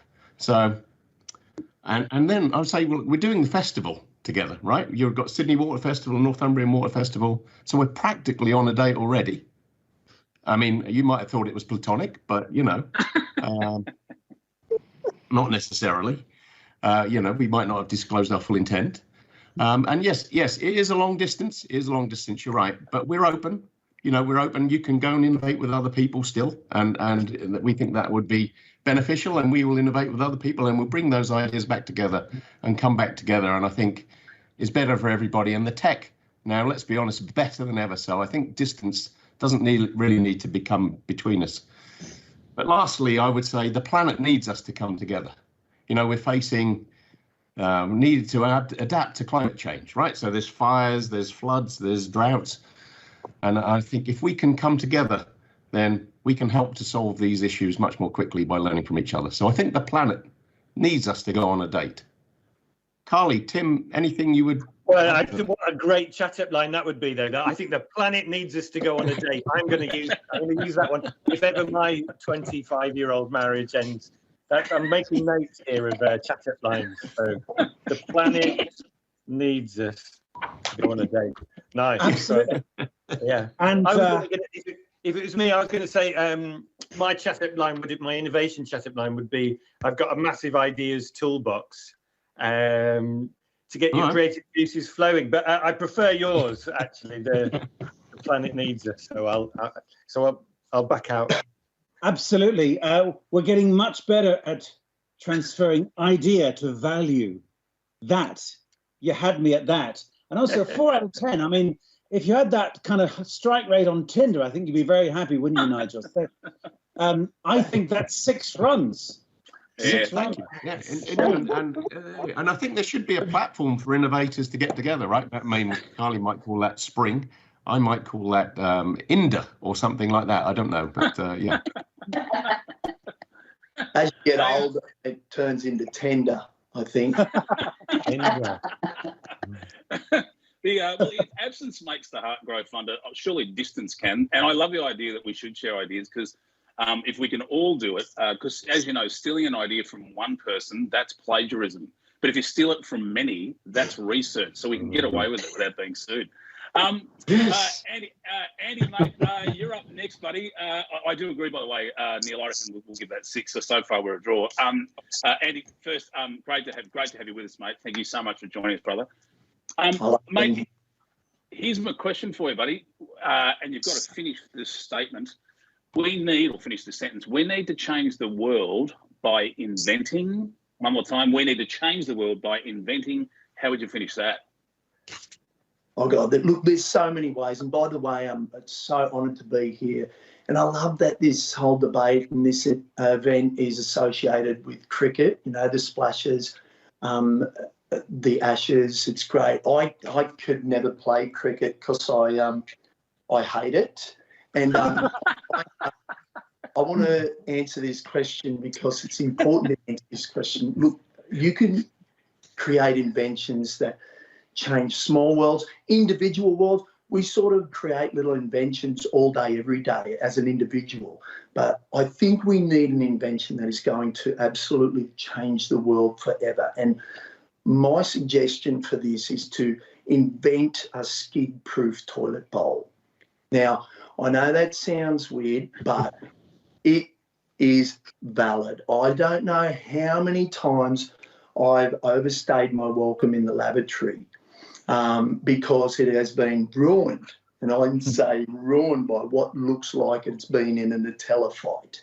For years now, humans have been in an agonising, painstakingly journey and strategically positioning themselves over the bowl while doing a number poo so as not to hit the bowl and just hit pure water and hopefully making a little splash and creating what's called a poor man's bidet. Win-win. So, Andy, you're not going to believe this.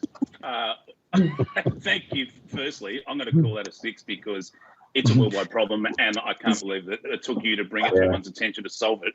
I'm not kidding you when I say I did a TV show called after a film Kenny. For those in the UK, as I said before, there was a film about a character I played who was a Portaloo technician, if you will, for the want of better terms. But I actually did a world tour for a TV show called Kenny's World.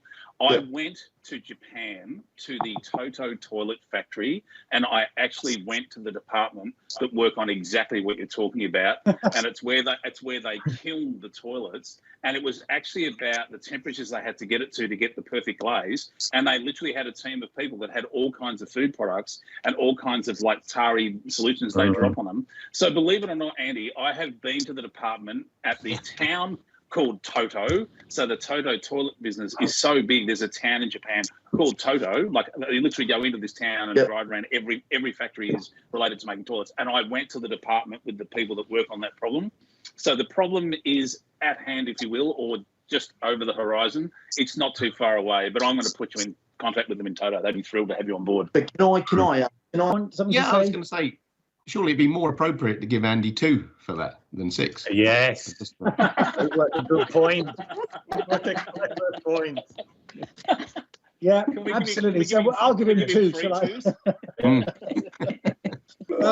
All right. So the next question, and this, who knows, this may be a no ball. So are you ready, Tim? This is going to be one. I'm ready. And as part of innovation is knowing when to end something. Yeah, So well, I think Andy needed to know when to end that. He spent so long at the crease with his last answer that I'll do my best to know when to end my answer with this. But sorry, carry on, Neil. So you break up with yourself. Yeah, so knowing when to end an idea. I mean, that's such an important point, because if in idea generation we get it right, we have tons of ideas and we get going, we get in a flow, not the kind of flow again that Andy was telling us all about and giving us problems about, but in an ideas flow. We have a ton of ideas. It is important to know when to kill an idea, when to end and when to leave the ideas session. So first off, so the quick answer, when to break up with yourself.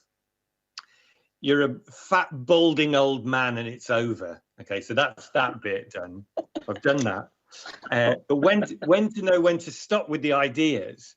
I often, if I'm running an ideas session, I say it is tough once we've had a load of ideas, getting it down to the one, killing off all the others, and getting down to the one idea that we're going to go ahead with. Because having 100 ideas is as useless as having none, because you can't do them. You need to end up going, let's kill off the ideas that aren't going to work. Let's end those before we start to chuck a load of resource in it. And I often describe it, I say it's tough to do that because we're emotionally attached to the ideas we've just had, but we've got to kill them off. So I try and explain the emotional torment that we're about to go through by saying it's like you've got a house on fire and it's full of puppies, right? The house is burning down, it's full of puppies, and you've only got the time to run in and save one. And you're going to leave all those, and you're going to hear them, the ones you've had to leave behind. You'll hear what happened. It's hard. It's tough listening to those puppies singe and yap, and they can make a hell of a racket, but you've only got time to save one. And I think you have to be ruthless at the end of an ideas session to be able to kill off the ideas that were just part of the process of coming up with that killer idea you've got. I'm not sure if that's answering your question, but what I swung my bat and gave it the best shot. And I think that's the big point I'd want to make is when you want to end something in an ideas session, you've got to be ruthless at working out, right, which is the one we're going to focus our attention on. And that's how you give that idea the best chance of actually happening. Thank you. When I talk about this idea, my immediate answer was it's not you, it's me. But Neil told me to stick to my day job because it wasn't very funny. But the other thing, I sort of mentioned, 4 out of 10 of our ideas succeed, and I think of some of the ones that failed, and the moss tree comes to mind actually. So out of our first festival. And usually the reason why they fail is it wasn't technically or economically feasible, and maybe the technology hasn't quite caught up. So I think when you're thinking of breaking up, it's kind of like it's not matter. It's not that it's never going to work, but it's not going to work right now. It's often timing. Yeah, absolutely right. So that's on a date. It's not going to work now, but come back in 5 years when I've got the technology. Yeah, exactly. Yeah. But if I'm dating puppies or people, I always go on looks. I don't want to be shown. Yeah. Yeah, it is instinctive, isn't it? Sometimes it is an instinctive thing. It's the same with the puppies. How do you choose? Sometimes it is just on the eyes. It is. So as those puppies burn away, we rescue one, just little cavapoo. I think we can give you 6th there. So well done, Tim. Carly, do you have anything to say about puppies?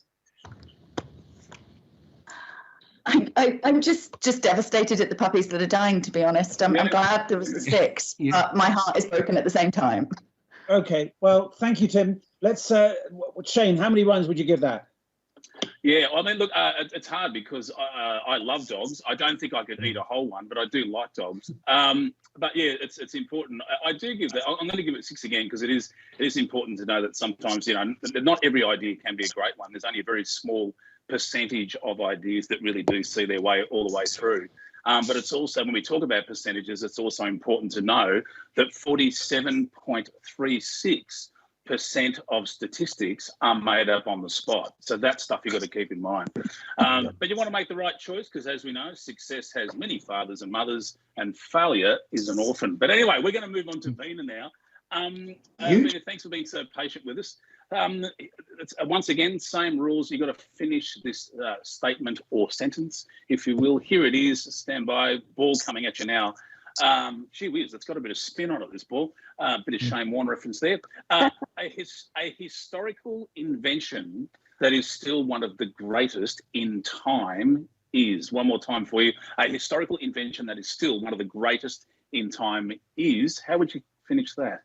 Well, you know, it's for me, an engineer who is so passionate about everything we've heard about today.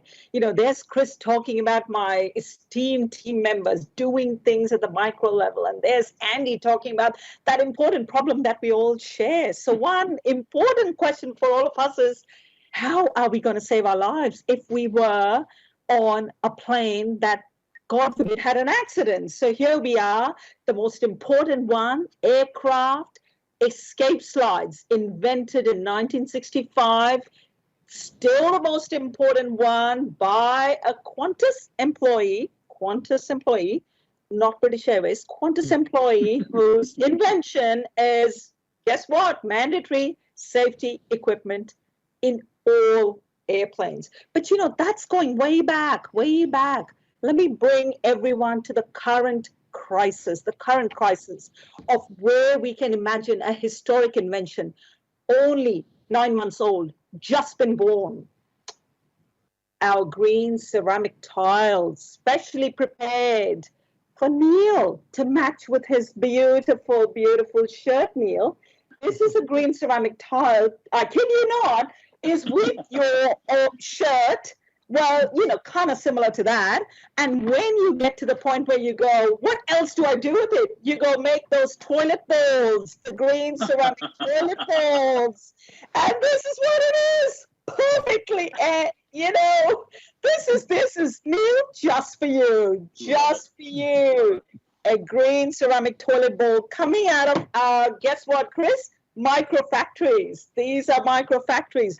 Just been born. So there you go. We are ready to customize. Move aside, Toto. Here we are, the Aussie green ceramic toilet bowls. You can make all kinds of ceramic products out of this, from floor tiles. And of course, you know, we want to throw a few things in there for you, Nigel. One that might even match your beautiful t-shirts. So next time you want to put away some of that, you come to the micro factories that have been invented right here in Australia. So there you go. Whether it's about aircrafts to green ceramics, we can take all kinds of waste materials.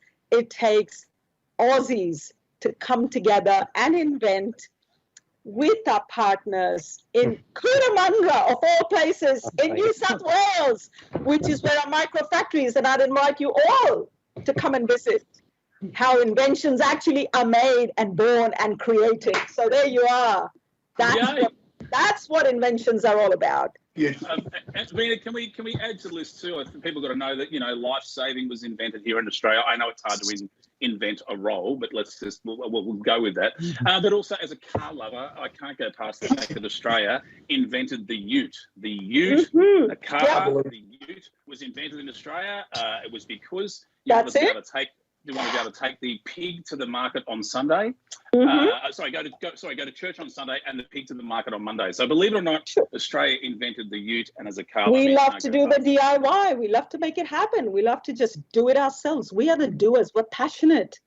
We bring inventions to life. We are innovators and inventors. We know how to make it happen. We don't just talk. We drink a glass of red wine, and then we invent. You make it March.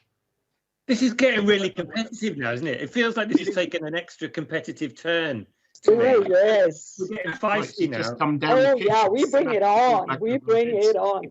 Now, Neil, I'm not sure if you've got a window in your room, but I do have a window here, as you can tell from the natural light coming in. You can't see from where you are, but I've just watched that ball. It's actually just got to the boundary, and as we know, that makes it a 6. Well, exactly. As you said, there was spin on that ball, but the reverse sweep was extraordinary. You had no idea that was coming. Just you saw the ball. And as you say, it just landed outside Shane's window. I can't believe it. That's 6 runs. I must say that was very impressive. And please send me a tile and I'll get another shirt made out of it. Absolutely. Would love to do it. Well, great. I'm just sensitive to Shane's got to get back to those grocers, hasn't he? So we should move on with the next question. They're going to be keen for you. So, Carly, are you ready? Just take a breath. I think you're there. So an Aussie, a POM, and a regulator walk into a bar? What happens? An English person, an Australian, and a regulator walk into a bar. What happens? Okay, well, let me buy some time whilst I think about not insulting someone with that. But just wanted to say, super excited to be here. I am a massive cricket fan, been to the Ashes lots. Also, and have English and Australian passports, which I'm hoping to keep both after this. That is my goal. But really wanted to say credit where credit's due when it comes to innovation. And Shane mentioned that sledging was allowed in this. So, you know, we all know Australia's very proud of the Hills hoist, but let's move away from hanging up clothes and move to a more recent invention. If we think of innovation as problem solving and being creative, the Australians are very good at bringing a household item into that, and maybe might have a little prop here of a little piece of sandpaper that might sometimes be used to problem solve when losing at games of cricket. So just want to give credit to credit's due. But, you know, as a recent innovation, good work. Yeah. She went there. Can't believe that, Carl. Sorry, I still But to come back to the question, So, an Aussie and Pommy and the regulator walk into the bar. So, an Aussie is there, sipping away at their schooner of Tui's, enjoying it. The Pommy is there with their pint of Bishop's Finger, enjoying that. The regulator orders a glass of water and says, "How much?" Well, I was going to say to the regulator, we go, I don't know which one of you it is, but one of you's paying. And but I think in the end, perhaps they would have had a conversation about how they all need to help each other, because I think it's true, our sector cannot stand still, can it? And I think the regulator, our respective regulators indeed have to allow us to take some risks to innovate. And I hope we're coming to that point of understanding. There you go. Well, that was pretty, Carly. I thought you were taking a cheeky single, but you managed to land a couple. And then the fielders, they overthrows. What can I say? So you ended up with 7 runs there. Extraordinary, cheeky. Just a little thing. Running and the overthrows are 7 runs there for Carly. Fantastic, and a pretty good sledging there with the sandpaper. Yeah. I think we know the regulator would actually do what we call the pub haka, which is when it's time for the regulator to pay. They're the ones that go, "Oh, mate, sorry, I haven't actually got me any money. I can't find it. I don't know where it is, mate." Well, last pub joke, which is the guy that goes in. I'm just going to tell a pub joke because that's what we're here to do, Andy. Have a bit of fun up here. Which is that they go in and there's a $3 deal for a pint, a pie, and a friendly bit of advice from the publican, and it's in an Australian pub out in the middle of Australia. So the guy says, "I'll have that $3 deal." So with that, he gets the pint, the pie, and with that, the publican walks off. And the guy said, "Hey mate, what happened to that friendly bit of advice from the publican?" The publican said, "Whatever you do not eat that pie." There you go. So it's now time. We've got one to go. I'll tell you what, for Australia, I'm going to open this up to all of you. One of you can decide who's best to answer. If we have any answers from our team, why Aussies do innovation better, because we have a bit of a power play here. If we can squeeze it in, I don't know, just seeing what happened. Is what's our best water innovation? Nigel, Carly, what do you think? What's Simon? Sorry, Tim. What do you think? What's our best water innovation? Nigel, Carly, Tim. So, what I'd say our best innovation with water is tea. Is boiling it up and sticking tea bags in it. There you go. Part of the reason why I think that's such a brilliant innovation is because we stole it, obviously, from India, China, all around the world. And as we were saying before, often, in fact, Shane said it, I think, that the best innovations are stolen. So we've taken from all the best we found from all around the world. We shoved it in a paper bag and poured boiling hot water on it, and now we're known for it around the world. And where would we be without tea? And in fact, I think tea fuels other idea sessions because it gives us the brain power and the energy and the hydration to come up with a load of other ideas. So that I'll stick with tea. Great. Carly, do you have one? I'll just add in to that. I think it's our people.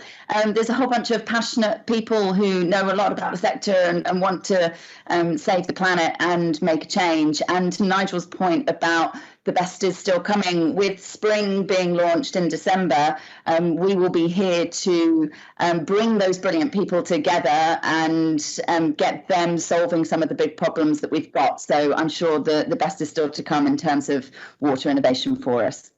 Great. Thank you very much. Now, Shane, I don't know if you're totting up the runs here. How's it going so far? I'm looking at the numbers. It looks like each team has scored 350. I'm not sure. Would it make more sense if we just said 180 for all you beer-holding dart throwers out there? That's why, yes. I was out by a factor of almost 2. So there you go. So, you know what? I think the public are watching this. They're thinking, no, I disagree. That was a 4. That was an edge to the slips. There, we need to review that. Get a look at what happened there. Was there a sound? Is Hawkeye on it? So we're going to go have a public vote. So you can tweet Team Oz, AUS, or Team Ing, and use Innovation Festival as the hashtag. Hashtag Innovation Festival 21. And do it now. We're going to hold on for a little bit. So just while we're sort of pausing here, anybody want to sort of reiterate any of their points? I think we're all quite delighted by Vina and her tiles. I'm going to go get that shirt, I think. And we need to get Andy a new pair of glasses, I think. So, and Chris, it's good of you to stay on the call, because I thought you'd be in the shower most of this session, but thank you for staying for that. If that's not a great way to end, Neil, I don't know what is. Are you hearing anything from the scorers? What's coming in on the tweets score? Well, so actually, hang on, I've got to check over here. You're not going to believe it. I reckon everyone can guess. It's been a theme, and it's going to remain a theme. It's a draw. So that's brilliant. Luckily, we have the Splashes Trophy. So if it's a draw, I think each side gets the Splashes Trophy. Now, as we've been talking so much about this, we'll just have a picture now quickly of the Splashes Trophy. It's totally on brand, totally on the theme we've been discussing. So thank you all very much, the British people for getting up early, the people in Oz for staying up late, and Vina for delaying that glass of red wine just an hour or so before you get straight into it. And Andy for staying out of the toilet for an hour. So that's been tremendous. Yeah, I'm busting. and Tim, we want to know eventually who's going to sit in those 3 seats. Well, I don't know. It's just me. I just move from one to the other until an idea comes. If it's not coming on yellow, I move to blue. All right. Good idea. I'm going to say thank you. So the Splashes, we've had a wonderful debate. Thank you so much. So Tim Reed and Nigel Watson and Carly Perry, thank you very much. You've been fantastic. The English team, congratulations. Thank you, Shane, and thank you for the Australian team. Yeah, and straight back at you on behalf of Chris, Andy, and Vina, and myself. Thank you so much. And you know what? I think one of the best inventions, we tried to get to the bottom of that before, but I think.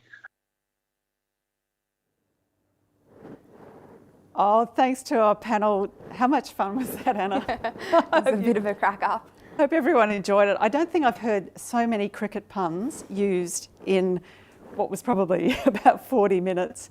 It's a few low blows there too, bringing the... Bit of sledging, bringing the sandpaper incident in. But... Too soon. A little bit too soon, I think. They called it a draw, but as we said, we'd like to hear what you think. And so you can either tweet or vote on Slido. And Look, I'll do a live update of Slido. The votes are flying in. And by the looks of it, I'm thinking Australia might be able to retain the Splashes Trophy this year. Woohoo! Yeah. I think we're pretty confident, Anna, so we will confirm that tomorrow.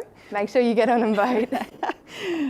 So up next, we'll be taking a short entertainment break with Speak Percussion, who are internationally recognised as a leader in the field of experimental and contemporary classical music. Speak Percussion engages in world-class, risk-taking and innovative projects with many of the world's leading exponents of experimental and new music, while undertaking unlikely collaborations with astronomers, chefs, architects, choreographers, industrial designers and more. Their performance today, Polar Force, showcases new high-fidelity field recordings made in the Australian Antarctic Territory, augmented by custom-built musical instruments made to manipulate pressurised air, water and ice. Thank you so much to our entertainment sponsor, Enware, for allowing us to go through with these. Thank you.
Good afternoon, everyone, and good morning or good day to those of you joining us from around the globe. My name is Ebony Evans, and I'm delighted to be your host for our daily wrap. Well, what an amazing day it's been here at the Sydney Water Innovation Festival. For those that missed it, here's a quick recap. We started our day by hearing from a panel of incredible speakers on the Winang-ali, meaning Water Connects Us panel. Indigenous people have such an extensive history and knowledge of how to care for our country, and we really do have so much to learn from them and their connection to the lands, environment, and especially our waterways. I'd like to take this opportunity to thank our panellists, Elle, Veronica, Phil, Brad, and of course our facilitator, Marsha, who was sharing their culture, experiences, stories, importance of the healthy waterways, and especially the voice of the Indigenous community. Throughout the day, we also showcased our first 3 Shark Tanks. As the name suggests, these Shark Tank sessions are designed to start up tech companies around the world and pitch ideas in a bid to win the Shark support to receive a cash prize to help their product into the market. We kicked off with the Circular Economy Shark Tank, where Sydney Water's General Manager Chris Gould and Kevin Connor, along with Veolia CEO Richard Kirkman, were sharks to some phenomenal pitches around algae, biosolids, hydrogen,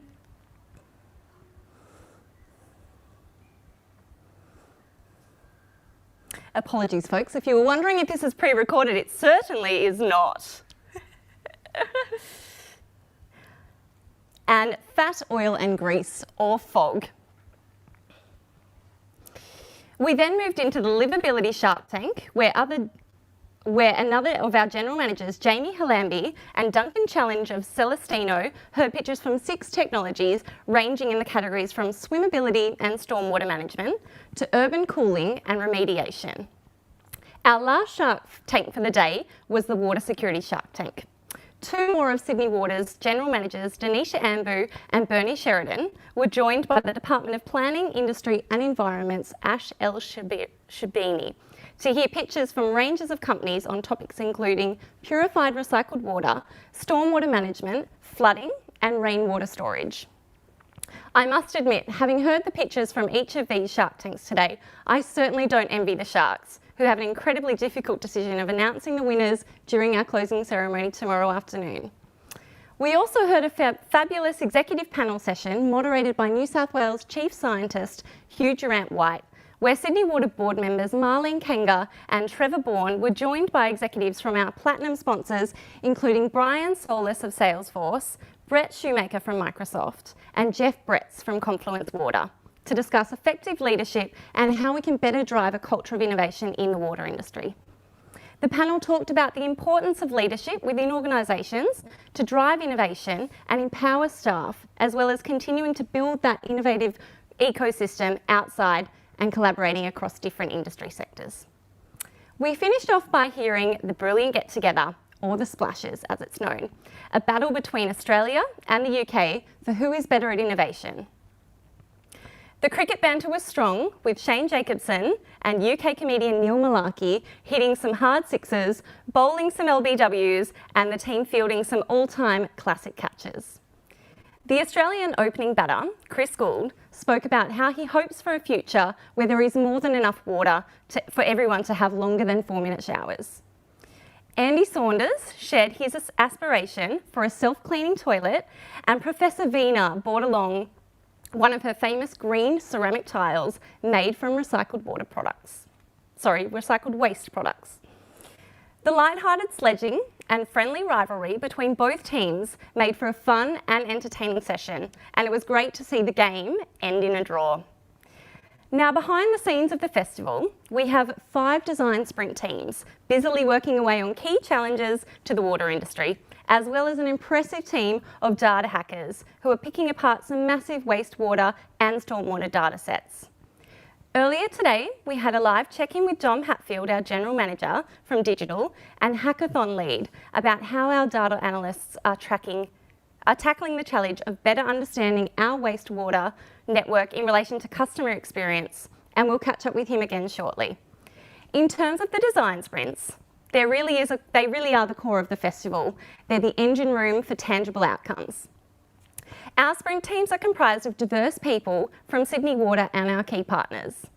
Each sprint targets one of our key innovation themes and has been split into 5 phases, following the sprint methodology of Jake Knapp to map, sketch, decide, prototype, and then test.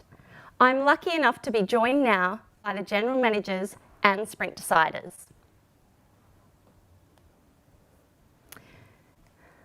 We'll start with you, Dom, before we dive into the design sprints. Now, you're the lead for the hackathon. We heard from you a little earlier today. Can you give us another update on how things are going with the hackathon and what we can expect over the next day? Absolutely. Hi, Ebony. Hello. How are you? Yes, fantastic. There's so much going on. I had to bring some notes. There's been so much happening today. So we heard earlier, we launched the hackathon. We had some great insights from Chief Data Scientist Ian Offerman. And if you didn't get to listen to that, have a listen back, because it was really insightful what he had to say. Yeah, we've got our superstar team of hackers, and they're tackling, if we remember, they're looking at opportunity to improve wastewater efficiency in the management of our overflows, and we're looking at 4 major areas: dry water overflows, wet water overflows, looking at people movement, and we're also looking at augmented reality. What can we do visually with visualizations? So the team have been progressing super well. I'll probably tackle maybe one of the hardest first, has been the dry weather overflow. So the team have, it's not easy to find data that's representative within the data set that we've been able to give the team to really find some value in that data. What they have found, though, is they found a lot of anomalies in the data, and actually those anomalies relate to sensor issues that we've got, so calibration issues and faults, and if we're not looking at that, then we're going to take false positives, false readings, and actually action the wrong things. So that's been really insightful that we've been able to find that, and they've been using a lot of techniques to identify that that's not available to us normally. So that's really positive, and they have seen some recognition of wet weather events. So they have progressed in dry, also looking at events when dry weather to look for real events, but they've found these anomalies, which has been really insightful. In wet weather, the data analysis has progressed really well. Mostly in the wet weather, we're now looking at the visualizations.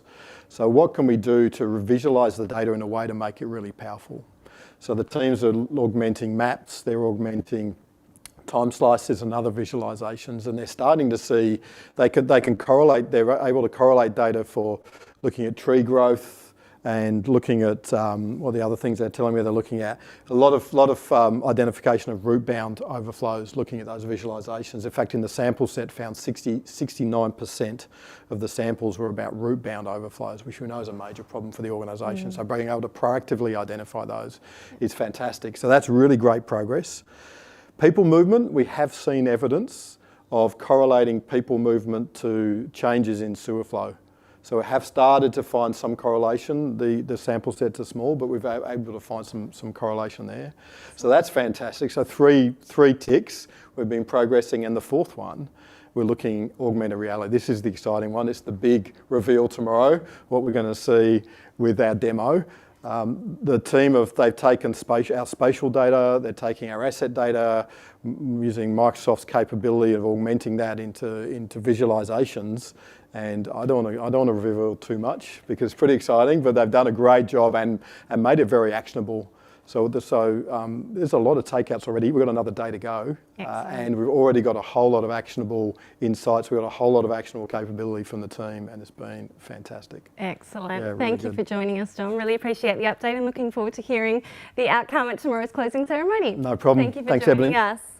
We're now joined by Paul Plowman, who is the decider for amplifying our Aboriginal Peoples Sprint. Paul, can you talk us through what your challenge statement was and how things have been going over the past 4 days? Well, Sydney Water launched its Reconciliation Action Plan some time ago, and within that plan there's a vision, and it's by 2030 Sydney Water has successfully incorporated First Nations knowledge and practice into our projects and our water management practices, and our collective knowledge is creating more sustainable, productive and livable city for all. The challenge we set down is standing from that future point, looking backwards, can we draw a roadmap that got us to that position? So the team's been working on that roadmap, and I want everybody to think of a road with lots of laneways. And those laneways really start with awareness and developing knowledge within the organisation, because that is the underpinning element of us engaging better. The second laneway is about engagement and collaboration and co-creation, and how we make decisions in the organisation and setting up a framework for that for meaningful engagement. We've got a laneway for procurement and facilitating Indigenous organisations to engage in commerce with us. We've also thought about accessing land for traditional cultural practices and how we as an organisation can facilitate that. Thought about how as an organisation we can support startup companies, Indigenous startups. We've also thought very carefully about utilising our property assets for urban farms as well. And so think about putting a roadmap together with all of those activities. And the big challenge for the team is not to get excited about one of those particular opportunities and deep dive and solve that problem, because a roadmap's very, very different to putting together a very specific project or widget, shall we say. The thing that struck me in all of the discussions that we've had is how important this sprint is to all of the other sprints, and how the things that are in that roadmap that's being developed can be used on all of the other decisions and activities that are happening in the other sprints. Tomorrow, the team's meeting with a selected set of experts and stakeholders to come in and have a look at the work that's been done to date and give some really valuable feedback into that process.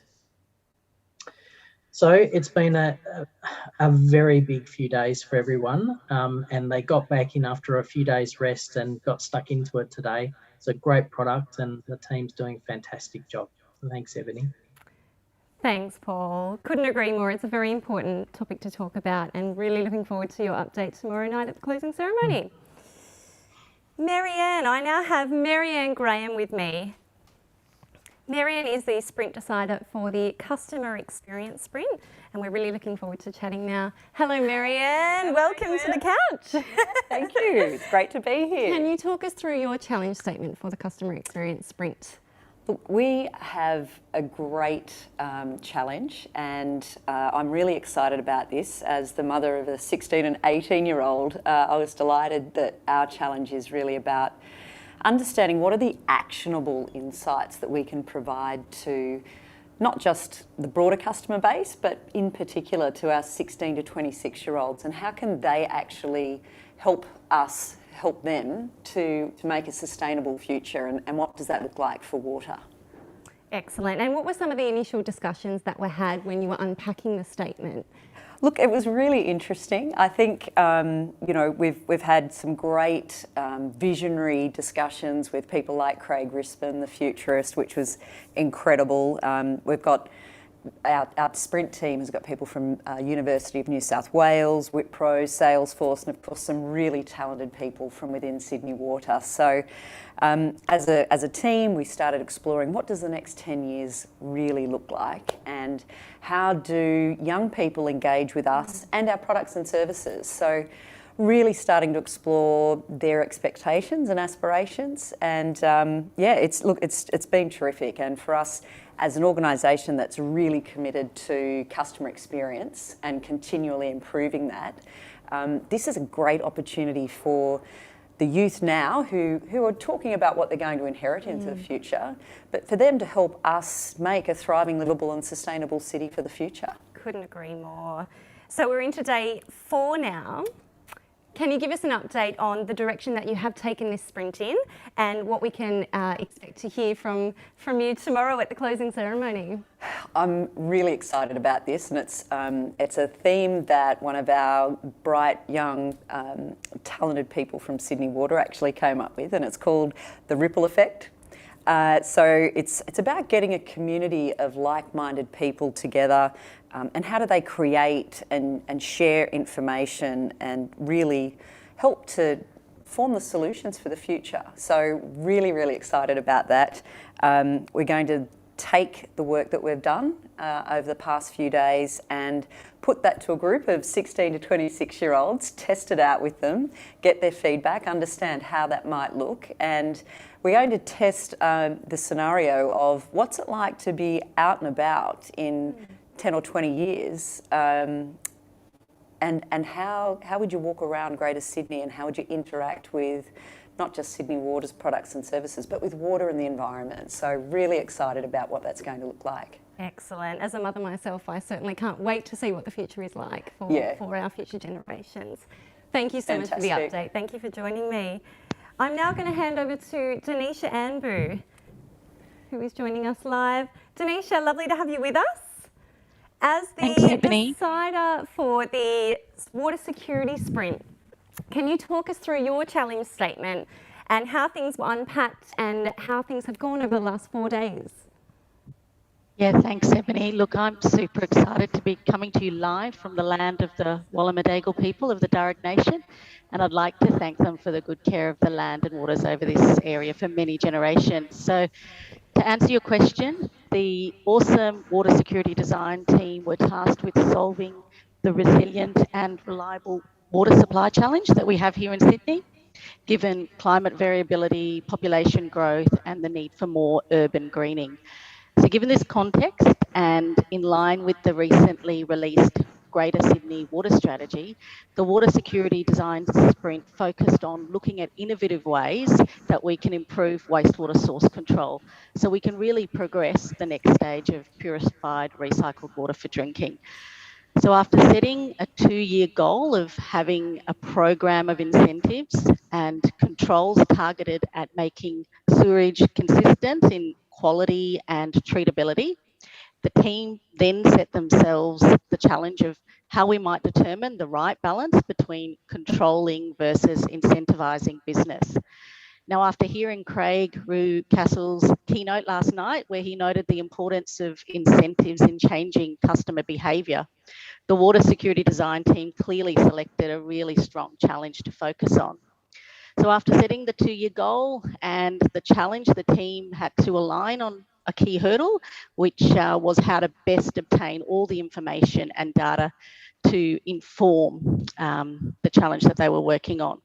So interestingly, the team initially thought that it would take a technical direction with the challenge and focus on how to pilot some new technologies that trade waste customers could use to improve their wastewater quality.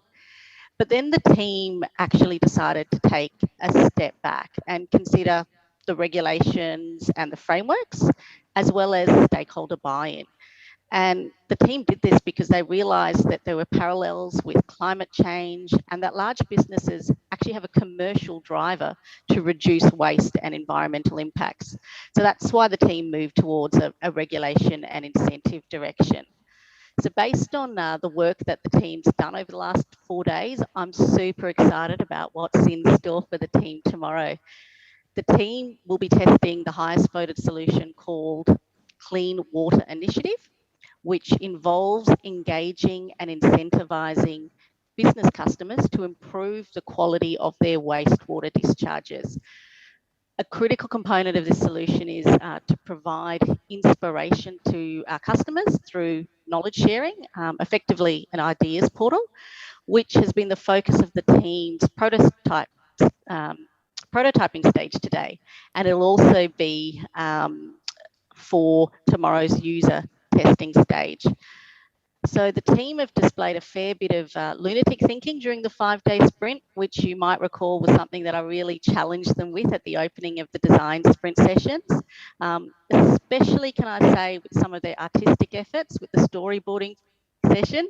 Cooper, I don't know if you can put up the photo of the crazy ADAs on the screen, but I just wanted to share a photo of, there we go, the awesome water security team and their storyboarding efforts. Thanks, Cooper. Really great stuff by the team. So to close, Ebony, I'm really looking forward to seeing the water security design team take their lunatic thinking to the next level with the finessing of the prototyping stage and the user testing stage tomorrow. I'm super proud of the Water Security Design Sprint team. They've been kicking the challenge out of the park and having lots of fun doing so. And that's all thanks to our awesome sprint lead facilitator, Yang Villa from Isle Utilities, and our 2 design sprint leads, Carolyn Hooped and from Sydney Water, and Erin Toner from DPIE. So a big shout out and thank you to Yang, Carolyn, Erin, and to Kate, Caleb, Kay, Suhanti, Irene, Elliot, and Yvonne for being the hippest design sprint team in the Innovation Festival. So back to you, Ebony. Thank you. Thank you, Denisha. Really looking forward to hearing the update tomorrow. I am pleased to now welcome Jamie Halambi. Jamie is the sprint decider for the Livability Sprint. Jamie, hello. Can you talk us through your challenge statement, how things have been going over the last 4 days, and what's next for your sprint team? Hi, Ebony. Thank you. Yes. So the sprint that I'm involved in, and far from decider, I'm the passenger who and supporter. The crew is awesome. The team is awesome. It's really been an amazing exercise and process to go through. So our sprint is livability, and particularly swimmability. Really, we wanted to activate swimming in the harbour. And for those people interstate or overseas, if I just give you an example, today the water temperature in Sydney Harbour was over 20 degrees, which is quite comfortable for swimming. And so it is a very attractive thing to do. And there are a number of challenges that we face in allowing people to swim in the harbour. Obviously, there's technical challenges, so safe access to the water, water quality data and water quality improvement are really important. And today we had the shark tank for swimmability or livability, which was really fantastic technologies, really focused around both testing and improving water quality. And it was just really hard to decide, and we'll hear that tomorrow, but it was really hard to decide between them. Fantastic technologies. There's also some social challenges. Obviously, community acceptance and inclusion is really important, and working together with other organisations. It's not just one organisation that can control and make these decisions. It needs to be done across a variety of different groups. And I must say that for those who aren't local, we got a big boost this morning when we woke up and read the paper, and there was a big article in the Sydney Morning Herald saying that we were going to be opening up the harbour to swimming. So that gave us a really big boost on the social front. And of course, there's not to forget the commercial and funding side. So the challenge statement that the team have come up with is how we might engage the private sector to get this started. And that challenge statement has really made the team think about how this would work and what would happen, how they could get people involved in it, and what it would look like. And so today they finished a slide deck, which is a pitch deck, and the pitch deck is brilliant. It's awesome. It's got a great story in it. It's the what, it's the why, it's the how, it's the where, and what it will mean for people and how people can get involved and organisations can get involved. So the first pitch is going on right now, and there's going to be further pitches to stakeholders and users tomorrow morning, and that's really exciting. The goal is to have a festival of swimming. Sydney, a summer of swimming in Sydney, and so that's really the goal of the pitch. It's exciting, and I'm really looking forward to the opportunity for those stakeholders to get on board and see where it gets to. Excellent. Thank you so much, Jamie. Looking forward to hearing from you again tomorrow. I'm now joined by Chris Gould. Chris is the decider for the Circular Economy Sprint. Welcome to the couch. Evening, Ev. It's so good to be up on stage with you. Can you talk us through your challenge statement in the Circular Economy Sprint and what the initial discussions were in your sprint team when pulling apart that statement?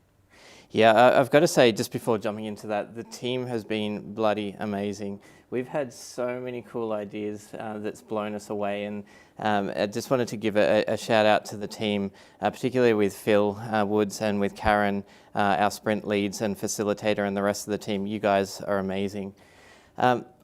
What we were looking at was how can we increase the amount of urban agriculture using a circular economy approach, and particularly as it relates to the waste streams that we have at Sydney Water. So we started to zoom in on some concepts around how can we use our waste streams, produce waste from energy, from the nutrients, from the CO2, from the heat, to produce these whole meals of plant foods, as well as potentially animal products as well, fish and the like, that we could create this completely circular economy in a 2-year time period to start really driving customer acceptance of the circular economy concept. Awesome. We've now just completed day 4 of sprinting.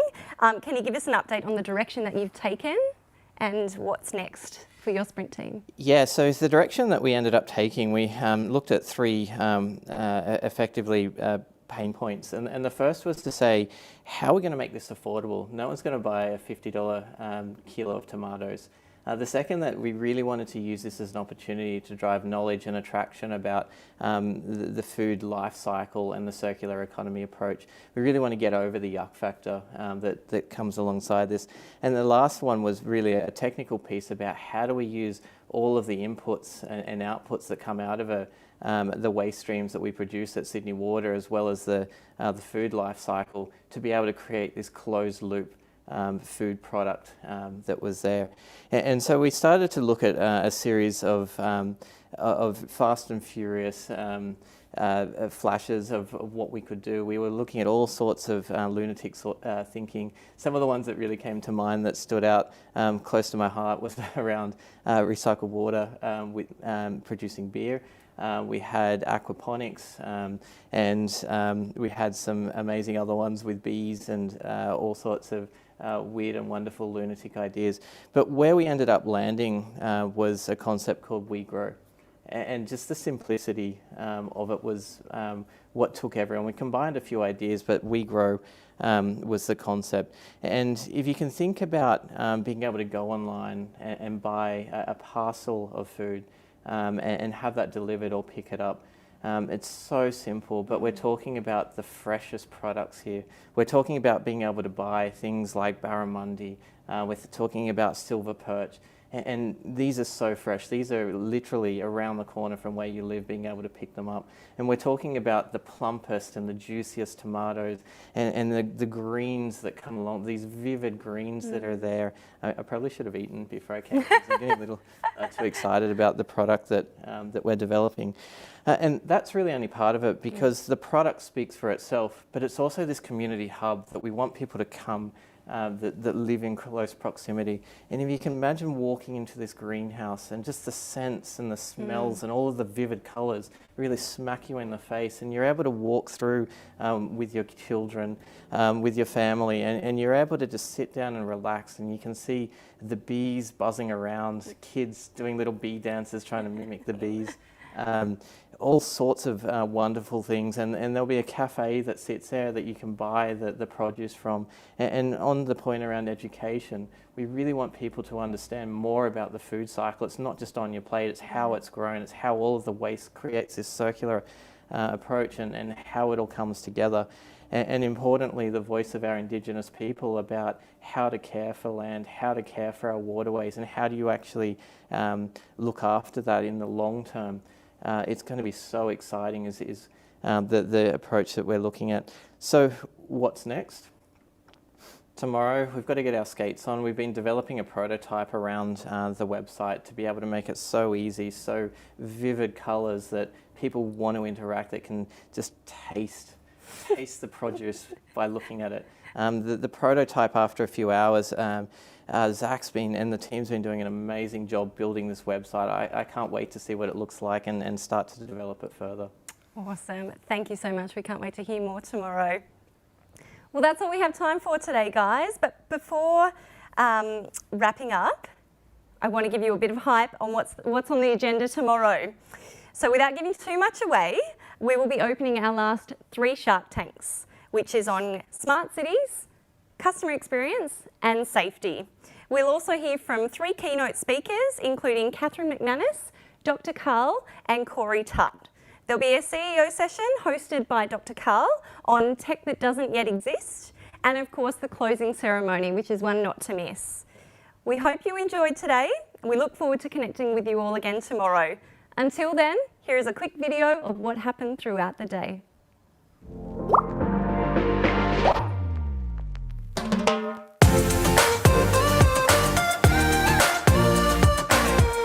This is how it is. We ask a series of questions we'll put to each team, and then they have the chance to come up with the best, most creative, most innovative answer.